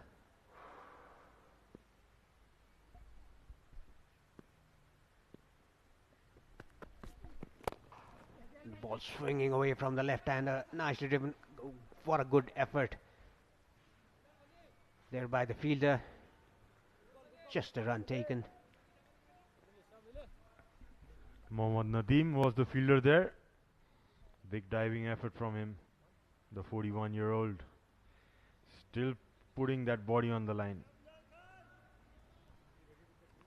Had a good day with the bat. Scored 70 plus runs for his team. Those 4 sixes still contributing strong for Omani team. Mohammad Nadeem. Oh, that was good running between the wickets. They took 2 runs after the ricochet of the hand of Mohammad Nadeem. A good running. These guys have good understanding. That was shown in the last match they played. Straying to the pads. Easy dolly catch to the square leg fielder. First wicket. The first wicket gone for Saudi Arabia. Waqar. The ball stopped on him. Not much a celebration from Oman. First blood drawn by Oman. A dolly catch for the fielder at square leg. Got the leading edge. Sandeep Gaud, the catcher. Waqar Al Hassan gone for 3, playing 11 balls. Saudi Arabia, they are 7 for 1.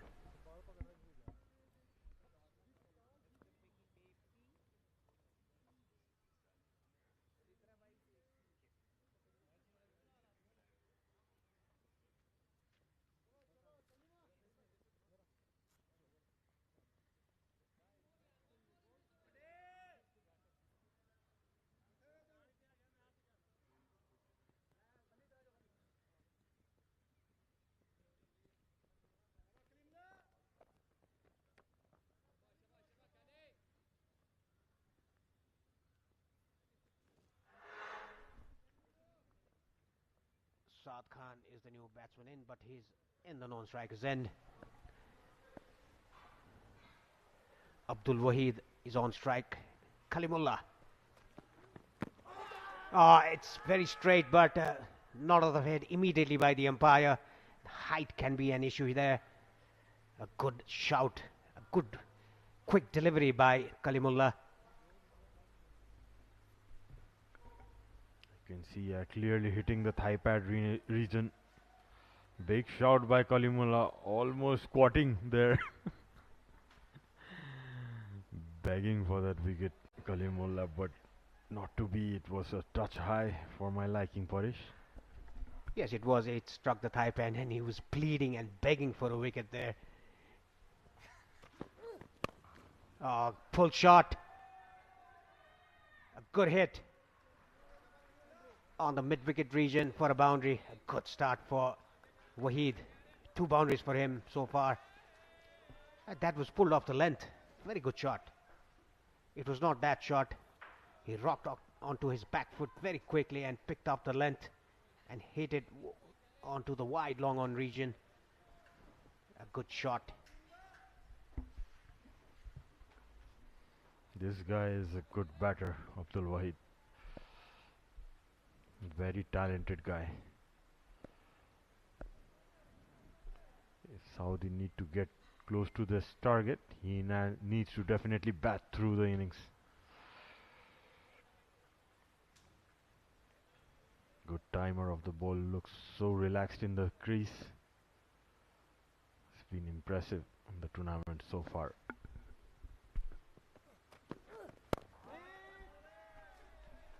That was a good comeback ball. The ball was not bad either. The last ball that was hit for a 4. That was good batting, and the umpire is suggesting that he couldn't see anything. You're in line in front of my eyes. He just wants the bowler to just step to his left in his run up, in his follow through rather. Look, he's coming into the eye of the umpire. Yeah, it's going to be a good battle between Kalimullah and Waheed, and even Bilal Khan and Waheed. There's a gully and a wide slip. Square cut straight to the fielder.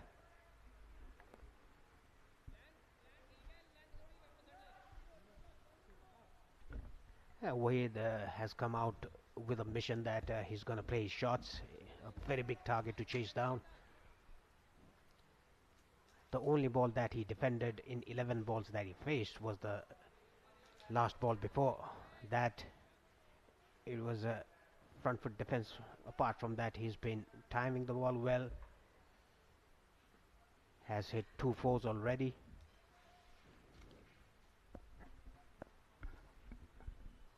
With that shot, the gully fielder comes out. Extra protection given in the offside.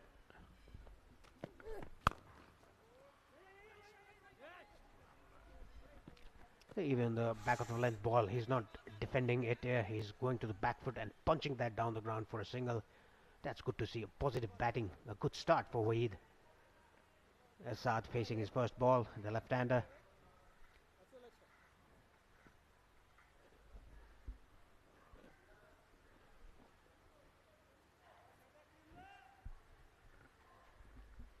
Another left-hander walks at number 3. Just a run in his third match. He would like to make a decent contribution.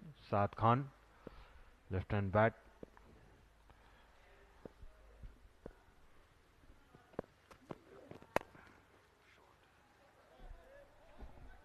That was again back of the length, angling away from the left-hander. 4 overs has been bowled. Saudi Arabia 12 for 1.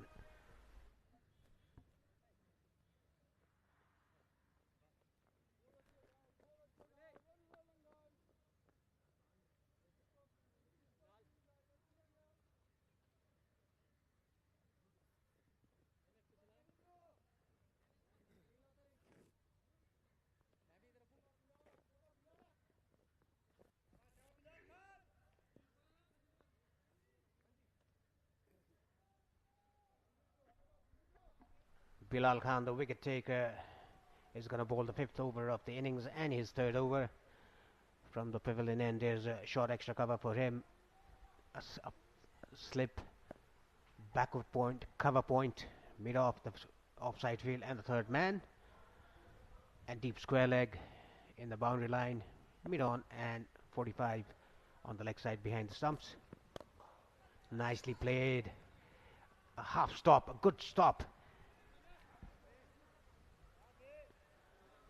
by the captain there at short extra cover, Zishan Maqsood. Surely stopped 3 runs for his team.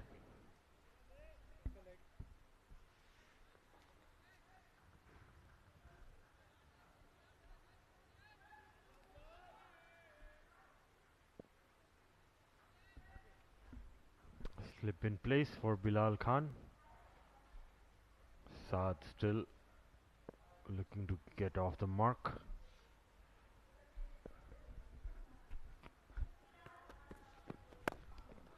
That was a slower ball. Leg cutter nicely picked by Ustad Khan. Equally in control, and a 4 opens his account with a boundary. That was very well timed and picked it. Yeah, a knuckle ball it seems by Bilal, and found the gap. Saad just pushed it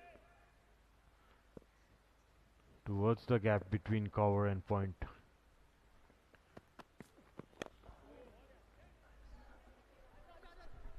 That was on the pads, flicked it away just for a single. I think that was a poor running. There was 2 runs definitely in that. It was played on the gap. The final fielder had to do something. He had to run 15 to 20 yards.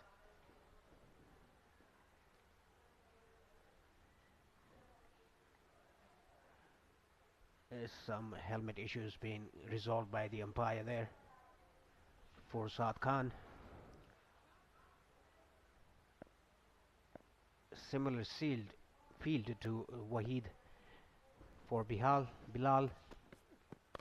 That's pulled away. It was not short. He picked it up very nicely. Another boundary for Wahid. He looks so good. He's very relaxed in the crease. That is what we saw the other day that he batted. He scored 124 runs. Look at this again. It was not short. He just picked it up. He picked up the length very early. Signs of a very good player. He's getting so much time to rock back and play on the front foot as well. Looked so easy on that in the eye, that last shot. Beautifully flicked away again. Runs away to the boundary again. Back-to-back boundaries. Wahid getting a move on again. Yes, this was even clinically done by Wahid. Just a flick of the wrist. The fine leg fielder was inside the circle. He just had to get past that fielder. That is what exactly he did. To his left, a comfortable boundary for Wahid and for Saudi Arabia. Back-to-back boundaries.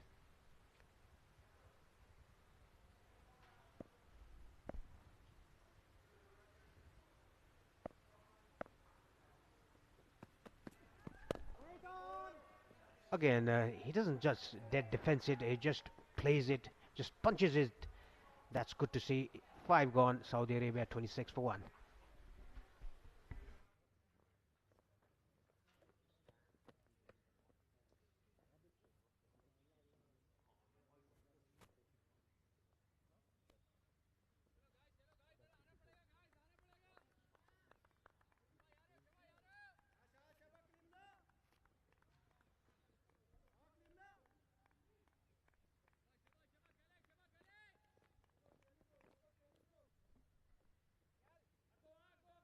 Good start for Abdul Wahid. He's playing on 18 of 16 balls. Kalimullah starts with that immaculate line and length that he always bowls.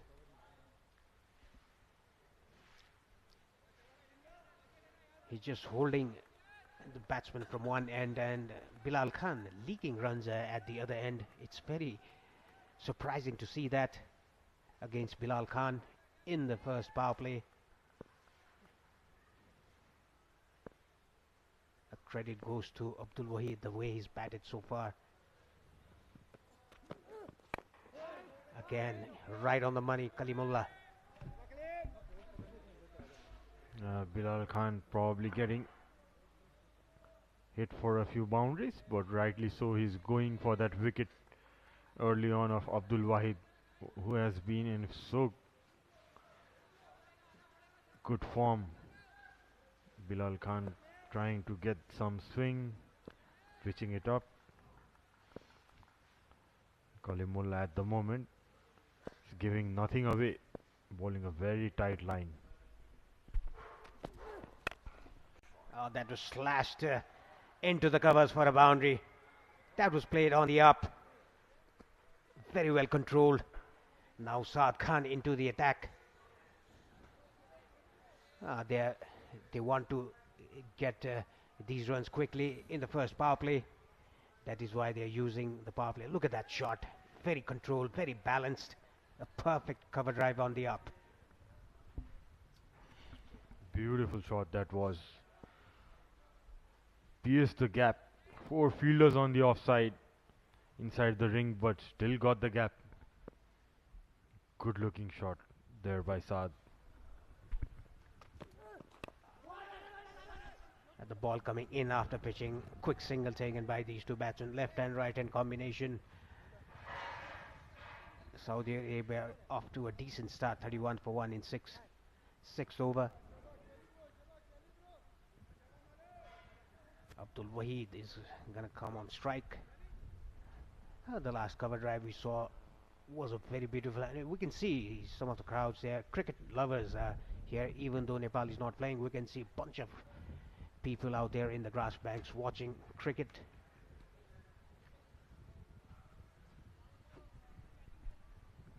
Yeah, decent number of crowd today to watch this game. Probably be around 1,000.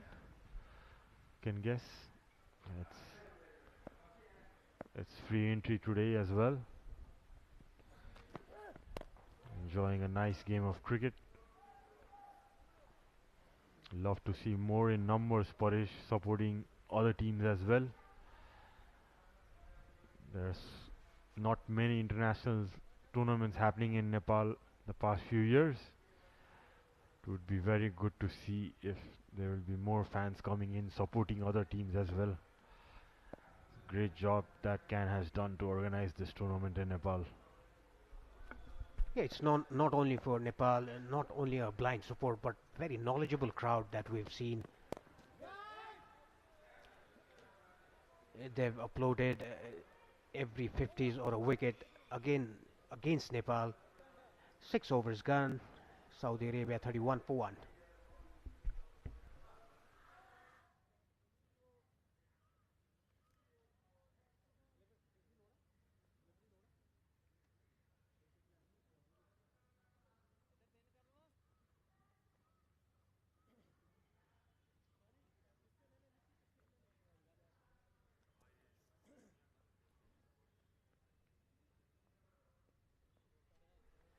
Bilal Khan with his 4th over and the 7th over of the innings.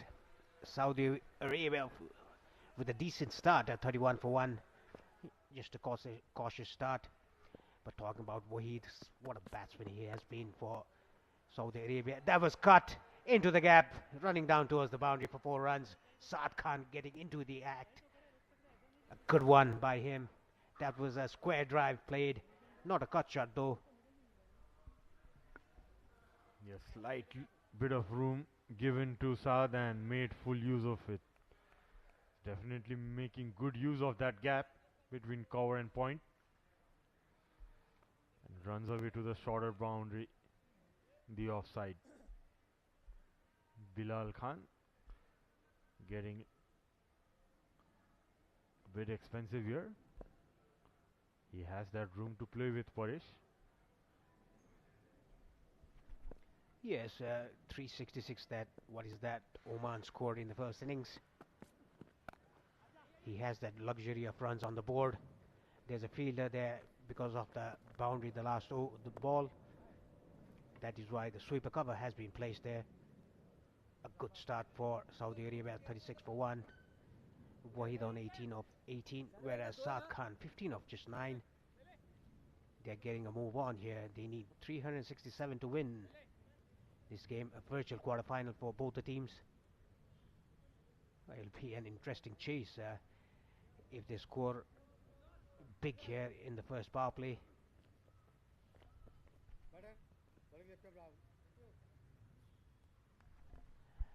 Bilal Khan changing his angle, coming around the wicket to the right-hander. Oh, that's nicely punched down the ground. What a shot to bring up another boundary for him. That was brutal. Yeah, he welcomes Bilal Khan from that round the wicket angle coming in, and it's punched down the ground. Runs away to the boundary. Big gap there in the mid-on region. You can see a wide mid-on in place. He hits that straight. The long, and the mid-on fielder is dropped down. Third man has been called up. Nicely done again by Abdul Wahid. Yeah, the last boundary he scored was not a flick. He just punched that around the ground with a straight bat. Incredible shot played by him. The 4 fours that he has scored, all 4 has been very good. This is very rare to see Paresh. Bilal with a very defensive field. No slips, fine leg and third man up. Defending those boundaries. Punched it away for another single. Yeah, he looks very good. Abdul Wahid, the last match he played, scored 124. He's continuing that form that he had the last match. 23 already of 21. Saad Khan 15 of 9. A good decent start for Saudi Arabia, chasing a mammoth total of 367.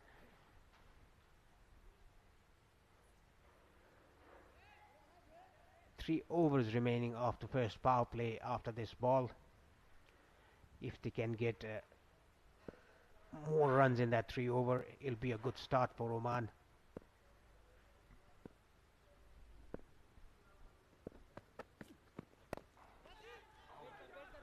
Oh, did that carry? That was a slower ball bowled by Bilal Khan. Not picking that, Saad Khan just played it back to the bowler. Let's look at it again. It was airborne. Yes, that will go down as a chance. It is not easy for the fast bowlers to get a return catch, to take a return catch. After 7, Saudi Arabia 41 for 1.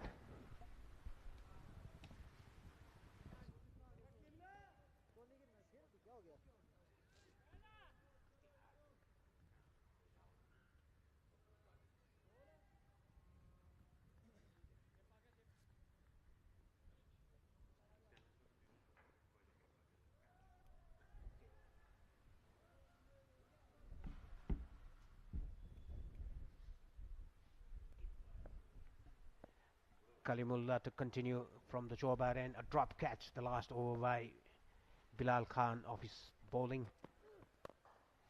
Hit it straight by Wahid. What a shot again on the up. Now he's getting things moving for Saudi Arabia. Moves to 27 or 22. This was also a good shot. Played it on the up into the vacant area. The mid-off-fielder was a bit wide. Look at this. Hit it with power as well. Yeah. Slightly bowled it up, Kalimullah, and Wahid going straight. Doesn't he look good when he's hitting straight? Wahid carrying that good form, playing positive cricket. That's what the team requires from him. That was cut fine, but straight to third man. He wants to accelerate now. A very tough ask for Saudi Arabia to get 367 in 50 overs. The current rate is at 6.27. The required rate in the start was over 7 runs per over. They are getting to it, getting closer to it. They need this kind of shots every over. They need a boundary every over and 1 or 2 runs. They'll be around 7 to 8 runs per over. That is the required rate for them.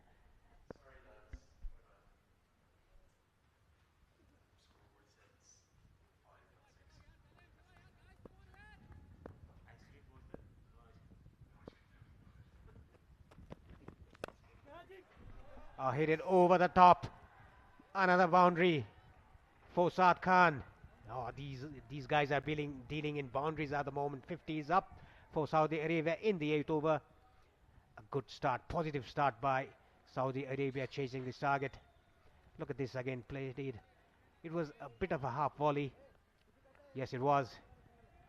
And equally well dealt by Saad Khan for a boundary. Yeah, good intent shown by these two batters. That's what's required.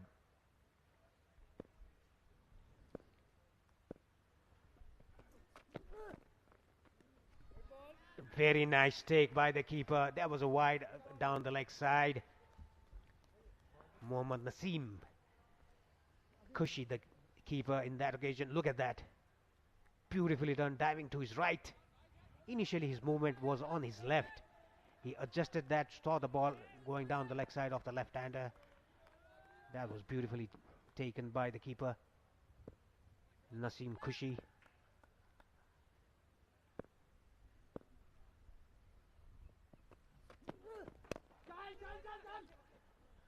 played with soft hands into the vacant area. Quick single taken, good running between the wickets and good standing by them. I don't know why Wahid just wanted to stop him. The ball was gone away as an overthrow. 2 runs taken by these 2 batsmen. Everything happening in the middle here. You're running for that quick single. Just hit the batsman's leg guards and running away. It's good to see this kind of cricket from Saudi Arabia. They have definitely put some pressure early on to these opening bowlers.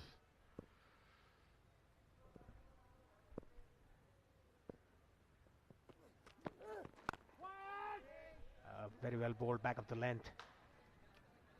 Yeah, he's bowling very well, and good to see that after getting hit on his pads, Abdul Wahid didn't want to take the second run because the ball ricocheted off him, but Saad Khan wanted to take the double. That is why he got back on the non-striker's end.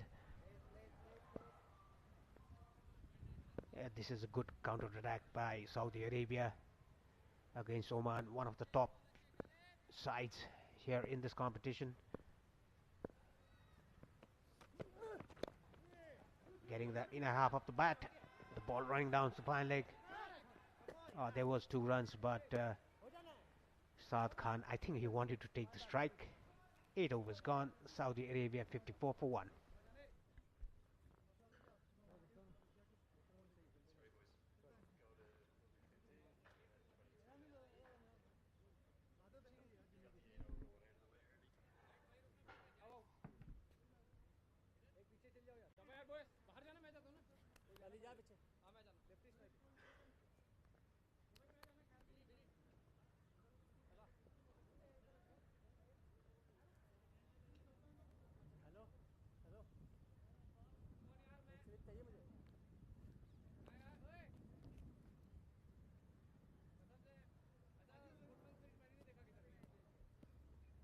चलो चलो शाबाश बाहर रहा बाहर काट कर रखिए राजा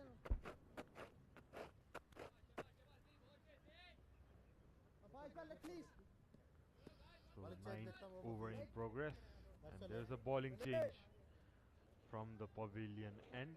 It's captain Zishan Maqsood. As I welcome Andrew Leonard. A very good afternoon, Andrew. Hope you had a good stroll around the stadium.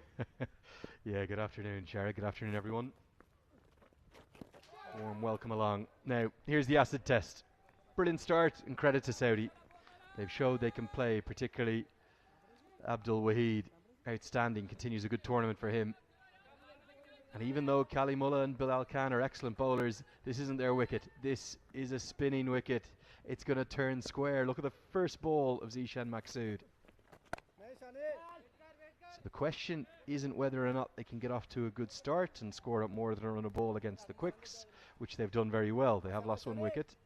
The question is now, how much can they score off these 30 overs of spin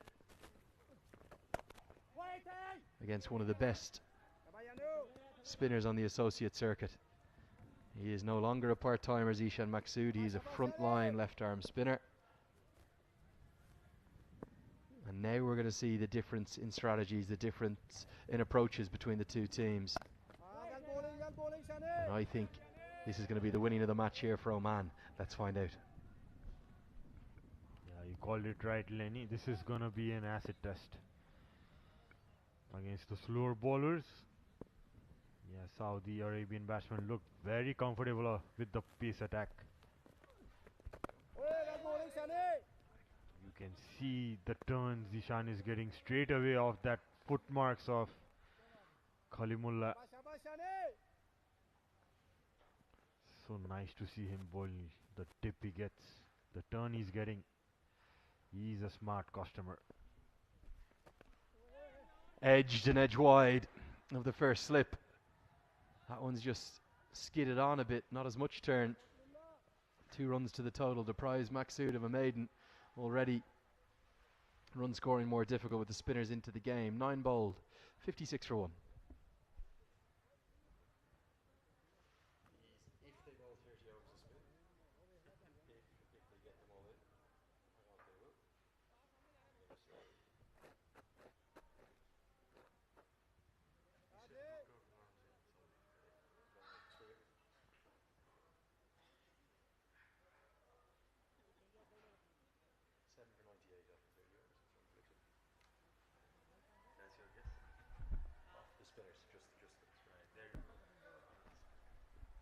Well, here we go. We're still in the first power play, but we have a spin from both ends. It doesn't take a rocket scientist, a genius, to tell you. I'm certainly neither of those things. You just have to judge the conditions. And I don't know how you could have looked at that wicket this morning, however good it looked, and think we will take a spinner out of our starting 11 and we will put a pace bowler, albeit an all-rounder, in. It's a misread from Saudi Arabia, whatever happens, even if they somehow chase this total down. Nicely played. Waheed opens the face. And the one thing they have is that runs away for 4. Odedara has not played a lot of international cricket compared to his contemporaries. Maybe he's the one of the 3 spinners to go after, particularly for the right-hander. Yeah, that could be a good option, as Waheed plays it late down to the third man. Hasn't he looked good?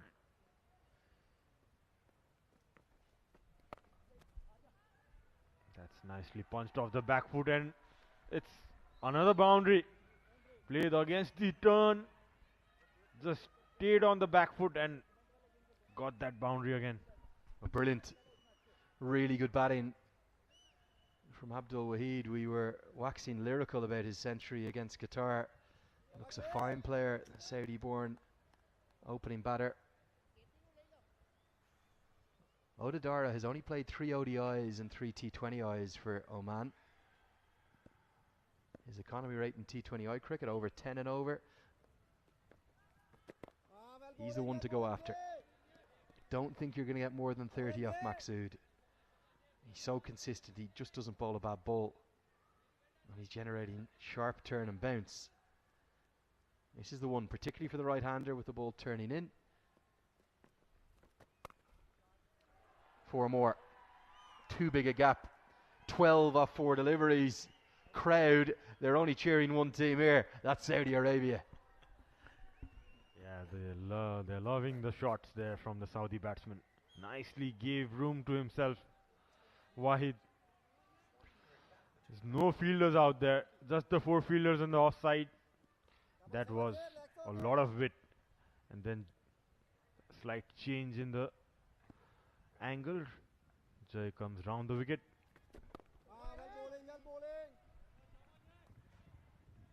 He's raced to 40 off 27. Really good effort. To have any chance of chasing down over 300, you need one of your top 3 to get 100.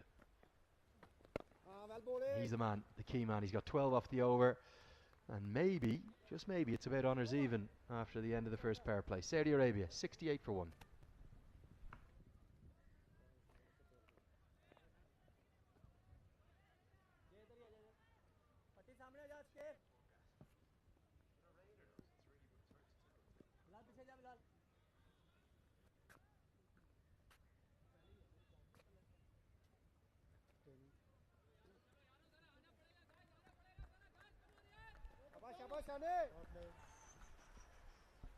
That's the power play signalled. We're into power play 2 now. 4 fielders allowed outside the circle. And really all eyes now at this ACC Men's Premier are on the TU International Cricket Ground, because UAE, they're getting it done. In essence, it's 2 quarterfinals today. The winners progress to the semi-finals. The losers, their competition is over. Can Saudi Arabia spring an upset? And what an upset it would be, with 366 on the board, but they've started very brightly and they're right around the required rate right now. Still an attacking field set there in the offside by Zishan. Slip in place, and there he clipped away the leg side. Another single. The point you made out earlier, Andrew, just wanted to ask you, is it the reason the left arm spinner missing out in the Saudis playing 11 was because of the 2 left-handers that the Omani batting side had? Probably that would be a tactical decision from the coach and the captain. That's the only reason I can say that he was left out. I think my silence is speaking volumes. Hoods into the back pad. It's going to, I think, go over the top and maybe also miss leg stump. Sanjay Gurung, he tends to be pretty prompt with his decisions. Bounce as well. Yeah, definitely going over the top. Good decision for me. But Maqsood is already causing problems. He will love bowling to this right-hander.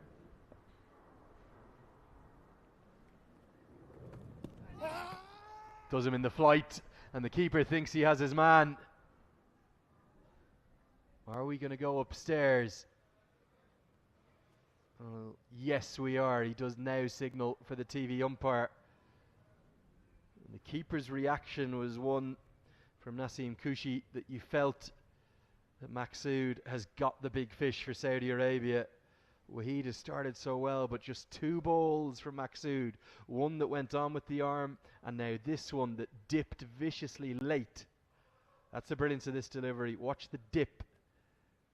Drew him into the shot. His foot's well out. Did it get back? Oh, I think it did. And I think Naseem Kushi has missed the first attempt at the stumping, and he's cost his captain a wicket. If he takes them there, he's gone, but he didn't. And it's only now that the bails are taken off. And Kushi, well, he's faltered. And the green light's going to come on. That's a big miss, I presume. Yeah, you could see some bit of shoes behind that crease before he breaks the stump for sure.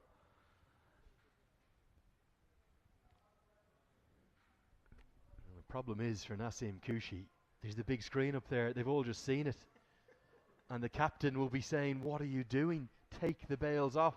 This light would have been red instead of green. But he's missed the stumps for the first attempt, and that's given Wahid the chance to get back.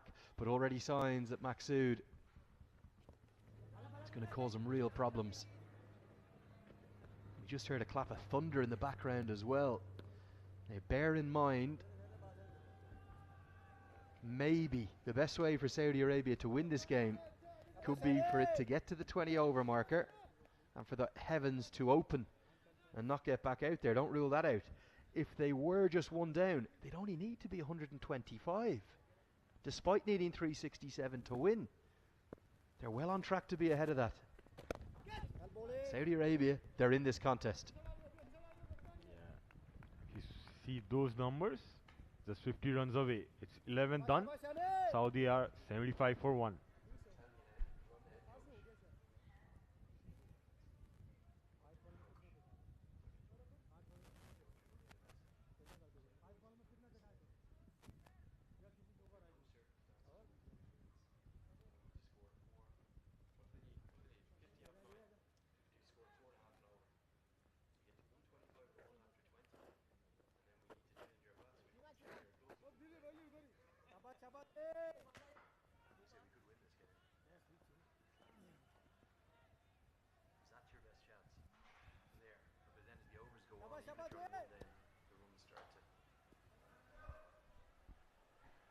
Just the 1 wicket so far, and a really good start, going at nearly 7 and over. They need a fraction over that.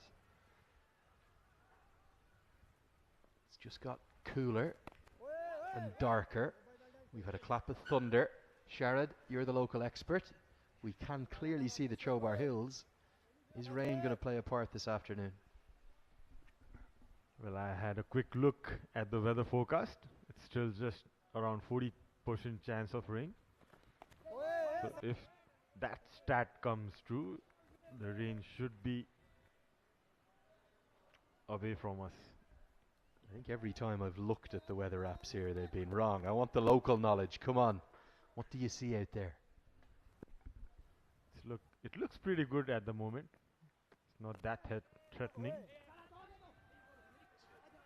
That's a misfield and a running for 2 easy runs, it seems. Not sure what's happened in that shot, but Saad seems to have done himself a nuisance. It's his front shoulder. He's just grimaced after running through for that 2. He looks in a lot of pain here. We come back live. Oh, this is nasty. His reaction is thus that he looks in a lot of bother. He looks in agony. What's he done here? It's his front shoulder, isn't it? It's his right shoulder, being a left-handed batter. That's what he'll have, in essence, extended that drive with. And there's now a wind whipping around the ground. You can see it buffeting the cloth of the chairs in the background. Oh, he looks in complete agony. Hope he hasn't popped his shoulder here somehow.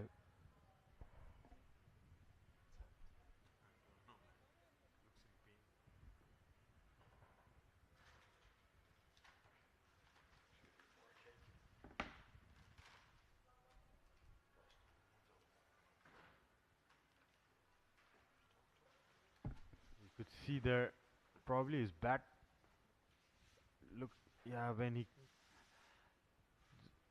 went for that, when he was creasing that bat for the first run, probably did something bad to his shoulder. Straight away he was looking in trouble. Looking at his expressions, doesn't seem it's not looking good at all. Seem to have done a lot of damage. Not being able to lift that shoulder as well at the moment.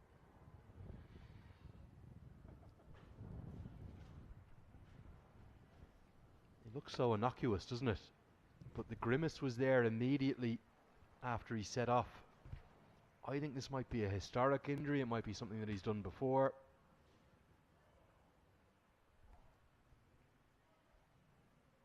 And a reminder that if we don't get a completed game in, if somehow the heavens open now before we get to the 20 over marker, that's no good for Saudi Arabia. Oman would advance to the semi-finals with a non-result. He looks like he's going to try and battle through. Have you ever had any shoulder problems? It's a complicated joint. Had a few, but never tried to bat on when I had that. Yeah, he's still looking. Good news is he's back on his feet.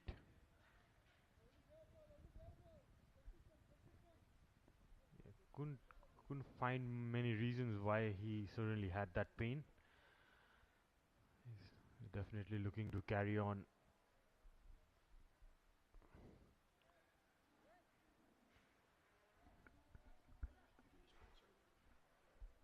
As he gets into bat again.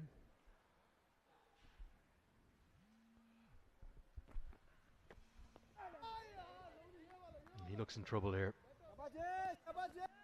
Trying to just get his feet moving, trying to get some blood going, but problem is it's his front shoulder. You can't really bat without your front shoulder.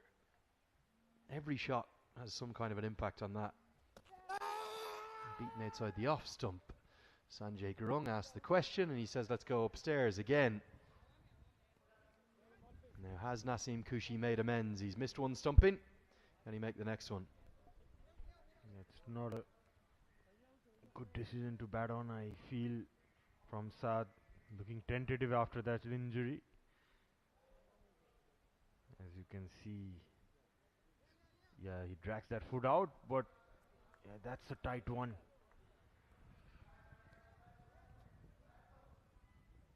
Need to have a good look again. The front foot's fine from the bowler. Yeah, he drags it out at first, but then he again crawls it back behind the crease, it seems.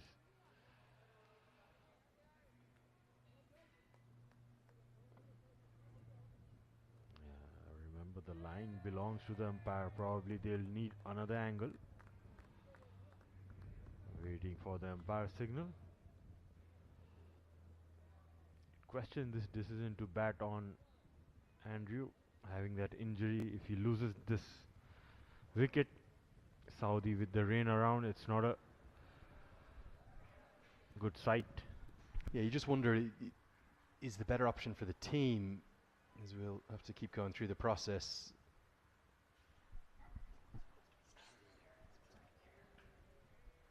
And sadly, the umpire is blocking the shot, so I think green is going to be the decision here. Yeah, nothing else could be given as the crowd very much on Saudi's side. I just wonder, is the better thing for the team, Sherrod, maybe to retire Hurt for the moment? And particularly that maybe the next batter in could be a right-hander, get two right-handers together to counteract this off-spin that's being bowled right now. And then come back when you've had a bit of treatment, maybe got, I don't know, a painkiller in or some deep heat. But right now he doesn't look in full fluency. Every shot he's barely hobbling to the other end. Difficult to watch right now. 12 bowled, 78 for 1.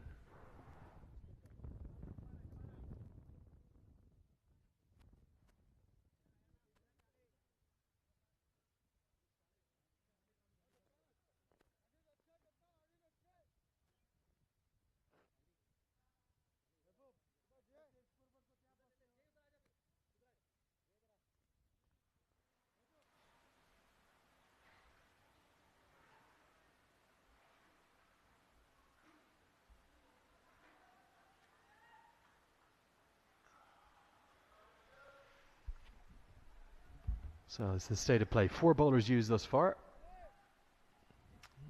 The quicks were reasonably expensive despite picking up one breakthrough. And now the spinners are just trying to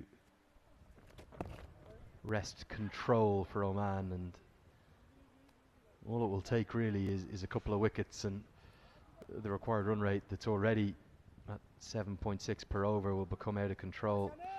You can see Saad there indicating to his physio that he's still battling that shoulder. It's difficult, isn't it, because it just interrupts the rhythm too for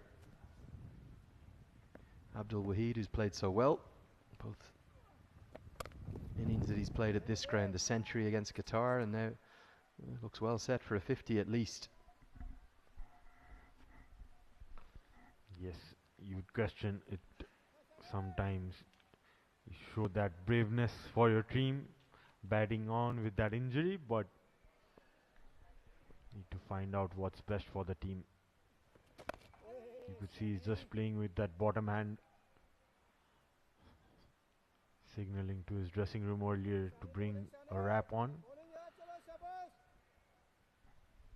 You can't question the commitment, the courage, and the toughness of these Saudi players.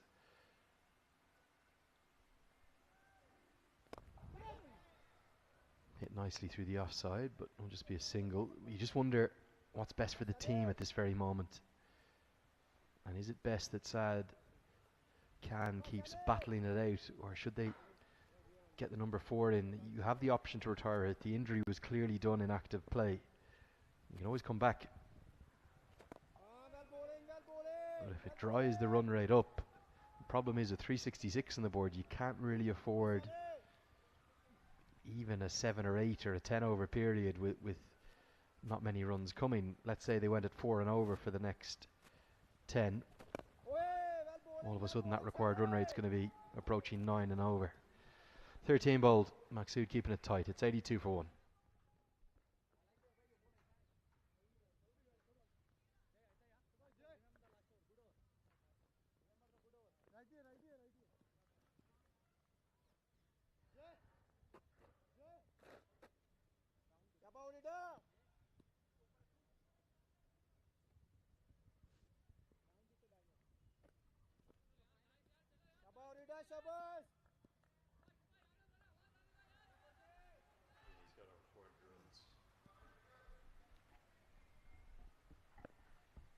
So this is one of the 2 games in progress today. Taking the action in from the TU. The runs are coming for Saudi Arabia. Wahid's going to get a boundary. Big expansive shot attempted, not where he wanted it to go, but he does get 4. Yeah, that's the first miscued shot I have seen from him in the last 2 matches. That was a bit out of his control. Tried to slash it over cover. A tough shot to play against the spin, I would say. Falls in no man's land and runs away to the boundary. He moves on to 47.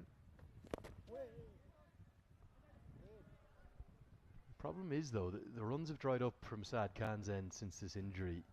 And you can almost see Wahid feels a need now to start to attack, and you don't want your your class act, your opener at the top, to be forced into that. You want him to bat all the way through. He's got to make not just 100, he might need to make 150 for Saudi to chase his total down. The runs, ever since he's done that shoulder injury, Sad Khan has been facing dots or singles. And let's just say these 3 balls are blocked out now as well. It's going to pile pressure onto Waheed, even if that pressure is just imaginary. Too many dots have happened in the last little while. Yes, you could see the momentum just shifting a bit after that injury rightly pointed out.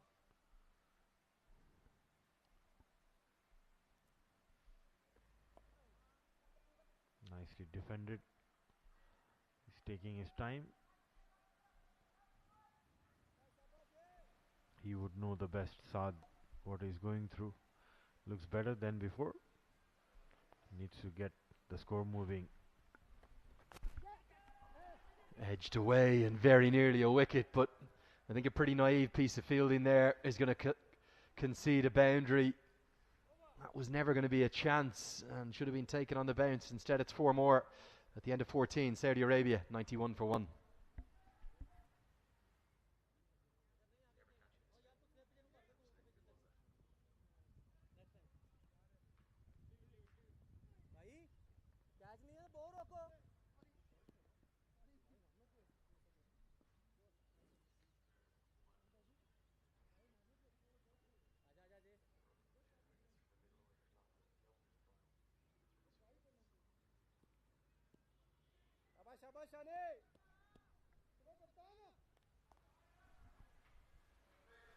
So an update from Mulpani, it's all over. UAE are in the semi-finals. They'll have to wait for 24 hours to find out whether or not it'll be in first or second place, and as to who their opponents will be, but they've got there pretty comfortably in the end. 50 for the ever so consistent Rohan Mustafa of 56, and for Itia Aravind, well, he's batting not just on another planet, he's batting in another galaxy right now. Can't stop making runs. Short ball, very nearly trods in his stumps there. Waheed gets him to 49. He's gone past 400 runs in the tournament. He's 20 years of age.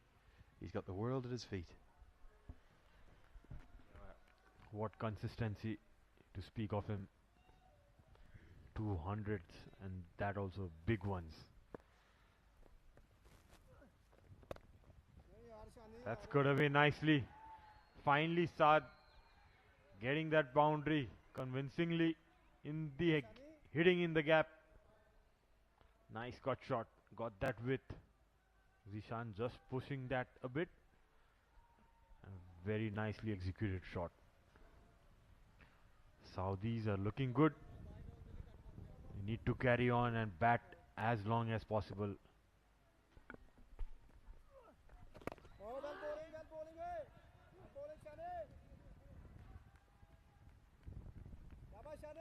And whatever happens from here, great credit.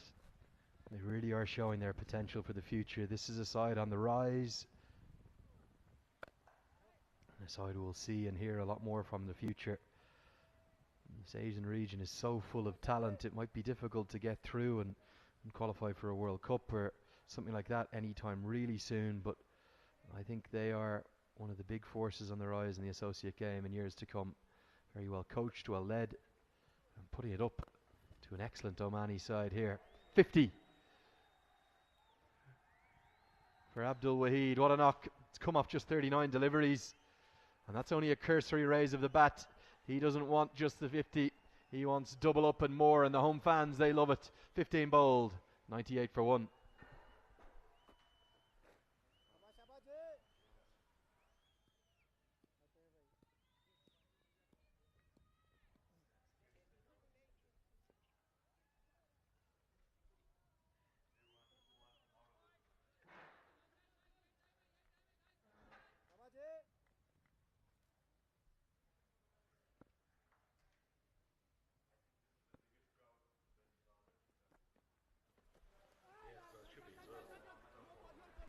More runs, and 4 of them. They're starting to come the hundreds up now.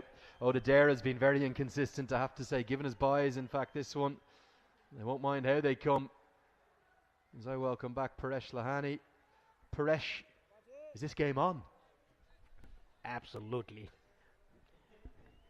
Abdul Wahid going good. Even Saad Khan has moved to 44 or 40. The last ball turned a bit. And everyone beaten. The batsman, the keeper, and given us 4 byes. Let's talk about Abdul Wahid. The last match he played, he scored 124 runs against Qatar. Now he's on 51. What a pleasing batsman to see. Look at that, the turn.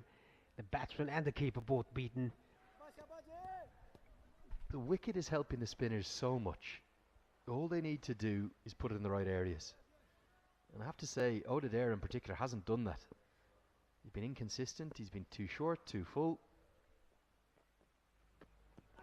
He's a finger spinner. He should be accurate as a finger spinner. There's no real excuse. Saudi Arabia with this left-hand, right-hand combination just work the ball around nicely. They put away the bad ones. And Wahid is going to be so full of confidence.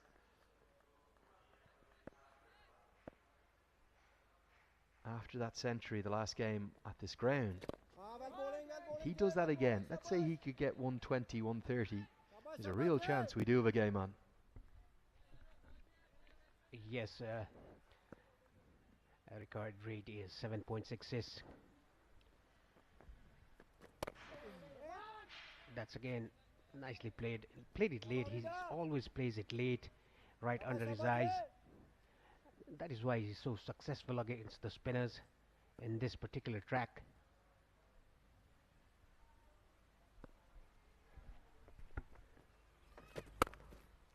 It's another good over for Saudi Arabia. They're stacking them up. And these two are building a very good partnership for the second wicket. 105 for 1.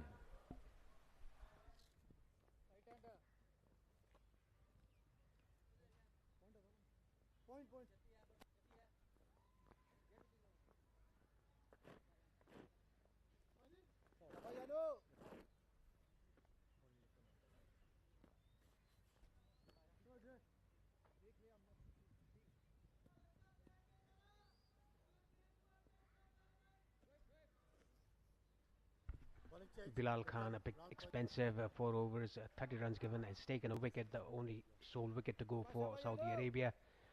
Waqar gone for Saudi Arabia. These two batsmen have put on a good partnership here.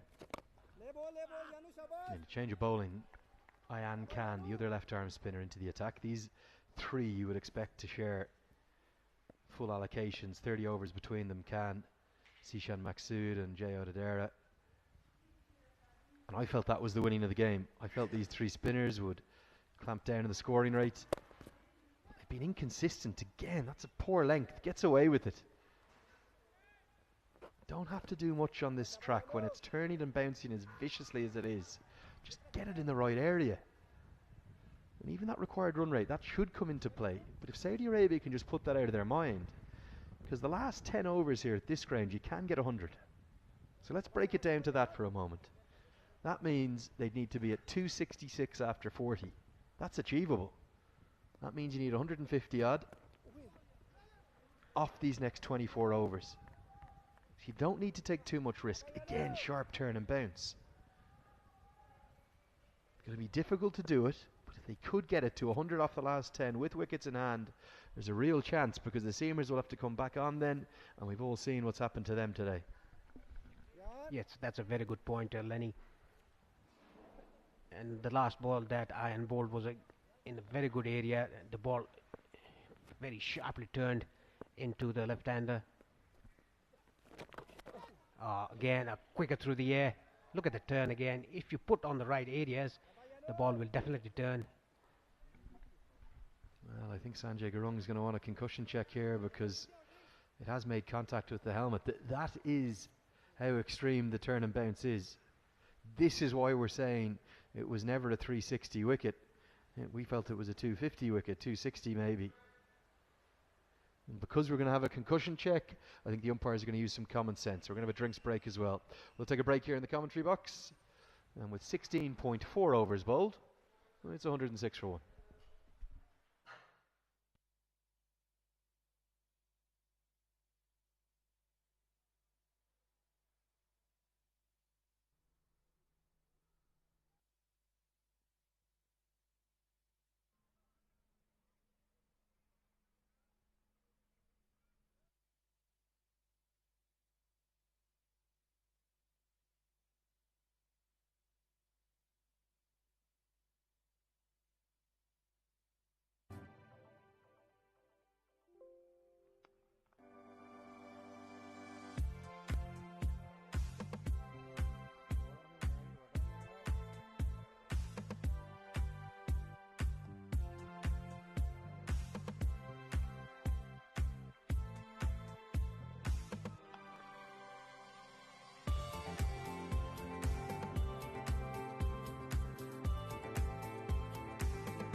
Welcome back after the first drink breaks of the second innings.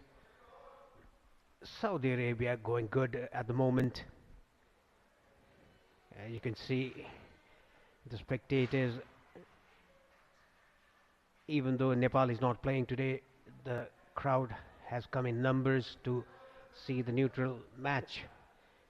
Oman taking on Saudi Arabia. Drinks was taken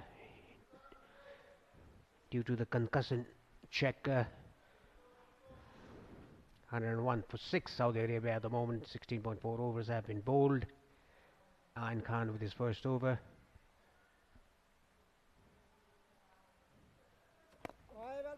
Nicely bowled, good areas. Now the spinners, they need to bowl in good areas. It's very difficult to play the spinners here if you bowl in good areas. That is what Saudi Arabia didn't do while bowling. The spinners were very short, very wide. Try to cut that away. There's a bit of a fumble by Kalimullah there. 17 overs gone. Saudi Arabia 106 for 1.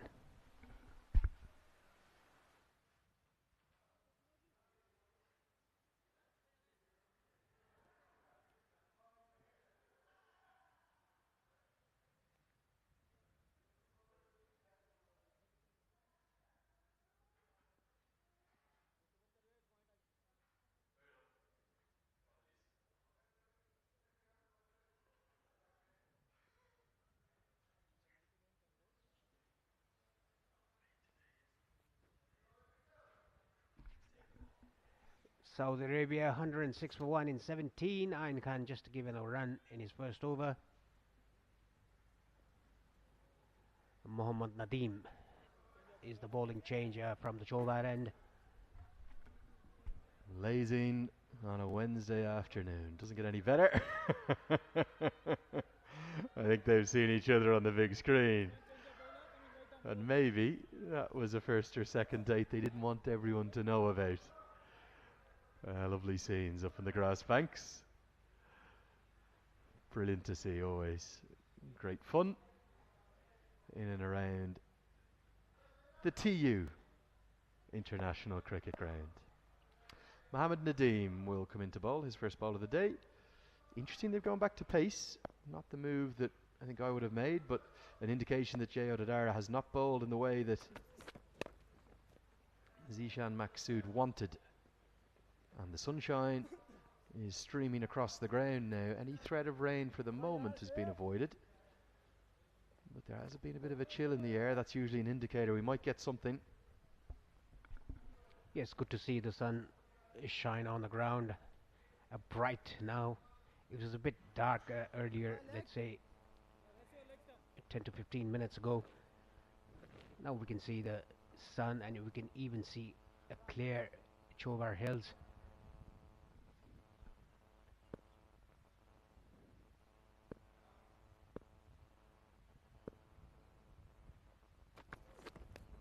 Oh, that's very well bowled in the Yorker length. The ball moving into the left-hander.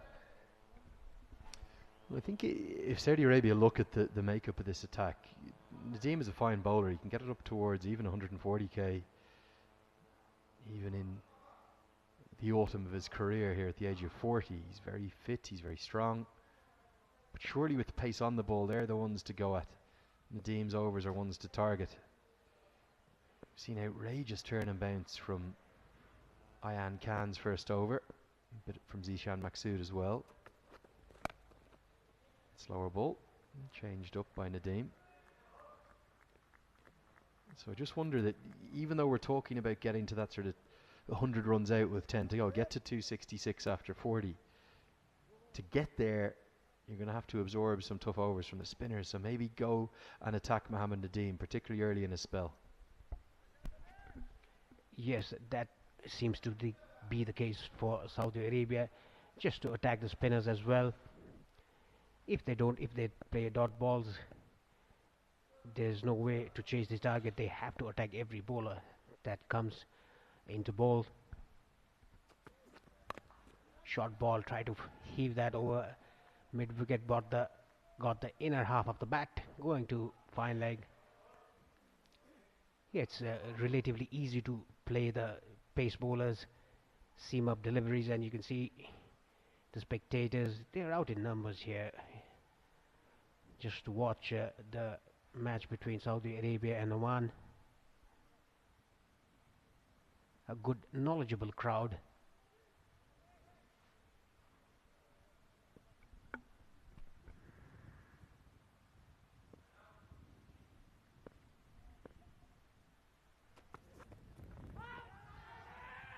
Flicks the flap of the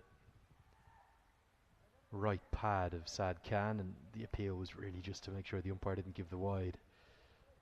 No real interest, going to go on a missed leg stump.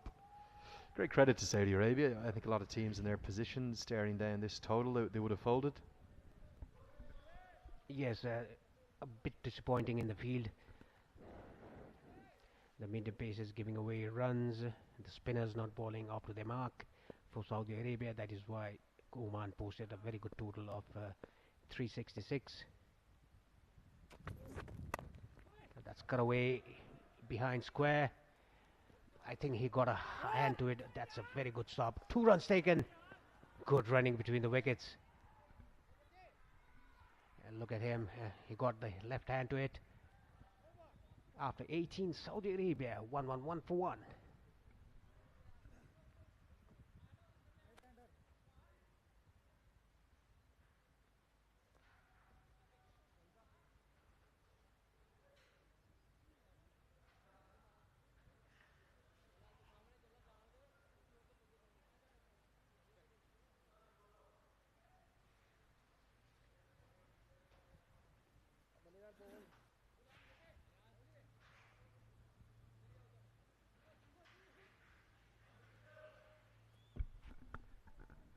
After 18, Saudi Arabia 111 for 1.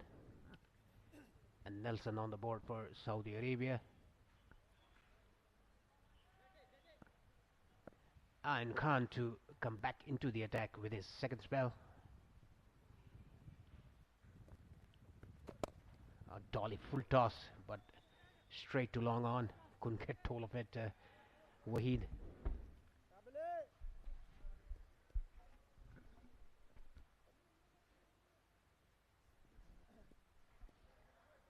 Yeah, chases like this, really big ones, they can look so daunting if you look at them as a whole. You've got to break it down into sections.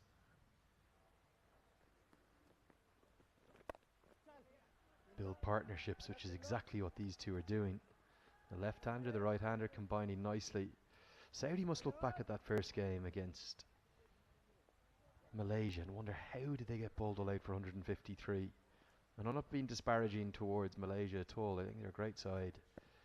They got a huge amount of promise, but if anything, batting is their strength, not really bowling. Clubbed away, short, all the way. That's a poor delivery, and the form that Abdul Wahid is showing here in Nepal, he's looking to cash in on a hot streak. Big hit. Yeah, it was a rare drag down by Ayan Khan. Almost hitting our ground personnel there. Just getting ready to get the covers in if there's rain. And look at them, they're surely supporting Saudi Arabia. Lovely shot. We've seen power now, we've seen touch. Abdul Wahid is a class act. He is announcing himself to the associate stage here in a big way. It was the bowlers that starred in Thailand in the Challenger Cup.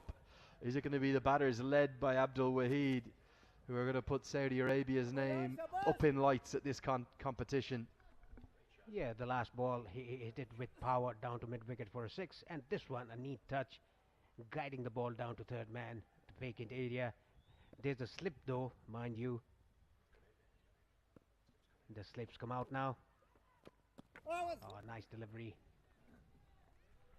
Well, I'll tell you something.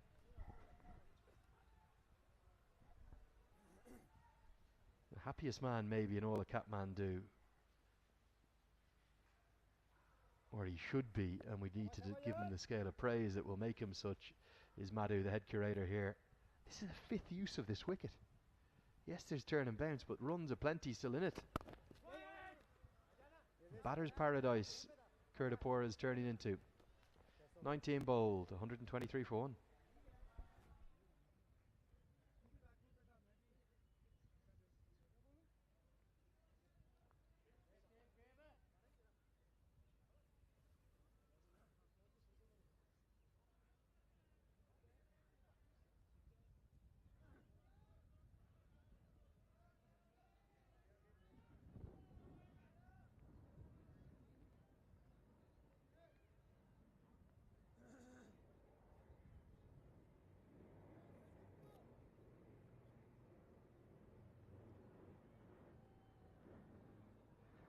What a performance this is from the Kingdom of Saudi Arabia, really coming onto the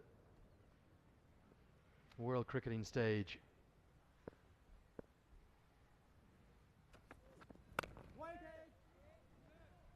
And it shows signs of things to come. They put on 116 runs, these two, for the third wicket. Saad is 2 away from 50. This is a country with huge cricketing promise. Best part of 10,000 registered adult cricketers. A program put in place to get cricket into the schools across not just one hub, which is so often the case in associate countries, but across Riyadh and Jeddah and Medina. 7 or 8 major cities where cricket is played, over 400 clubs. And over 100 grounds. The big challenge, the big problem, is obviously with Saudi Arabia being where it is, making turf pitches certainly not easy. I doubt it can be cheap either. Good fielding a backward point keeps that to a dot. Kashyap Prajapati. So they have over 100 grounds that they use, but none of them right now are turf wickets or turf outfields. In fact, the vast majority are actually concrete pitches with dust or sand outfields. So when you think of those challenges, it's all the more incredible the way the Saudi Arabian batters in particular are adjusting, led by Abdul Wahid. Namaste to you, sir. Nice Dakatopi on there. It's an off-cutter, just clipped around the corner for a single. Now there are 3 grass ovals in development. It's lovely. I think that's a dad with maybe his daughter and his son enjoying the cricket, and a very shy boy who doesn't want to be on the big screen. He sees himself there, doesn't he, looking behind. Were you shy when you were younger, Paresh? You don't strike me as a shy type. No, I was not. Yeah, talking about Saudi Arabia back home, from what we've seen here, the prospect is there for international cricket, and they are one of the growing associate members in world cricket. So I think the ACC and the ICC, they must get a fund to the Saudi Arabian Cricket Board to get facilities down there, and even the Saudi Arabian government and the corporate sector out there, they should help in the development of cricket in the country. And it doesn't take dozens of grass wickets or dozens of grass ovals. You look at the UAE, a similar climate, a similar challenge in terms of the lack of turf and grass just in general, such an arid part of the world.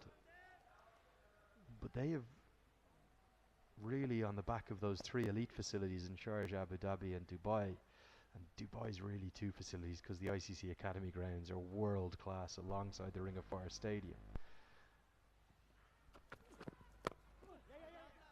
So if they could get a couple of facilities in, allow these players a place to train regularly on turf,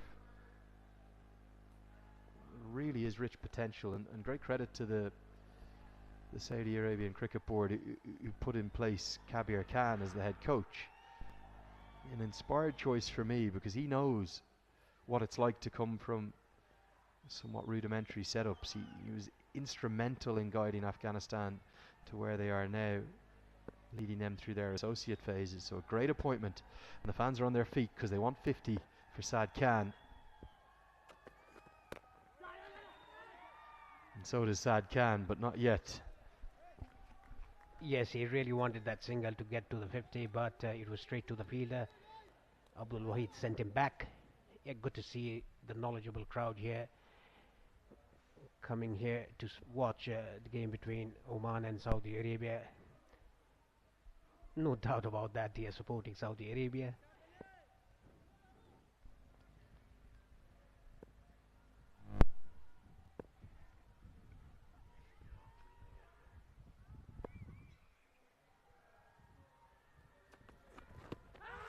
Thuds into the pad, angling down. I think it's pitched outside leg as well. Now the crowd might cheer the 50, but they might have to hold those cheers because it's leg buys. 20 bowled. Khan remains on 49. It's 127 for 1.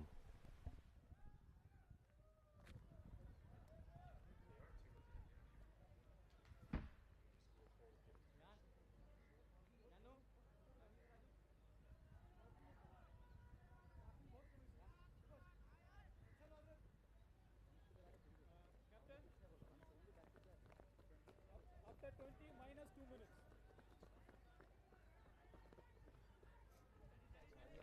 120-run partnership between these 2 batsmen. Wahid 63 his contribution, and Saad 49. The second wicket partnership, 17 fours and 6 including in this 120-run partnership. In quick time, 104 balls. Saad on 49, he's on strike. Ayn Khan to continue from the pavilion end.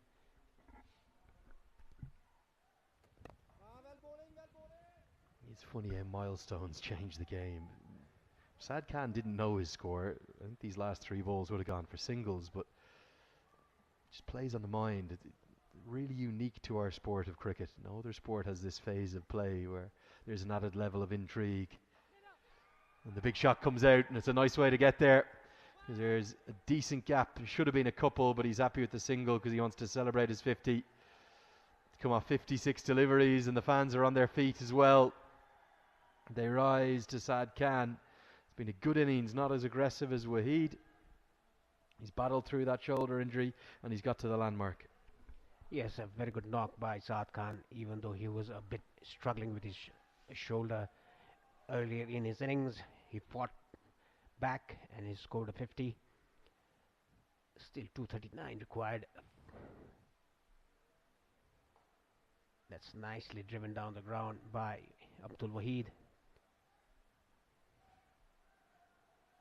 A good partnership here.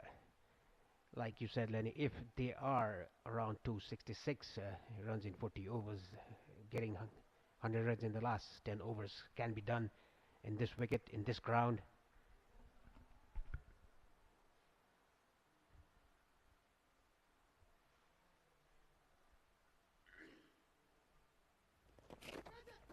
Worked around the corner. The Campbell's at a good pace, so this is a chance of getting all the way to the rope. It's going to. That's a lovely touch shot. And every run is being cheered by what seems like an ever-growing crowd here. It's nearly 3 o'clock. Time to log off work, clock off, jump on the motorbike and get down to TU, because you might witness history with your own eyes here. Saudi putting it right up to Oman. Yes, that was nicely done. Just a clip of his bat, I miss. And running down very fine towards fine leg. The fielder had no chance. The long leg fielder. And there's a change in the fielder. There's a short mid-wicket in place.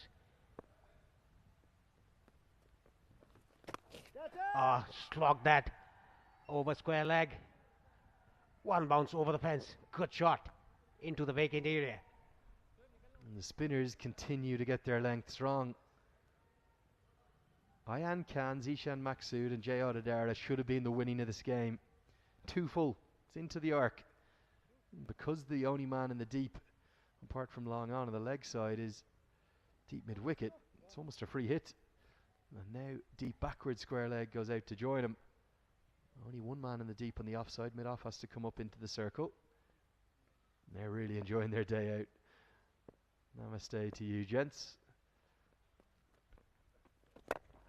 Again, 2 full. He misses out, but Oman need to change something quickly because Saudi are growing into this contest. It's 137 for 1.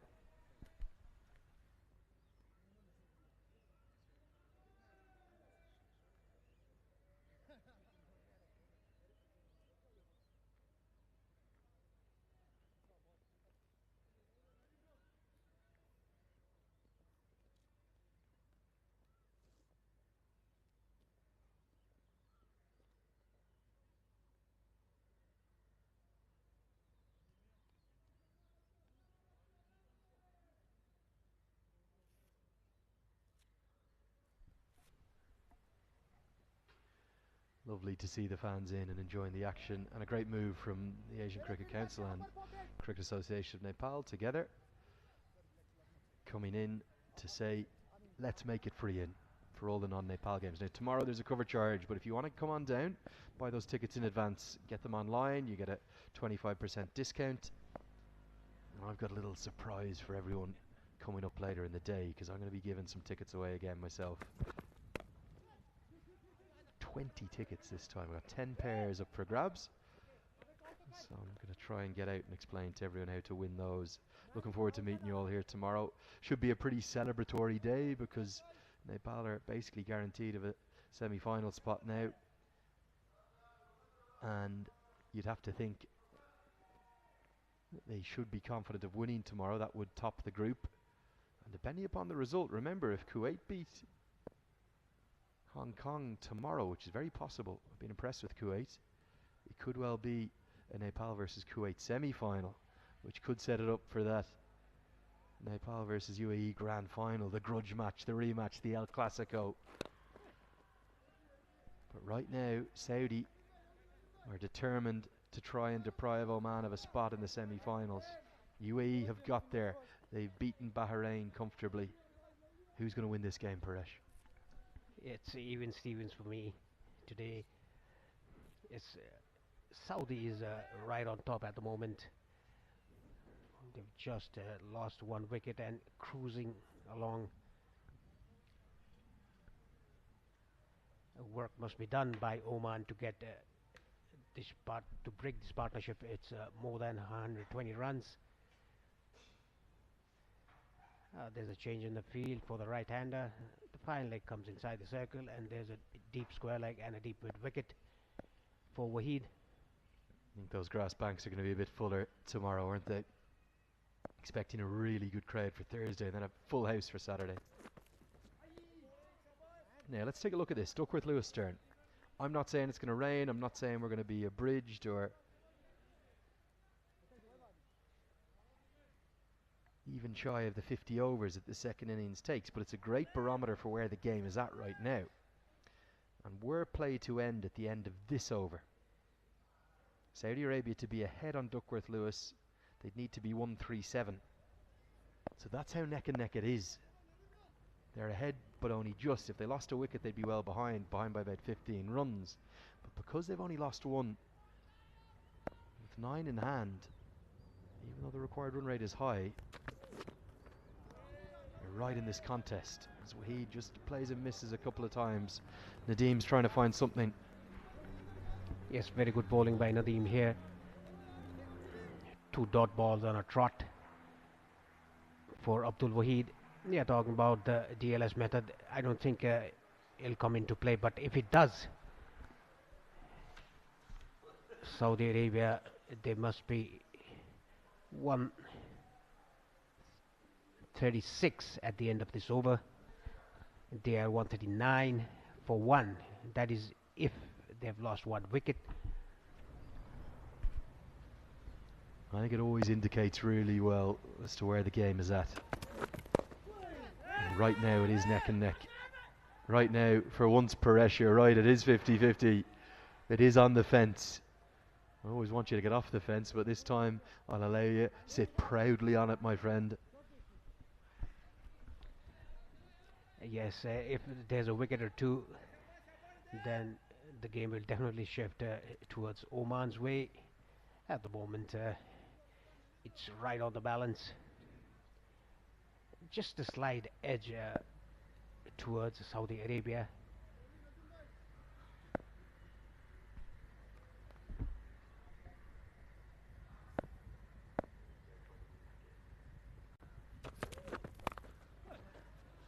And after a series of dot balls where he does get one away, he'll keep the strike. 22 bowled. We'll have a commentary change now. I'll pass over to Sharad Visakar. It's 144.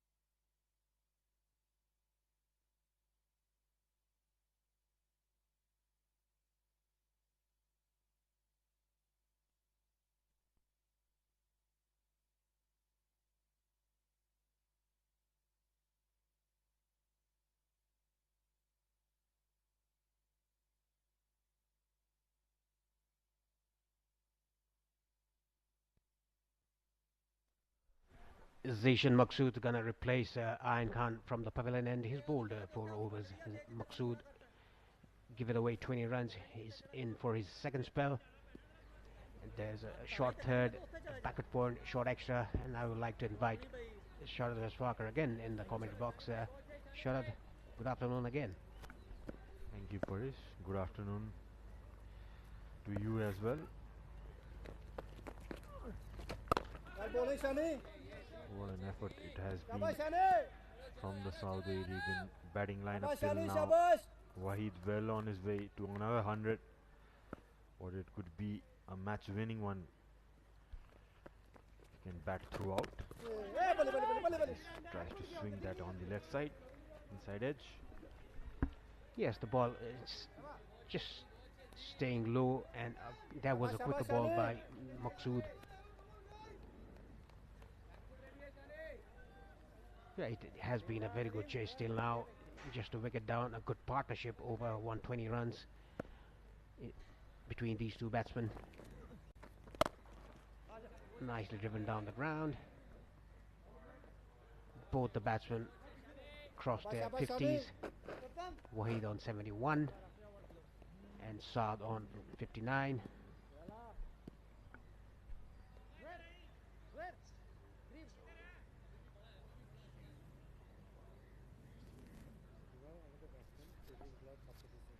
There's the experienced umpire Sarika Prasad, the match referee for today. Been there in international arena for a long time. That's nicely played away in the leg side. Yes, this had been a very good chase by Saudi Arabia till now. 142 for 1. This is the TV umpire, and behind the scene that's Sarika Prasad, the match referee for today. Riaz Kurupar from Qatar. He's done a very good job in front of the television. Yeah, and we have the reserve umpire Himal Giri as well. Probably will get a side of him as well. At the end of 23, Saudi Arabia 142 for 1.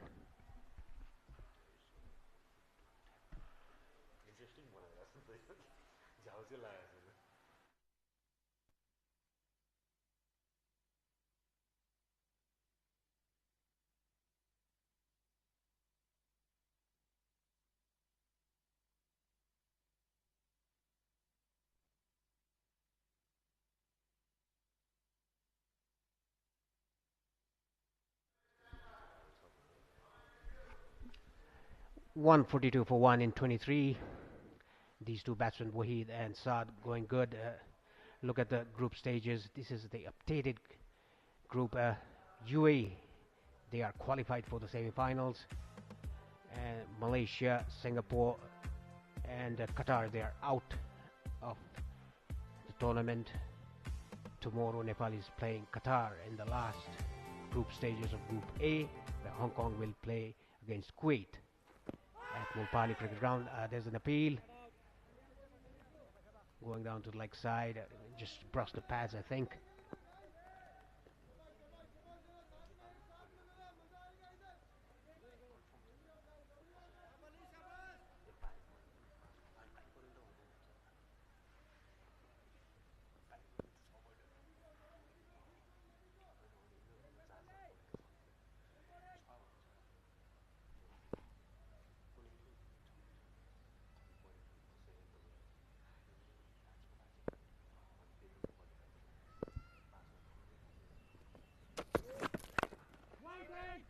That's driven down the ground, but straight to mid-off.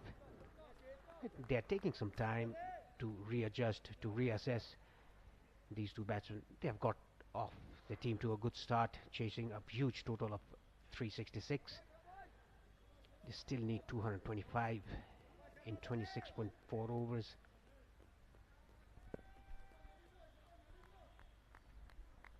The good thing is they have 9 wickets in hand. It'll be interesting to see how the lower and middle order of Saudi Arabia can bat today. If you get a chance. That's cut away into the gap, running away to the boundary. Nicely cut off there by Jatinder. Kept it for 2. Yes, that was nicely played by Saad Khan. We can see the match referee Sarika Prasad from Singapore. He's done a terrific job here in this ACC Men's Premier Cup 2023. He's not getting old, Paresh. He's looking the same from the day we have seen him. Yes, exactly. Not a change in him since the day we've seen him 15 years ago, and he's still the same.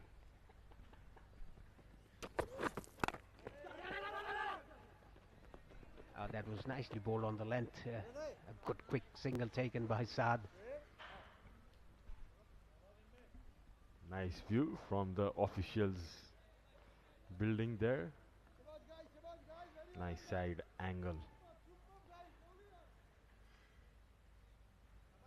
And haven't they done a good job throughout this tournament? Shootout goes for all the officials in this tournament. Day in, day out, they have been doing a great job.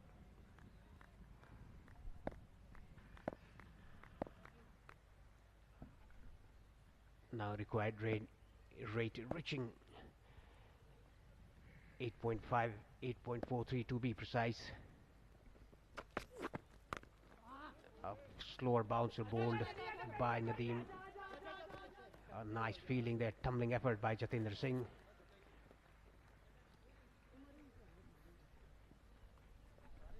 Couldn't stop the second run, but surely stopped 2 runs for his team. Yeah, 2 fielders down in the leg side, mid wicket, deep square leg. Expecting the batsman to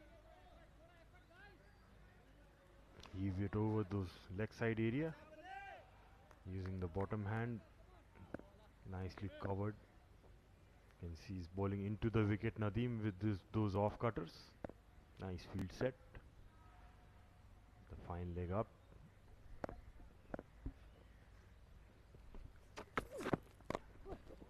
Very well bowled, using his variation, the leg cutter. Yeah, this is what medium pacers should do. Just don't bowl seam up deliveries. 24 gone, 148 for 1, Saudi Arabia.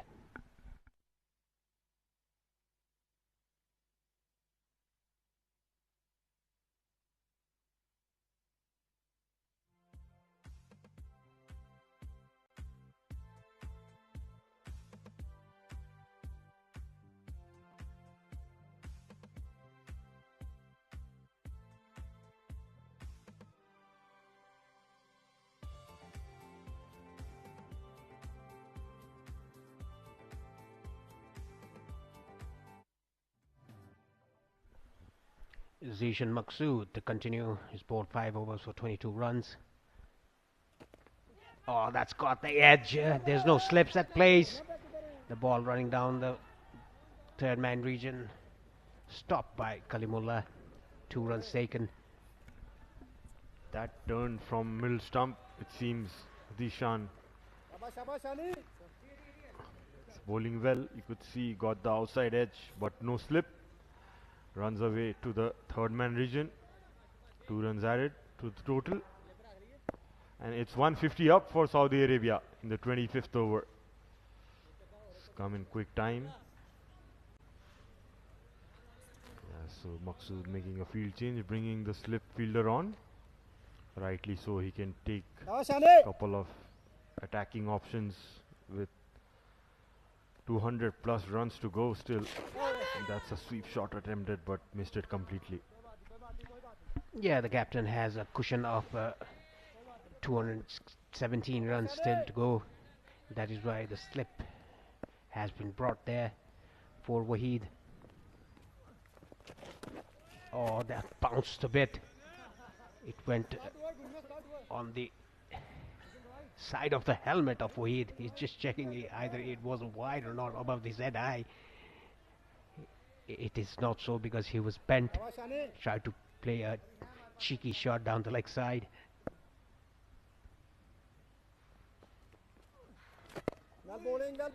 Waheed now, I think he's feeling a bit of a pressure there. Not scoring runs in the last 3 balls. Yeah, Maqsood being their best bowler, he can have a lookout. Nicely played that, the mid-on region.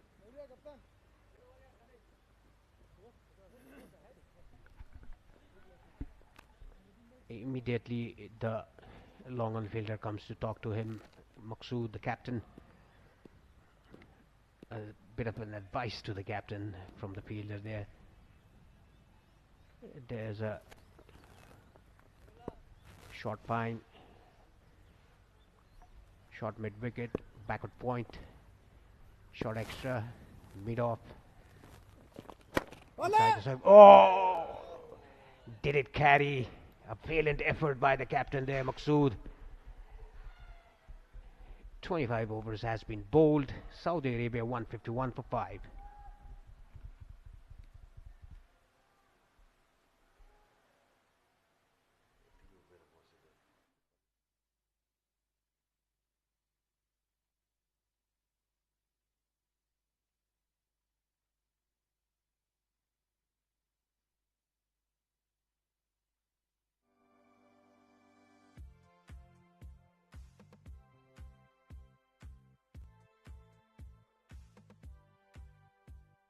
Oman 366 for 6 in 50 overs. Jatin 88, Nadim 71 not out of 38 balls. Shoaib 68 in the chase. Abdul Wahid 77 not out. And look at this again. Did it carry? I don't think so. Just short of his hands. Good effort by the captain. Never easy those catches of your own bowling. It just about fell short of him. Maqsood, lucky escape there for Saad again. Good partnership between these two already.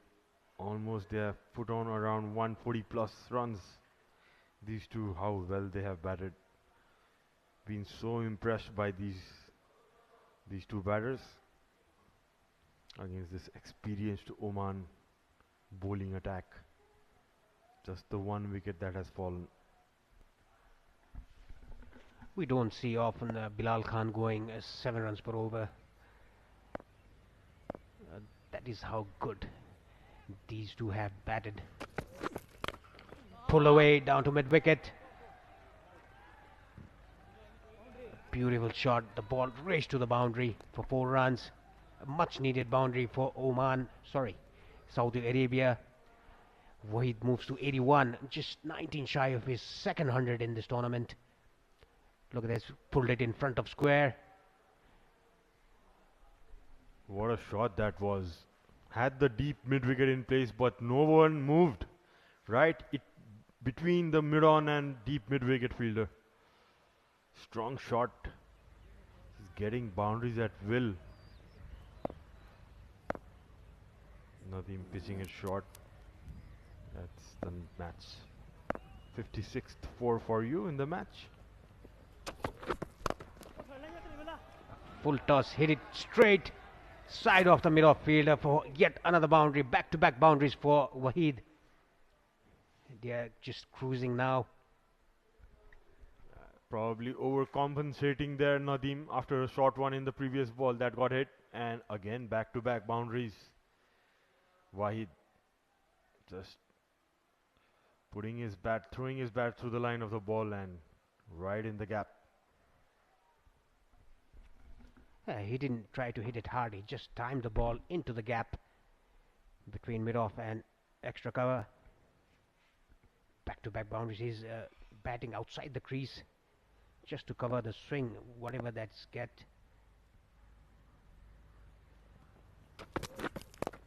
Another short ball. A quicker one this time. 2 runs taken by the batsman. This is a good over for Saudi Arabia. 10 runs already off 3 balls.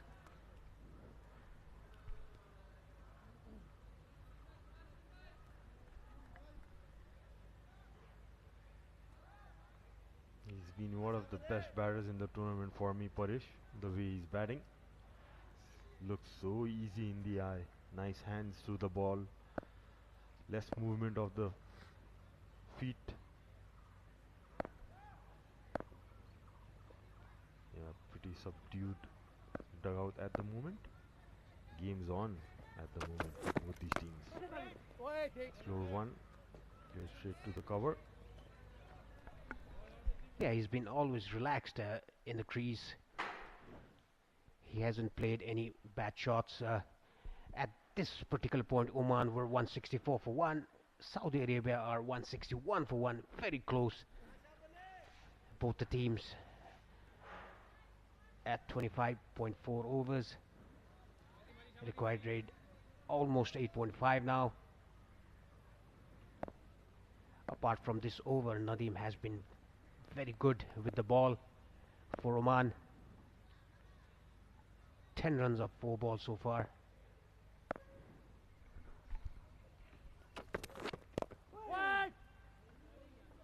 good length ball by Nadeem after getting hit for 2 boundaries and 2 runs in the first 3 balls. Yeah, Mohammad Nadeem had a good day with the bat. Yet to pick up a wicket in this tournament.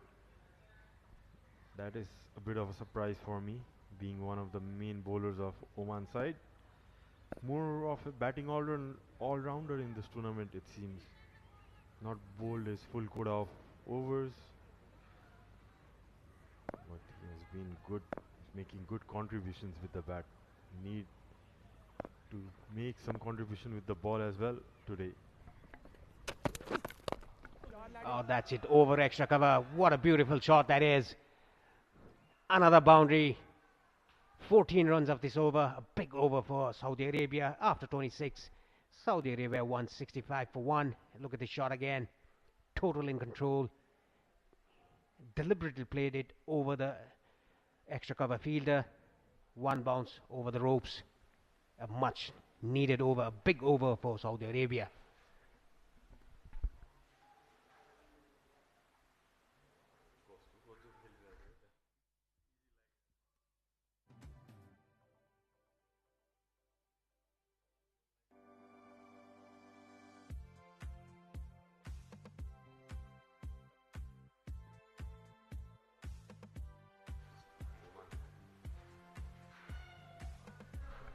Wahid moves to 91 and look at the Manhattan chart.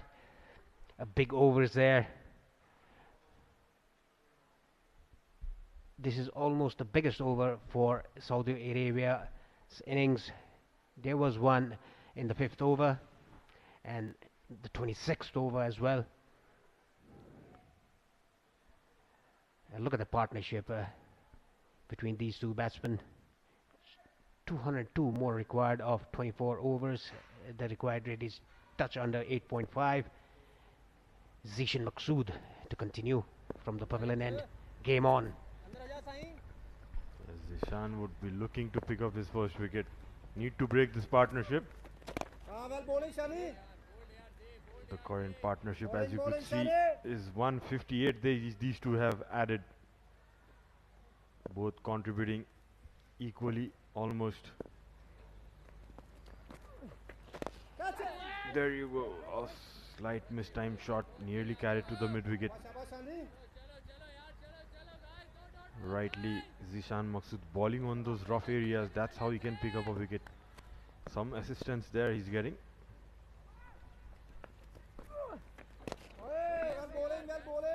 A good over so far for Oman. There's 3 dot balls. Yeah, the last ball was a bit stopped onto the batsman. Lucky the ball didn't go straight to the short mid wicket fielder. 4 dot balls on a trot after getting that big over of 14 runs in the last over. Maqsood doing a good job here.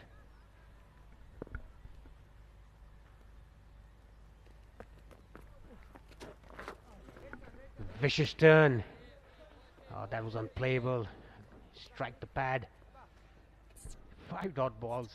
Now Saad Khan a bit under pressure. Consecutive dots build up there. Zishan tweaking his body a bit more, getting that extra turn. Quick single taken. It's end of the over. 27 done. Saudi are 166 for 1.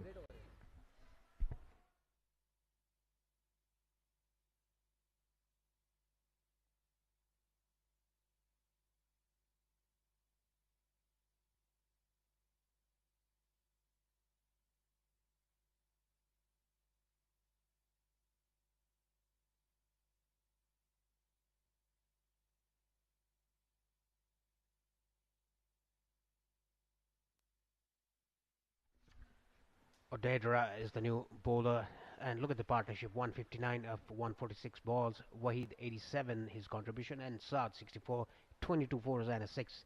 The second wicket partnership, and there's been a bowling change from the Chobar end. Jay Odedra is the new bowler. He's bowled 4 overs, touch expensive, 26 runs. He hasn't taken a wicket. The only wicket taker is Bilal Khan.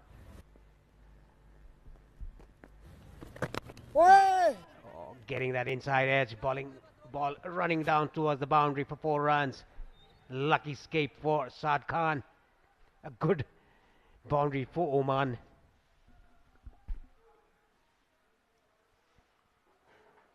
Yeah, lucky edge there. Attempting a big shot there.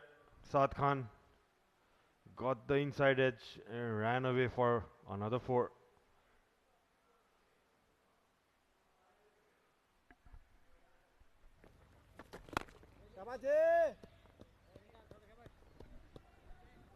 Yes, 170 for 1 in the 28th over. A good partnership building here.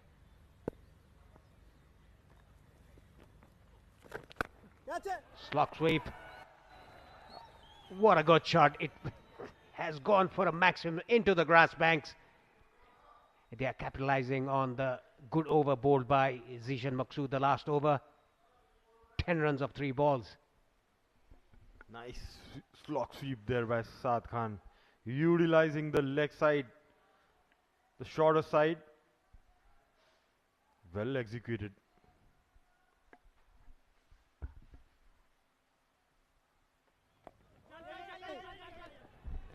Very good batting. Hitting a 6, and there's an overthrow. Oman just losing their way in the field. Good batting. Hits a 6 and takes a single. Runs the fielder to his toes and gets an overthrow. Very good cricket here. Beautifully played by Saad. Nice soft hands to hitting that 6. They're playing smart cricket, Saudis. The good thing about this partnership, Paris, it's nothing outrageous they have played. It's playing on the merit of the ball, good cricketing shots. How impressive have they been? Yes, exactly. It hasn't been any outrageous by these two batsmen. Just played to the merit of the ball, play their shots. Odredra, very expensive. No, this is game on. Only 188 required.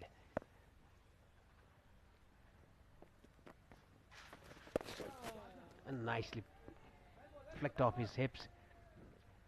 He played it so late, let the ball come to him. And after 28, Saudi Arabia 180 for 1.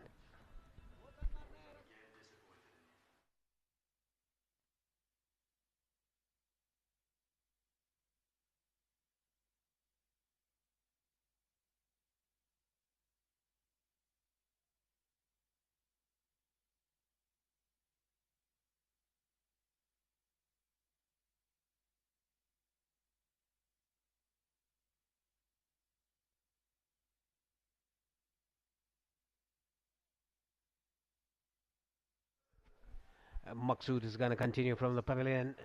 Look at these two go. Wahid on 92 and Saad on 77. A very good partnership between these. The second wicket partnership. There's still a slip for Wahid. And that's very well bowled. A bit flattered through the air. Even though he bowls a very tight over, the run is leaking from the other end.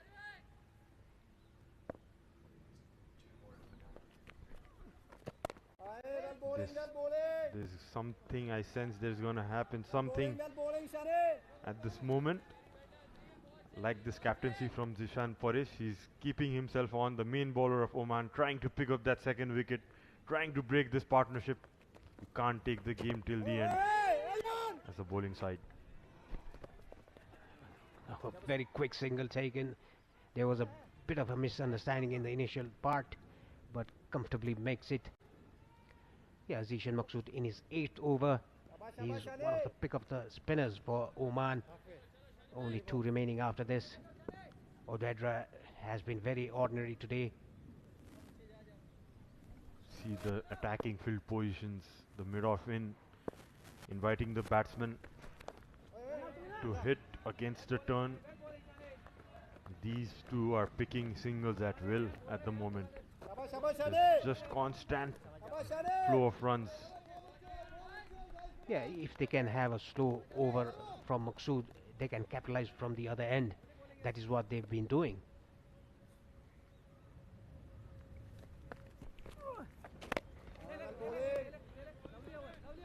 Very good ball, York length.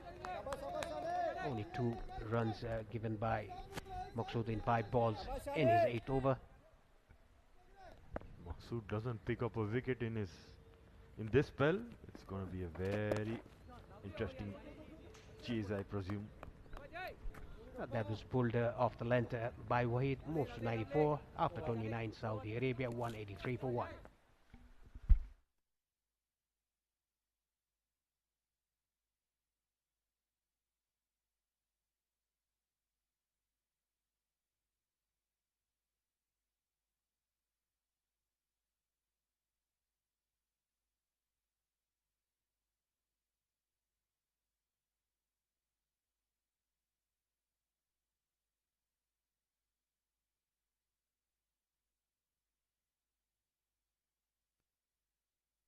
At this stage, Oman were 184 for 2, whereas Saudi Arabia are 183 for 1. There's a difference in wickets, but similar score. I must say, Saudi Arabia right on top, chasing a huge total of 366. Slog sweep down to mid wicket, just a single. There was a fielder in place in the deep. What a chase this has been so far. Yeah, the good thing about Odedra is he's still fighting that ball, inviting the batsman to hit him. Definitely showing some guts there. Oh, and he's gone! Sar just playing the wrong line. That ball seemed to turn from the wicket. Hit off top of off stump. Yes, he played it inside the line. That was bowled slower through the air and got that turn, got the off stump. A very soft dismissal, I must say. Look at this again. Played it inside the line of the ball. Off stump rattled by Odedra. He is the partnership breaker for Oman. Look at that. Kissing the off stump, the top of off stump, and hitting Kushe on his chest, left chest. Gone for 78. Saad, very well played. Just 80 balls, 10 fours and a 6 in his 78. A breakthrough for Oman, 184 for 2.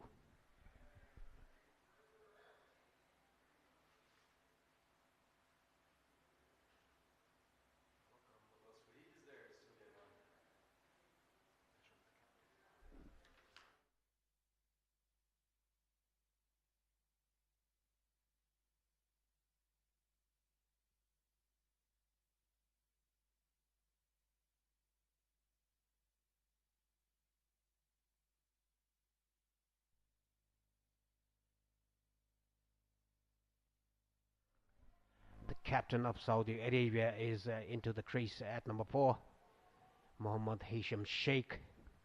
And look at this ball again, beautifully bowled, hitting the top of off stump. Saad played inside the line of the ball, completely beaten by the turn as well. It was not a sharp turn, it's just a hint of turn. Very good bowling by Odedra. After we've been saying very ordinary bowling, he takes a wicket. Yeah, what a time to get that second wicket. Big partnership broken, and there you can see nicely flighted there, Odedra. Although he's been expensive, not been scared to give some air, getting those extra revolutions as he did last time. See that wicket, just played the wrong line, Saad. And that's caught again. The second wicket's down. Back-to-back wickets, the inform Wahid goes. Now Saudi Arabia are in some trouble. Yes, in a spot of bother, 2 quick wickets in this over. Wahid has to depart for 95, just 5 runs shy of his back-to-back century in this tournament. Look at this. There was a clean edge. Look at the deflection as well. A very smart catch.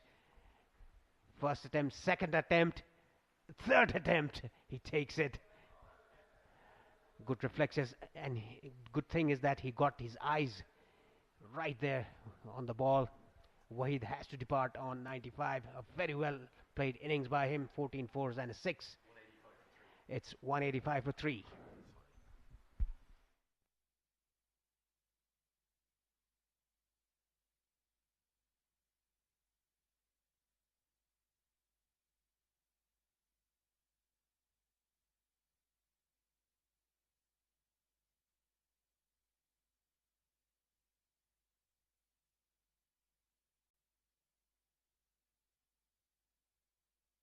Abdul Manan Ali is the new batsman in at number 5. 2 quick wickets for Adedra. That changes the complexion of the game. Look at this again. Getting that edge. Missed it in the first attempt, in the second attempt, and takes it on the third attempt. And look at the frustration of Abdul Wahid. Was out on 95. Yeah, that jumped and turned a bit. Well done by Naseem Khushi, the 40-year-old. Still pretty agile behind the stumps he is. What a catch after he juggled it.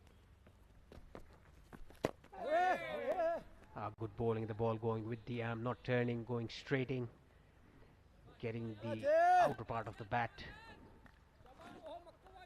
Abdul Manan Ali is the new batsman in. Odedra, all of a sudden, he's taken 2 wickets in an over.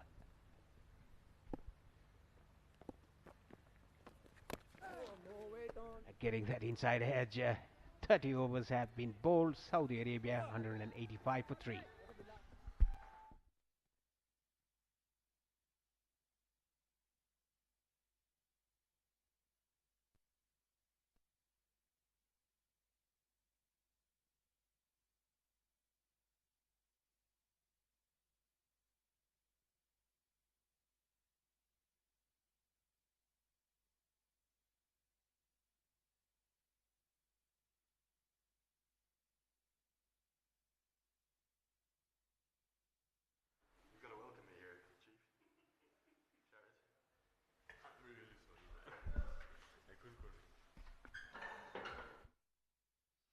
Yeah, so a slight change in the commentary box. We have Lenny back. 20 overs to go. Good afternoon, Lenny. Well, if only I came back and over sooner for Saudi Arabia, maybe it would have been different. But 2 wickets in the over to Odedra, who's been, I have to say, a bit disappointing up to that over. In fact, all the spinners, their lengths have been, maybe the exception of Maqsood, again, too full. Kalimullah has to hare after it, keep it to a couple. Saudi Arabia have given themselves a real chance. They're past the halfway stage of the chase. I still think to win this game, to chase 360 plus, it doesn't happen too often. Someone's got to get a massive 100, but that was the moment Abdul Wahid was caught short on the third attempt. If that was left alone, it would have been a wide. Ayan Khan and Odedra, despite that double wicket burst, have been very inconsistent with their finger spin. Maqsood has shown them. It's been such turn and bounce. All you've got to do is keep it simple, and they haven't. Again, turn and bounce. Remarkable. Saudi have done so well in this chase. It really is. They've got nothing to lose here. I'd love to see them go for it. Really go for it in the last 20. Absolutely a pretty chaseable target, you could say, in a T20 game. 180 runs. It's just 7 wickets in hand. They can do it. They can get a few partnership goings. There's a chance. There is a chance. Where there's life in a chase, there is still hope. I think you're spot on. Just pretend it's a T20 game now. Just think about it like it's 180 to win in a T20 and you've lost some early wickets. Have a go. Maybe the spinners aren't the ones to target. Maybe try and take them for 5 or 6 and over. You're going to get the occasional beauty that's going to drift and dip and turn away. Give yourselves a chance. This would be the biggest day in Saudi Arabian cricket history, Sharad. And they're still in this contest. Credit to them. Look at that. This pitch is turning square. My dream. 31 bowled, 188 for 3.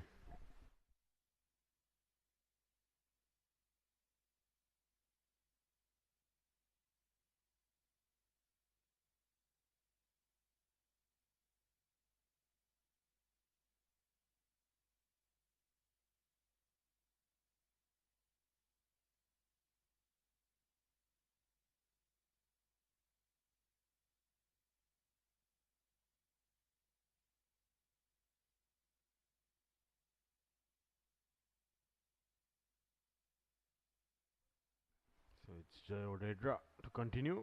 It's getting big turn from this wicket. Be pretty confident after getting back-to-back wickets. Getting the 2 main batsmen out in his previous over. He would look to get that third one. Definitely you see a spring in his stride. Man out at long on. Takes the catch. Tossed up. And Manan is gone for a duck. You always felt when that partnership was broken, that net run rate, or excuse me, that required run rate was going to start to tell. And the wickets, they're falling in clusters. 3 have gone to Odedera. A big shot attempted early on. Neat catch taken by Shoaib. Yeah, the longer part of the leg side. Nicely judged. Well taken. So Manan goes for naught. It's 189 for 4 and it's times for drink.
Well, have we seen a game-changing couple of overs? Oman, they've been put under all sorts of pressure by Saudi Arabia, who batted brilliantly, particularly that second wicket partnership between Saad Khan and Abdul Wahid. But in the same over, they were dismissed. They've just lost their 4th. And the home fans, who have very much taken to the Saudi cause, they've been silenced. As the new man to the crease, Hasib Ghafoor. You have to say from here now, Sharad, even if it was 1 down, it was a big task, but 4 down, well, it looks like one of those Himalayan mountains to climb. Yeah, looks a tough ask. You could see after the ball getting a bit scuffed up after 30 overs. Big turn, big shout there by Odedra. That came in sharply. Tried to make room. Ghafoor didn't expect that bit of turn, most probably. It's looking good, Jay Odedra here. That is a beauty. That's the Dusra. I'd love to see a replay of this, because you don't see many of them anymore. It's very difficult to deliver it with the full arm extended, but either the Dusra, maybe the carom ball. Oh, special piece of bowling, great skills. Very inconsistent in his first few overs, but he's into wicket-taking action, maybe game-winning action now for Oman. Saudi Arabia 189 for 4.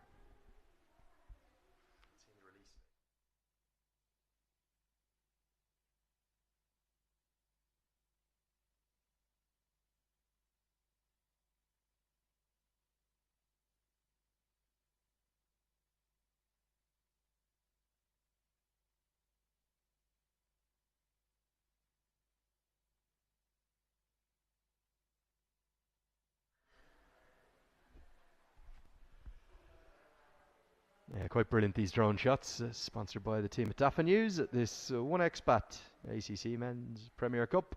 We're on the penultimate day of the group stages. UAE have already sealed their spot in the semi-finals. Oman are looking to do so now, but after a really challenging 28 overs, it was a game-changing 29th, with both of the set batters dismissed and another wicket added to it. This could be a run-out chance. The throw's gone to the wrong end. Hasib Ghafoor did not back up a touch here. Not even a half a yard. Look at him. He's behind the line. If the throw goes to the keeper, there's a run-out on. I'm not sure why you would change your momentum, your body angle, and try and throw it to the non-striker. That was a real chance there for Sandeep Good, and he's faltered. Yeah, probably throwing at the wrong end. And that was a leading edge. Lands in safely.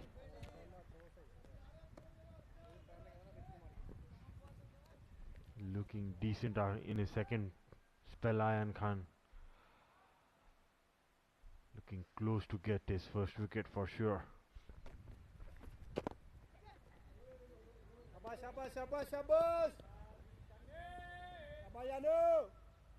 Have to give Saudi Arabia great credit. The way they've fought, the way they've battled, showing great character and no shortage of skill with the bat. But within that, I do think Oman have been off the money with their spinners. The three of them, they're finger spinners. Zishan Maqsood has been consistent. The other two, they've been a bit all over the place, Sharad. Now Odedra has provided the wicket taking that Oman needed. This wicket has turned square all day, right from the off. And I know we went on and on about it in the first innings. This wasn't a 360 pitch. I think that Saudi Arabia got their strategies wrong, and now Oman, despite the quality of the three spinners, not at their best. I have to give credit to the Saudi openers, the batsmen as well. That was a big heave. It's turning a lot. It's 33 done. Saudi are 192 for 4.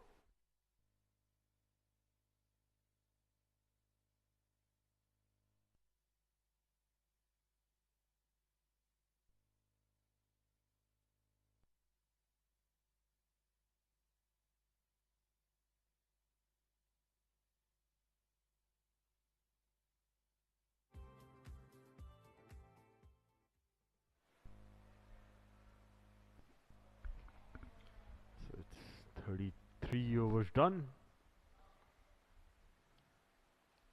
Still a long way to go. 175 runs to get off 17 overs. Zodera comes back to the attack, and that's cut well. Right in the gap. Runs away to the ropes. You know what the captain has to do here, alongside Hasib Ghafoor, is have a crack. There's no point here in batting for 5 or 6 overs and allowing that required run rate to get up to something that's completely unmanageable. It's already very difficult, even at this venue, even at this ground, with the small boundaries. 64 is already in the game. The required run rate is almost exactly 10 and over. So you can't afford any small overs now. Throw caution to the wind, have a crack. You have nothing to lose, Saudi Arabia. You've already done yourselves proud. And to get 10 and over, you'll tell me better as the batter, Sharad, but 1 boundary, a double, and 4 singles, that's 10. Yeah, sounds easy, isn't it? This rank turner. Need to pick up those bowlers you need to target. And there's another top edge, lands safely. Very poor effort there by Bilal Khan. That could have been caught napping there. Getting the sweep shot out. Ghafoor.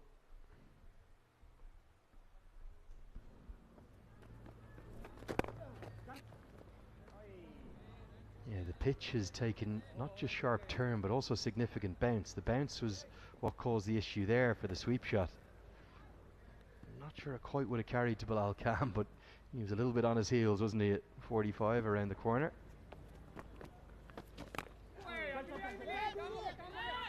Dash through for the single, because again, Bilal Khan quite deep. You're going to get a second with the overthrow, so Khan not having his best over fielding there, and he's got the double teapot out. The hands are on the hips at the top right of your screen. 34 bowled. Score, the 200's up. It's 200 for 4.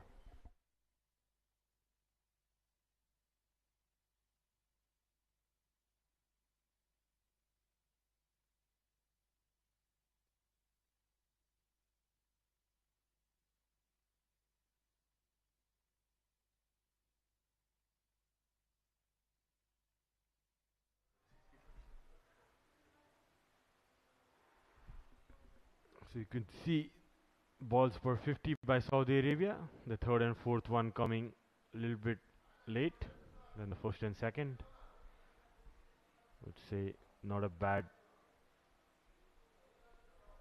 stat to judge. 34 overs, 200 runs. If one of those two batters could have carried on between Saad and Wahid, Saudi Arabia could have been in a better position than now. They can't let that run rate get above their reach. Need to keep moving, Saudi Arabia. Show some intent, pick up the right bowlers. Eye that 1 boundary in the over. Take a calculated risk. The turn and bounce again. The line there is a poor one from Ayan Khan. It's probably pitched outside leg. And that would usually be a bit of a free hit and helped around the corner for 4, but it's not just the turn, the bounce. It's understandable. It's the 5th match on this wicket in 9 days. Needing 10 and over now. The spinners just keep it tight for a few overs. The game will be closed out. Oman, I don't think they're going to be overly pleased with this performance in patches, particularly with the ball. Be delighted with the batting effort. Really good total, 366 on any day, but on this wicket it was excellent. The bowling and even aspects of the fielding have left a bit to be desired for Duleep Mendes, the head coach. Yeah, they would certainly look to improve their bowling and fielding effort. That was a big wide down the leg side. 2 runs taken and 3 runs added to the total with that wide. Yeah, they just need to keep it simple. The wicket is helping so much to the slower bowlers. They don't need to try anything extra. Ayan Khan can see the slip in place quite rightly. Can turn it from the off stump. That slip might come into play. Just over. It looks a bit out of rhythm, Ayan Khan today. It's 35 done. Saudi 203 for 4.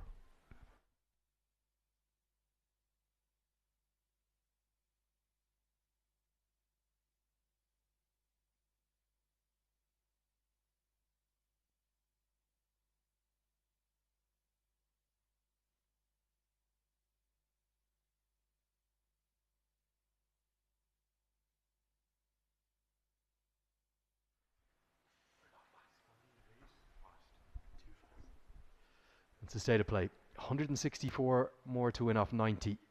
Back live with you now. Slog sweep comes out, gets it into the gap, and he's going to get 4. We saw a little bit of that from the drone shot, didn't we?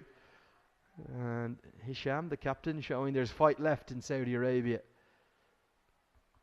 They need best part of 11 and over right now, and they're going to need boundaries aplenty.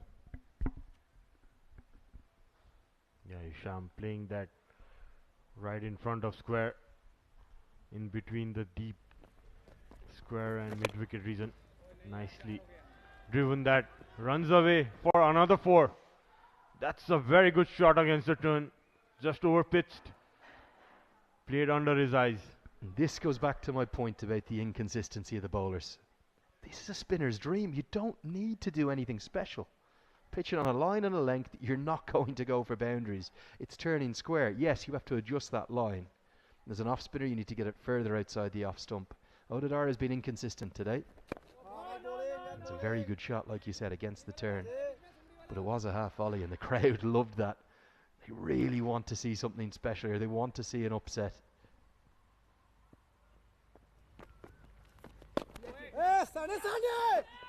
Another run out chance. Direct hit would have been gone. I think he's home. I think he's just got home, but a direct hit would have been gone again. I'm not sure it was the right end. Hasib Ghafoor, well, you need to learn how to back up, because right now you're not doing it. And you're putting your captain in a spot of bother. It's been sent upstairs. How close is it? Yeah, looked close to me.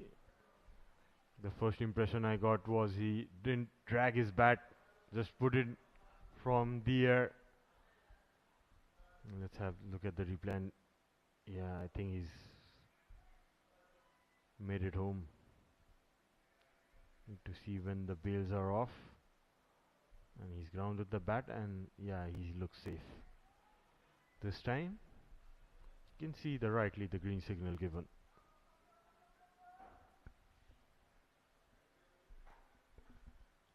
Yeah, they need to plan this next 10 over Saudi Arabia. Probably look to score around 80 runs. And then look to score around 10 runs for over in the last 5-6. That would be a good plan to go with 6 wickets in hand. If they do get it to that, tossed up, that's not given as a wide. I think the umpire just indicated he might have flicked the pad. I thought that had turned by the bat. And turned by the pad too. Odadera gets away with it. Sweep comes out. Protection out there will just be a single. Mohammed Nadeem does the work. End of the 36th. 2 on 3 for 4.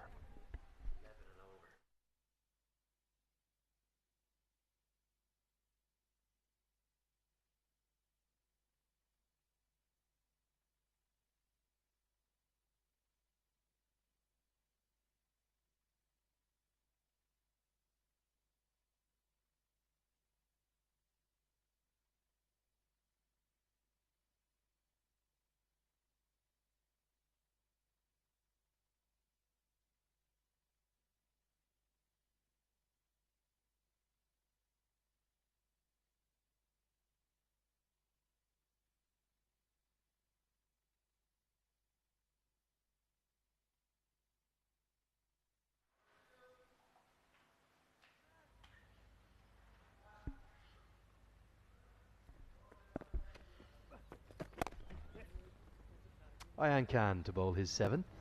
Welcome back, Paresh Lahani. Paresh, at the halfway stage, did you envisage Saudi getting this close? Is that what you were expecting from this from this second innings, this chase? Yeah, because Wahid has been playing very well. He scored a century, one bounce to the fielder.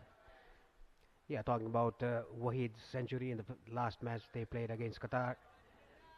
That was expected that he would play very good, and even Waqar played excellent match against Qatar.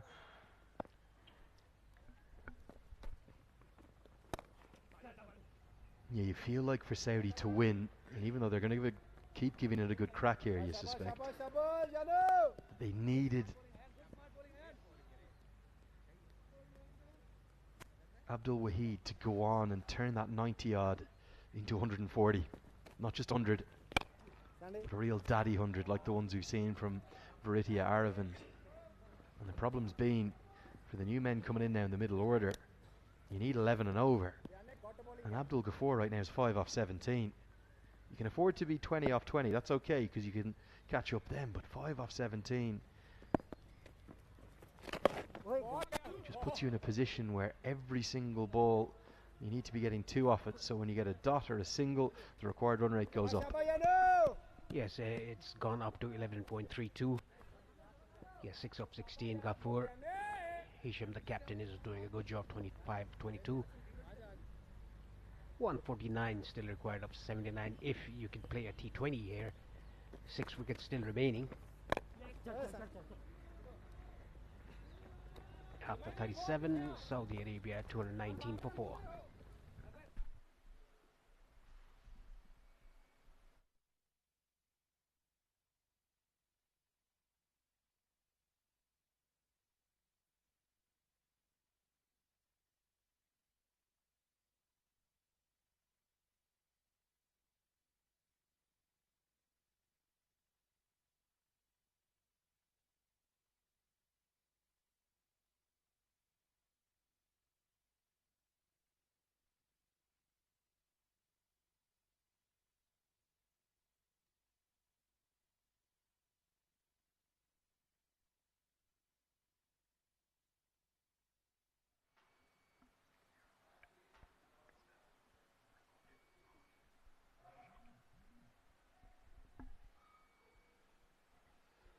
So the return of Bilal Khan, who was the leading wicket taker in the ICC Men's Cricket World Cup League 2.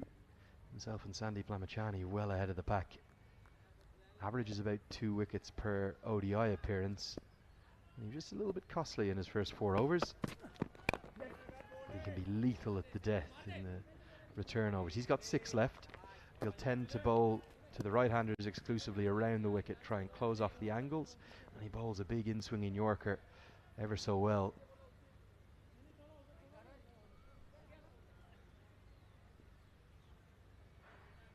Well, I'm not sure that graphic is right, because did Ayan Khan not get 4 wickets today? I think Ayan Khan has 12 now. We might ask the graphics team to check on that, but Bilal Khan is up in the mix. Ayan Khan on fire, the 17-year-old. Bowled him. That's the danger. At the death. We just said off air, I think Bilal Khan will get Ghafoor with that angle. And hasn't he just cleaned them up ever so comprehensively? Saudi Arabia have lost their 5th. Yes, that was expected by Bilal Khan coming around the wicket with the angle coming into the right hander. Look at that. Nowhere in place. Ghafoor, the off stump, rattled by Bilal Khan. I think it was the bails that was hit by the ball. And nevertheless, it goes down as bowled in the scorebooks. Ghafoor got for 6. Saudi 220 for 5.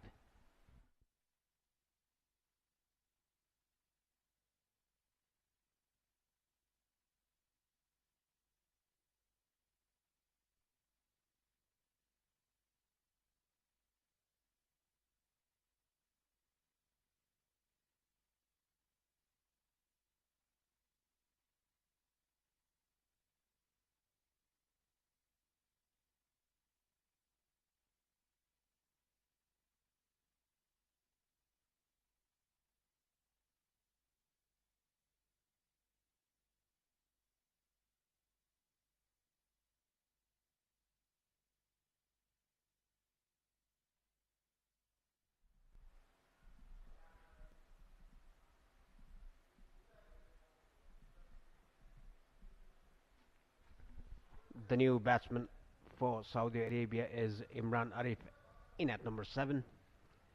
A big taunting ask for Saudi Arabia to win the game from now on. His best is 5 runs in 3 matches.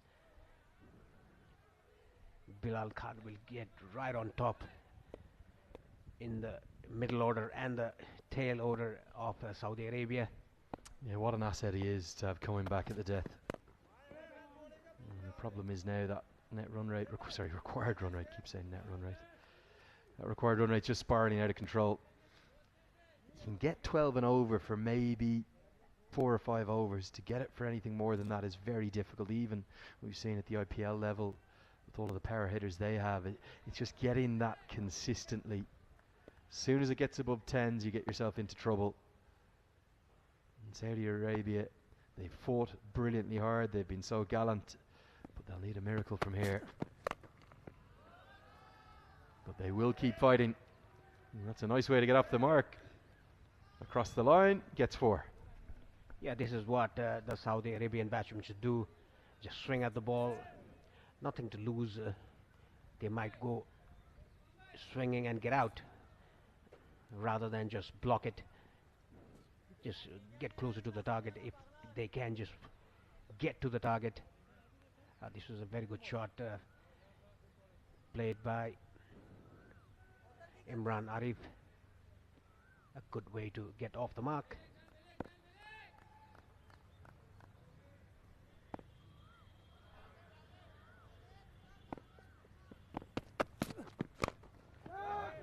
Tried a Yorker there. Yeah, certainly Oman have been pushed, they've been tested, but I think ultimately they will prevail, they will advance to the semi-finals, but they have real questions going into that. Maybe not so much with the batting. The top 5 all made 50s today, but I suspect that Duleep Mendes in particular won't be pleased with his bowlers. They're better than we've seen today. I'm not taking away from Saudi Arabia, they've batted really well, but they've just been inconsistent in the areas they've hit, particularly the spinners apart from Maqsood. 12 to go. Saudi 2-2-4 for 5.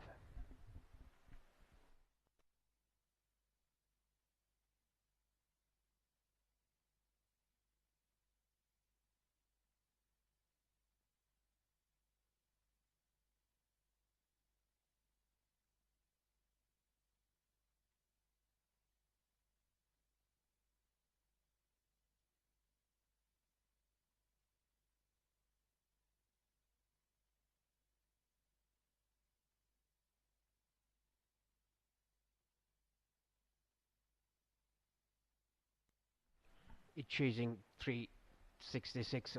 Saudi Arabia are 224 for 5 in the 38 overs. 12 overs remaining. They need 143 more runs to win in 72 balls. It's a very steep ask for Saudi Arabia. Ayan Khan to continue from the pavilion end with his 8th over. Hasn't taken a wicket. Nicely played off the back foot by the captain Hisham. Do you see a real potential for Saudi Arabia going forward, despite how competitive the Asian region is? Like looking ahead to something like that ICC T20 World Cup qualifiers for the Asian region, they'll have to get through a sub-regional first. But if they do, competition that could well be held here in Nepal, if some rumours are correct, do you think that they could maybe come and upset a few sides? It looks to me, with the makeup of their team, they'd make a good T20 team too. They have a full potential of doing so. It's just the guidance and the facilities back home. Oh, that's right on the slot. Hit it over long on for a maximum. That's a very well picked up shot by Imran. And just as we're talking about T20 cricket, right on cue, Imran gets the long levers out. Again, it's too full. They just haven't bowled the right length of spinners. It doesn't need to be that full. It doesn't need to be darted in. The pitch is turning square. Don't put it into the hitting arc. And hasn't Imran hit it well all the way for 6? Better length, drag back, dot ball. Yes, you should bowl as a spinner on the length or back of the length on the off stump, being a left arm orthodox. If you bowl a bit slower through the air, you'll get that vicious turn as well. Like you said, a square turn. Completely beaten. Tried to play across the line. This was a better line by Iron. The ball slightly turning. Exactly 12 runs required per over from now on.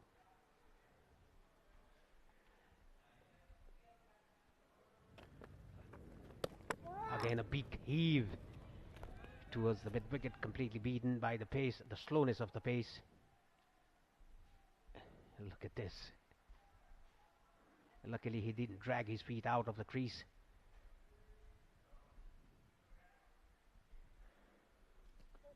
That's very, very poor ball by Ayan Khan. Down the leg side, 5 wides. Did you see the reaction there from Ayan Khan? That summed it all up. He knows he's been off the money today. Sometimes in really helpful spinning conditions, you can almost put too much pressure on yourself, but that's a horror show. Look at the reaction. He's much, much better than this, Ayan Khan. He's been wicketless. He's also been expensive. He's gone for 50. Not even through his 8th over yet. 16 extras added. He does have a wicket now. He does clean him up. No celebration because he knows that he's not been at his best. And Imran's short stay at the crease. Well, it was fun, but it's over now. Yeah, that was coming, the big heave, and this was a good ball right on the stumps. The last ball that he bowled, 5 wides, was a very poor delivery by him. Look at this, right on the stumps, a middle stump rattled, and there's no celebration whatsoever by Ayan Khan. He knows that he hasn't been the best today in bowling. Imran has to depart for 10 of 9 balls, 1 6 and a 4. For him, in his small knock of 10, Saudi Arabia 236 for 6.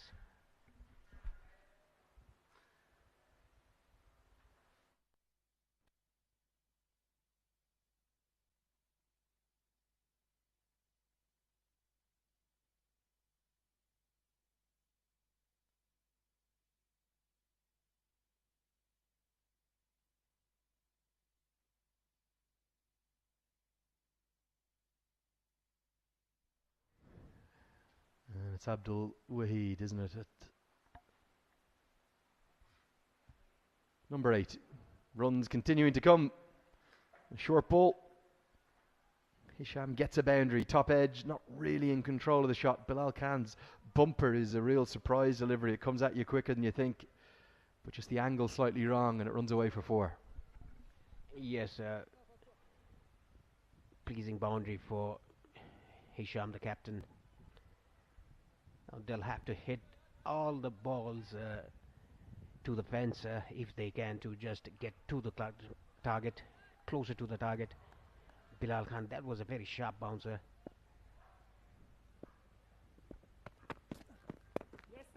Again, drifting it down the leg side.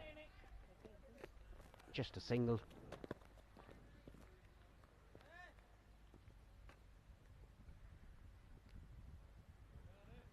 Abdul is the new man in at number 8 for Saudi Arabia. He'll be facing Bilal Khan. Has taken 2 wickets. The first one in his first spell, and the second one in the first over of his second spell.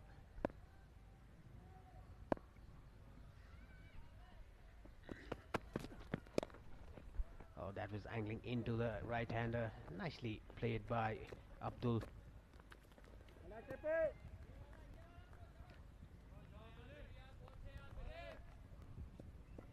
Yeah, I think it's all going to be too late for Saudi Arabia. Whatever Hisham does from here, it's an extraordinary task he has in front of him. Over 12 and over. And world-class bowling coming at him from Bilal Khan. But he should be incredibly proud of his side. They've shown not just why they belong at this level, but why there's a real potential for the game in the future. And I know I keep going back to the point, but if they did bowl a bit more spin, if they got an extra spinner in their 11, I don't think they would have been chasing 366, and they've shown with the bat that, well, let's say it was 300 rather than 367 the target. We'd be in for a crackerjack finish here, and Saudi could well be advancing to the semi-finals. I still think they'll look back at that Malaysia game. That will be the one that they'll look back on with some regret. Only posting 153 batting first. They're just caught a bit cold at the start of the competition. Yeah, that has always been the case in this tournament for Saudi Arabia. And after that, after the first defeat, they came out strong against Qatar, winning the game comfortably. Abdul Wahid, the century maker, and even in the 90s today, has batted very well, has impressed a lot of people down here in Nepal. A big heave down to long on. At 6, almost hit that spectator.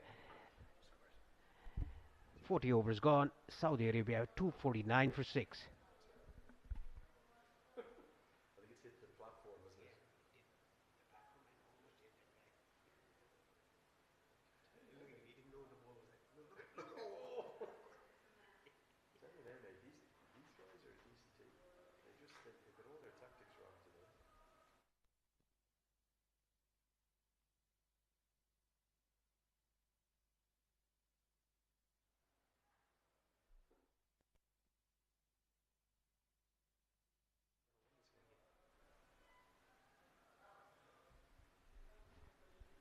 Play 2. There's a power play signal into power play 3. Saudi Arabia, they keep scrapping, they won't go away. But it's a very tall task because it's 118 more required to win. And they've only got 10 overs to do it with 4 wickets in hand. Got the rate back under 12 and over.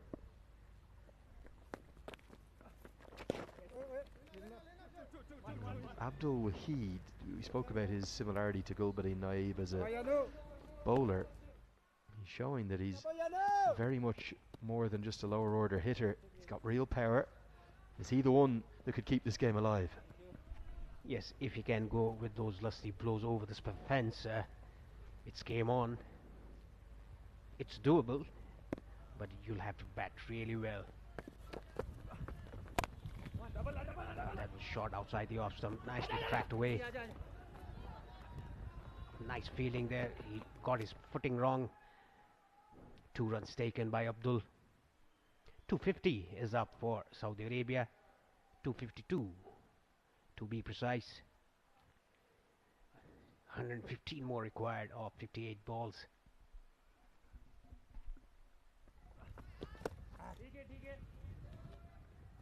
Every dot ball is pretty much a killer right now, because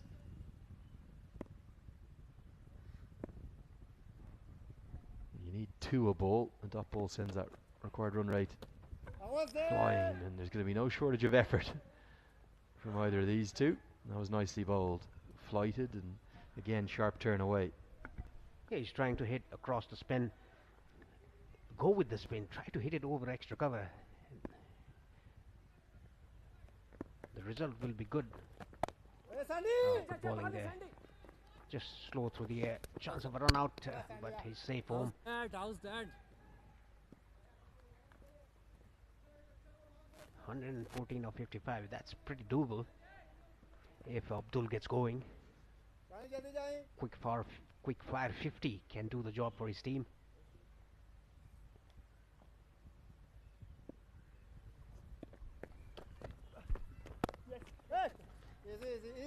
No boundary in that over. That's going to make that task and that required run rate climb again. 254 for 6.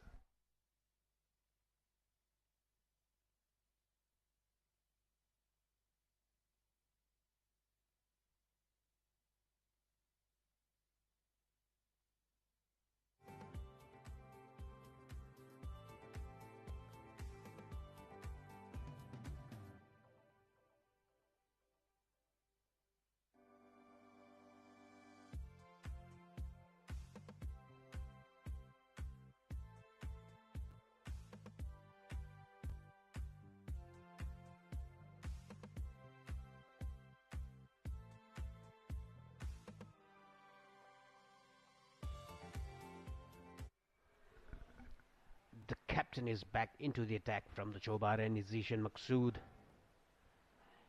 He will want to finish it off. He's bowled 8 overs, 29 runs given by him without taking a wicket. The pick of the bowlers in terms of economy, he's bowled very well today, as he always does.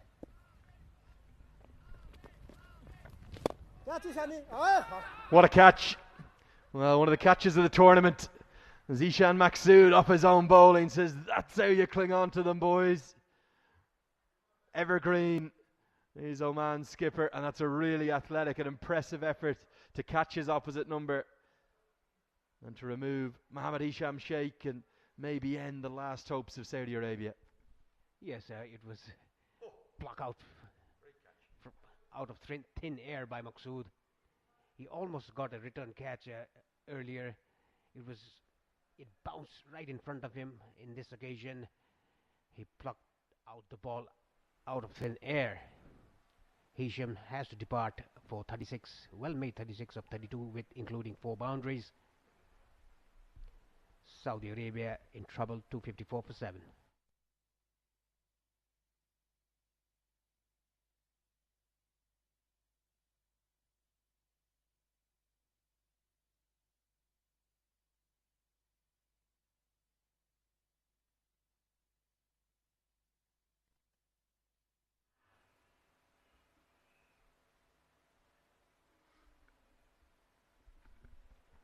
Zainul Abidin is the new man in at number 9 for Saudi Arabia.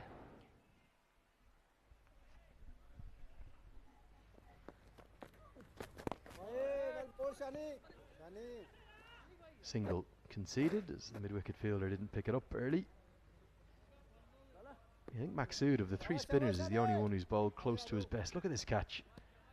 He made that look easy. That wasn't easy. Wonderful athleticism. And look at the celebration as well.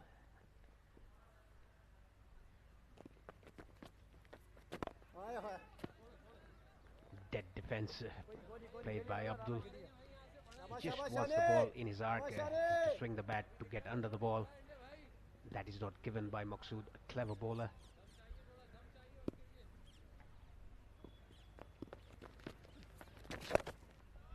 Short, heaved away. It's the bigger side of the ground. It doesn't matter a jot. Not to Abdul Wahid, who's going to have some fun here. He clears the ropes. They need plenty more of them. He's the man. He's the last hope for Saudi Arabia. Yes, that was not short. He rocked back on the back foot very quickly and pulled that behind square for 6. Mind you, that is a longer part of the boundary. Another ball darted in by Zishan Maqsood. Got to get a single here. Take the next over down. Take it down for 25. Give some hope to this chase. He doesn't want a single, he wants a boundary, and he's going to get that. Saudi Arabia just keep going. Oh, what a contest we've had here. It's 265 for 7.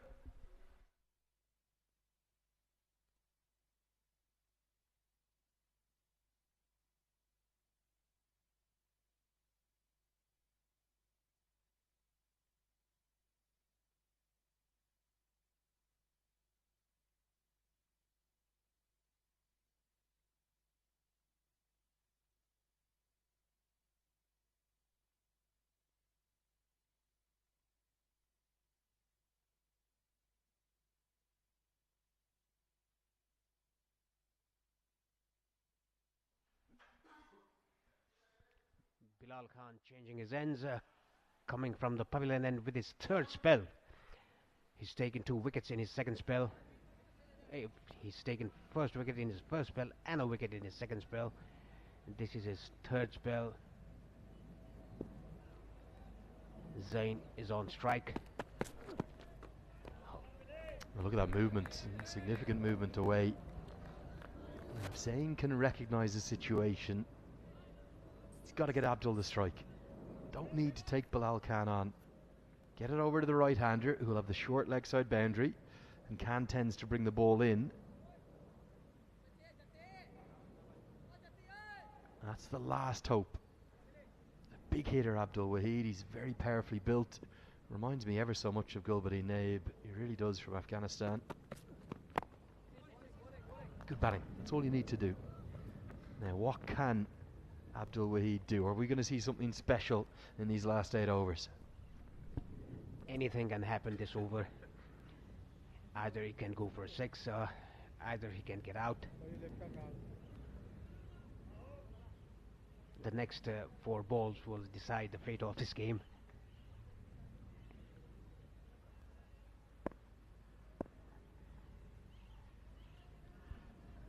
There's a deep square leg and long on. The boundary rider is on the leg side, and the mid-wicket fielder is going back to the boundary. So 3 fielders on the boundary line on the leg side.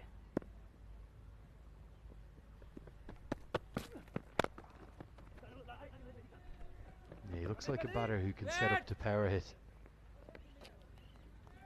Khan is just so skillful though at the death. One more wicket would seal it for Oman now. Whilst Abdul Wahid is there, there's still hope, there's still life, there's still a chance. Yes, just exactly 100 needed of 45 balls now.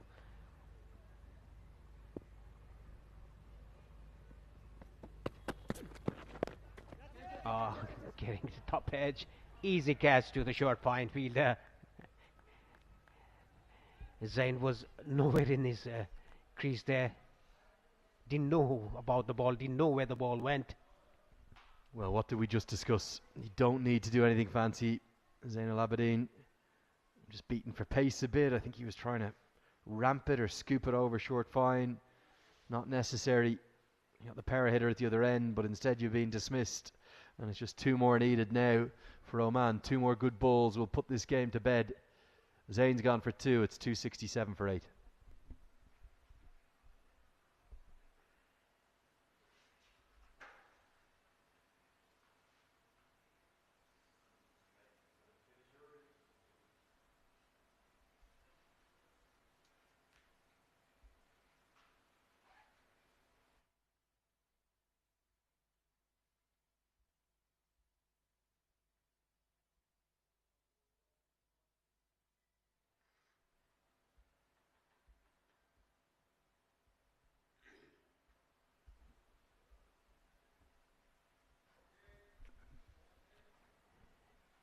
Three wickets for Bilal Khan in his 7th over, giving away 50 runs. Ishtiaq Ahmed is the new batsman in for Saudi Arabia. A good, skillful medium pacer, Ishtiaq Ahmed. His best is 3 runs in this series.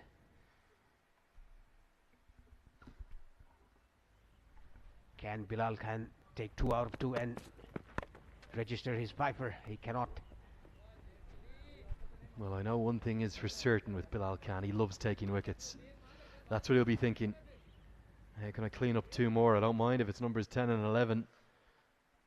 Nobody notices that. They just see the 5 wickets next to your name. He was expensive in his first spell. He treated with a wee bit of disdain. But he's so good at the death, particularly this round the wicket angle. Such a skillful bowler, full of talent. 2 wide this time. And I think he's also recognised that Abdul Wahid possesses the power to maybe just give Oman a worry or 2 in the last 7. So he's trying to hide it away from him, keep it out of his hitting arc.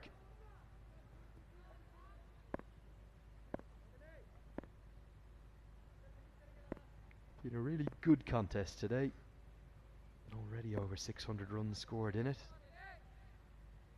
If Saudi chase it down, it will be over 700. Another cracking game at the ACC Men's Premier. And the runs continue to come. That's a very clever shot. With 3rd and backward point up in the circle. Abdul Wahid is keeping this game alive. It's 273 for 8.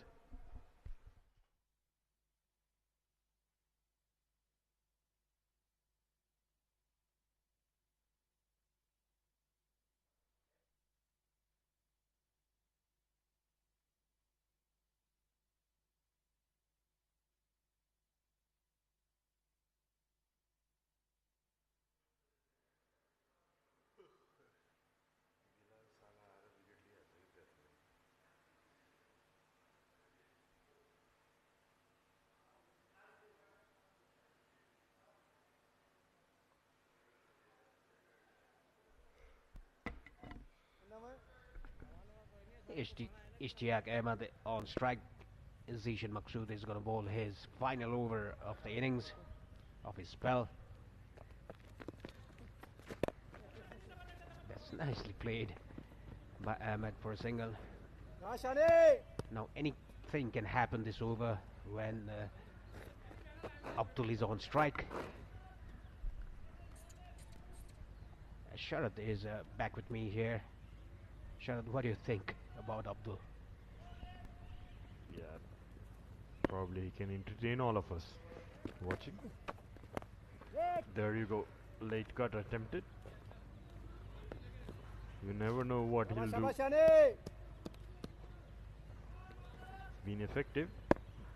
Going around 200 strike rate. Nicely punched.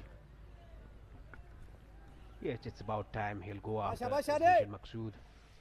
Or remembering this is his last over, he might just stop it and go in the other. Saying that, he goes for it. Oh, what a brilliant catch in front of him, diving in front of him. Shoaib, the fielder there. That was the second catch of the match. The catch taken by Zishan Maqsood of his own bowling was incredible, and this one is also good. Diving in front of him, taking inches above from the ground. Look at this. Beautiful catch. After having a good day with the bat, Shoaib taking that catch in the long on region comfortably. Zishan picks up his second. Abdul Wahid goes for 25. Oman are 273 for 9. 274, beg your pardon.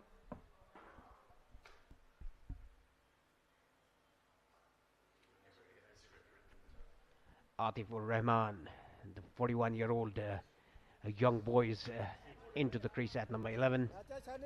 Zishan Maqsood still has 2 balls to finish it off for Oman.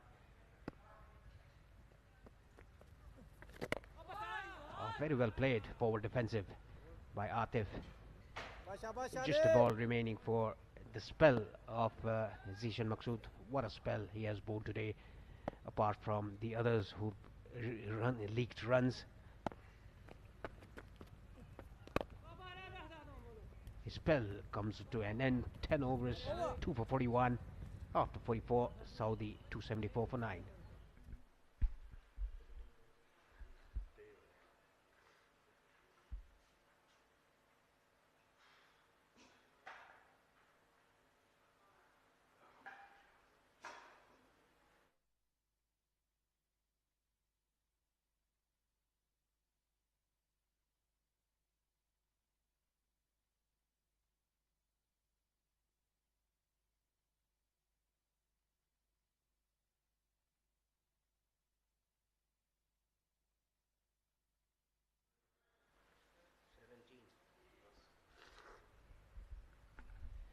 Bilal Khan is going to bowl from the pavilion end. Ishtiaq Ahmed. Now Bilal Khan can finish it off in this over. He's very lethal in the death overs. The third man fielder is inside the circle, and the fine leg fielder as well inside the circle.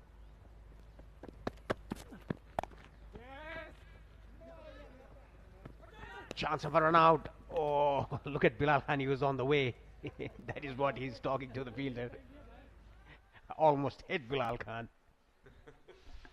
Yeah, trying to kill his own partner, own teammate, Bilal Khan. Getting out of the way at the end. Yeah, he would look to wrap things up with his fourth one. Saudi needs to go down fighting for sure. Yorker attempted, single taken. Yes, it's just a matter of time that Bilal Khan will rattle the stumps, bowling that vicious in-swinging Yorkers that he bowls in the death overs and to the tail hinders.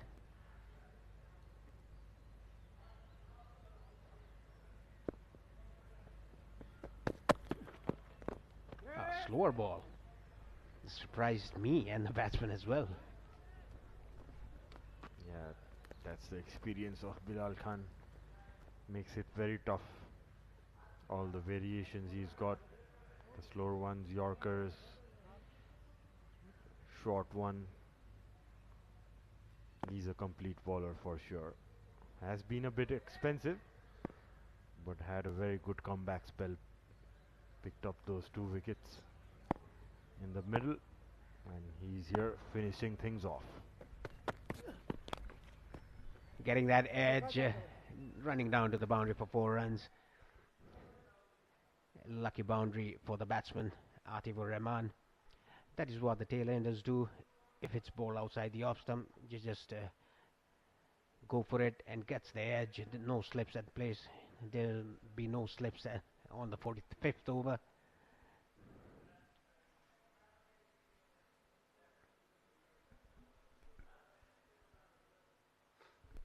The third man goes down to the boundary.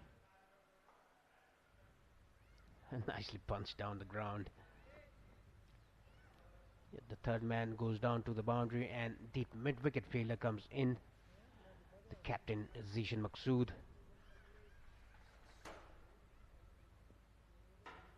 Can Bilal Khan finish it off in his last ball of the 8th over?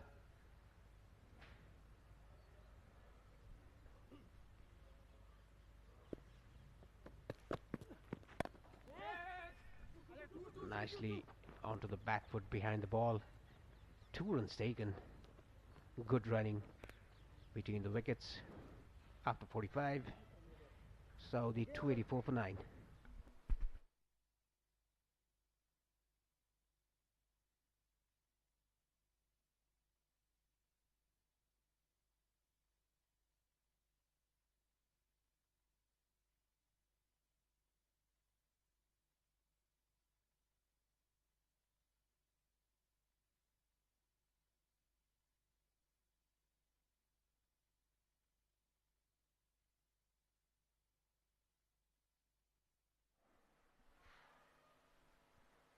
Ayan Khan with his last over of his spell. He's been expensive today. 55 for 1 his figures. Atifur Rahman on strike.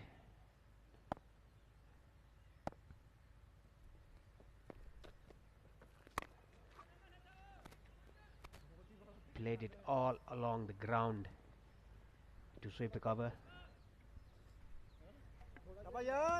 Both these fast bowlers need to look to use that long handle and those strong shoulders. And there you go, big swing, but couldn't connect it. Yeah, that is why Ayan Khan is giving that air just to entice him to go over the top. The field is waiting for a catch at long off, long on.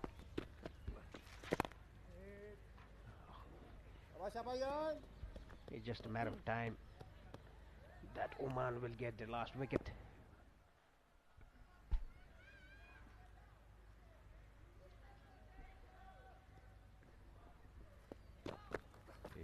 Runs to get.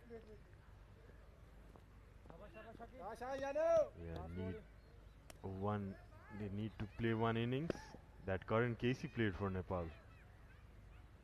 Otherwise, it looks purely impossible at the moment. It'd be good if they can get that 300 mark Parish. That would be a confidence booster going in the next tournament. Yeah, it's 46 done. Saudi are 285 for 9.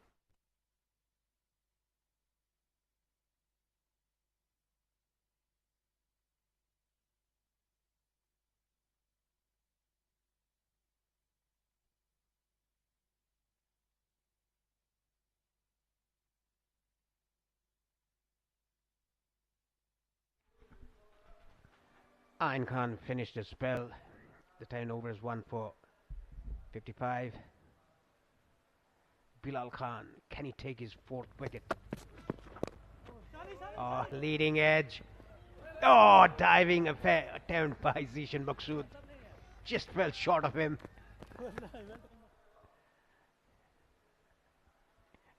Very Good diving effort by the captain there.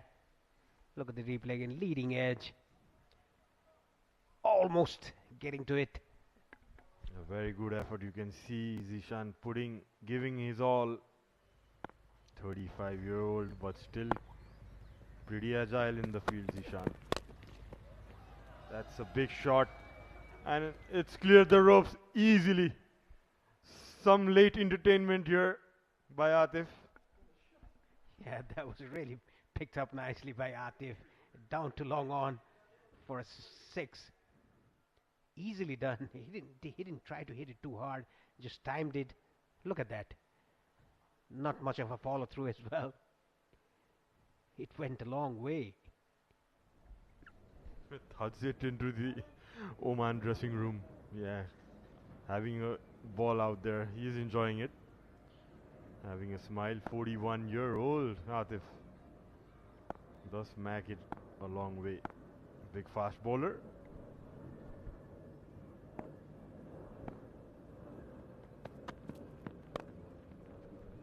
Again a leading edge, but lands in the no-man area. 2 runs comfortably taken. Just ambling for the second run.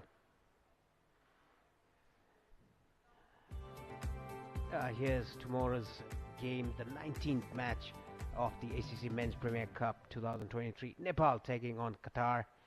The last match of the group stages for Group A.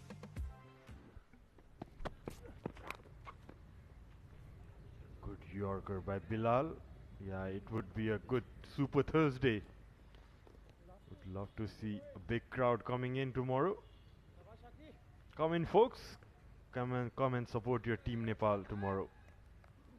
It would be good battle out there. Qatar trying to get their first win under their belt, and Nepal probably would like to continue that momentum going. Clear favorites for tomorrow's game. Clean him up. 4 wickets for Bilal Khan. Has been expensive, but taken 4 wickets. Saudi are all out for 294. A very good fight by Saudi Arabia to chase the target of 366. 72 runs short. And the handshakes all around. Bilal Khan, no wonder he's one of the best fast bowlers in associate cricket. Look at that. Off stump rattled.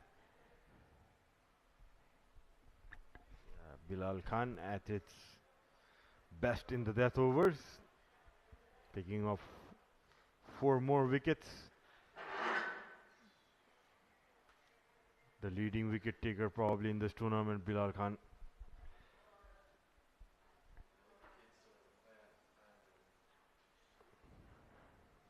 It's the mandatory handshakes all around. A comfortable win by Oman. Saudi. So Saudi team getting all out for 294. Yeah, so Oman winning by 74 runs. Yes, a good day for Oman, and I must say it's a very good day for Saudi Arabia as well. Abdul Wahid, the opening batsman, scoring 95. It's just 5 runs shy of his 2nd century in this tournament. The handshakes being around. Kabir Khan, the head coach of Saudi Arabia, must be very happy about their boys' performance in this tournament. Apart from bowling and the fielding side, the skills are there, the potential is there for Saudi Arabia. Oman, they've reached the semi-finals.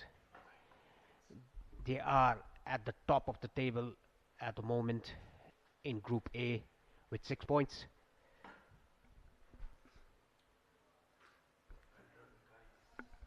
If Nepal win tomorrow's last clash in the Group A against Qatar, Nepal will finish it off in the top of Group A with 7 points.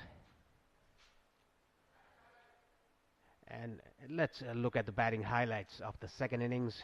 The Saudi Arabia's batting innings, chasing 367 runs. Look at, there are plenty of force to be seen in the second innings, courtesy of Abdul Wahid and Saad Khan. A good partnership between them, more than 150 runs partnership for the second wicket. Look at that, Saad Khan and Wahid hitting boundaries at will in the initial stages, let's say 20 to 30 overs. Nepal, Oman, UAE are all confirmed for the semi-finals. There's only a spot for the semi-final left.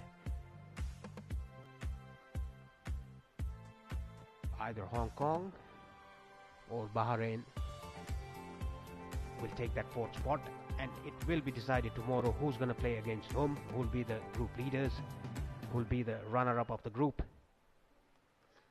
In the meanwhile, let's look at the fours and sixes of the Saudi Arabian batters. Some of the top edges went to the third man boundary, and we could see some late cuts playing right under their eyes. This one's lucky, getting the inside edge. A neat touch by Wahid down to third man again for the spinner. Ayan Khan was a bit expensive today, and even Bilal Khan and Kalimullah.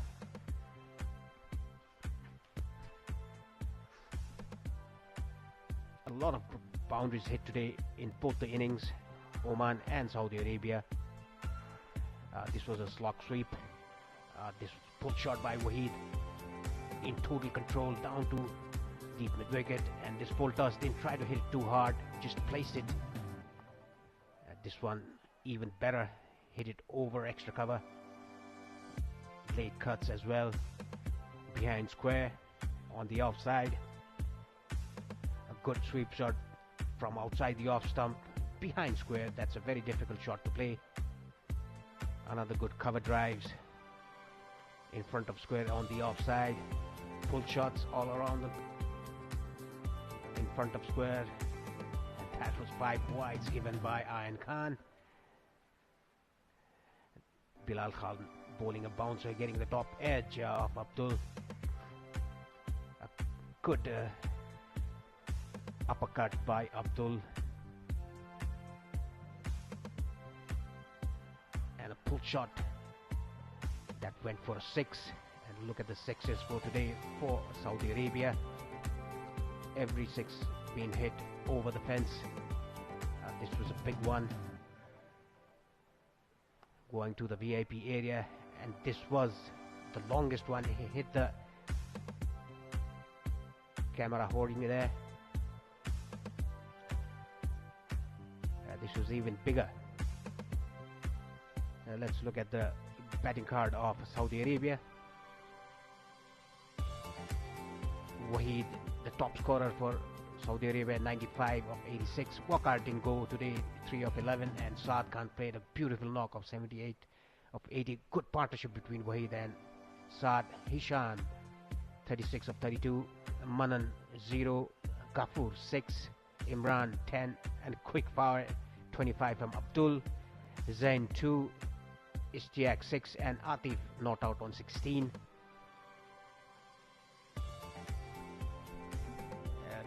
Now let's look at the wickets to fall for Saudi Arabia.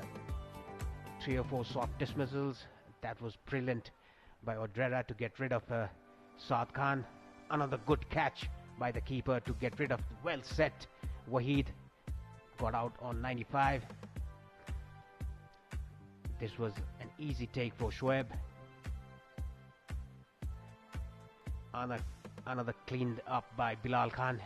Taken 4 wickets today. Ayan Khan, his first wicket. He was very disappointed with his spell, and this was a brilliant catch by the captain Zishan Maqsood.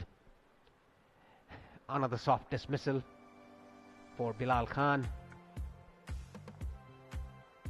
This one a good catch, a smart catch, diving in front of him. These catches are not easy to take, and cleaned him up. The last wicket to go by Bilal Khan. Bilal Khan taking 4 wickets today. Was touch expensive. Look at the bowling card. Bilal Khan 8.5 overs, 75 runs given, taken 4 wickets. Kalimullah also touch expensive, 24 in 4 overs. Maqsood pick up the bowlers, 41 for 2 in 10. Odera 9 overs, 61 and taken 3 wickets. Ayan Khan a bit disappointing in the start, 10 overs, 56 for 1. And Nadeem 5 overs, 31. Bilal Khan taking 4 wickets, the highest wicket taker for Oman today.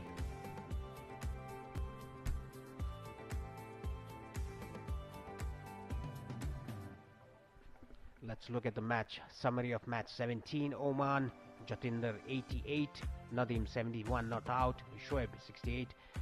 In the bowling department of Saudi Arabia, Atif highest wicket taker, 3 for 80, Abdul 2 for 64, and Wahid 1 for 18. In the chase, Wahid played a brilliant knock of 95, Saad 78 and Hisham 36. Bilal Khan to pick up the bowlers, 4 for 75, Odedra 3 for 61, and Maqsood 2 for 41. Oman winning the game by 72 runs. And tomorrow's clash here at the TU Cricket International Ground.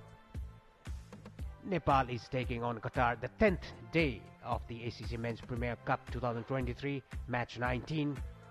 You'll be watching live in Kantipur HD TV. Nepal taking on Qatar. Andrew Leonard will be back with you shortly with the post-match presentation ceremony. Stay tuned.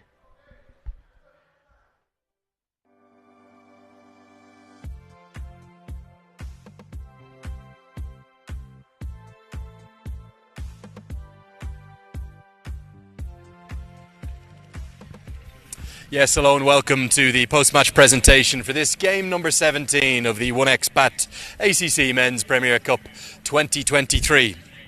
The Asian Cricket Council would like to thank the Cricket Association of Nepal as the hosts of this tournament, the rights holder, the IPG Group, and also all of the commercial partners for their support of what's been a really wonderful event thus far.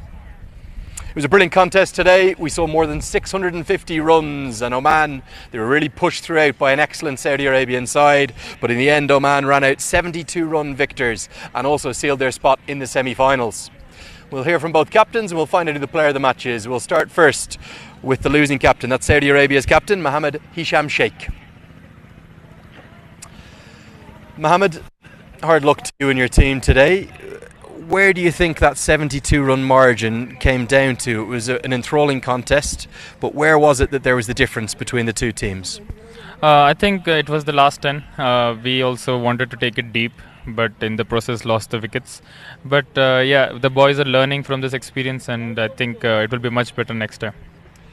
It was a wicket that turned and bounced throughout, right from the start of the first innings. Do you feel you missed a trick by leaving a spinner out? Could you have done with more spin options? I think Abdul Wahid came in place of Ahmed, our left arm spinner, and he's done a pretty good job. He's balled around 6 and over in his 10. So I believe it was just the death bowling that could have improved, and I think it could have been a different game altogether then. An outstanding partnership between your two batters there. Abdul Wahid continued his excellent tournament and Saad Khan made 78. Did you really believe at one point you were going to chase that mammoth total down?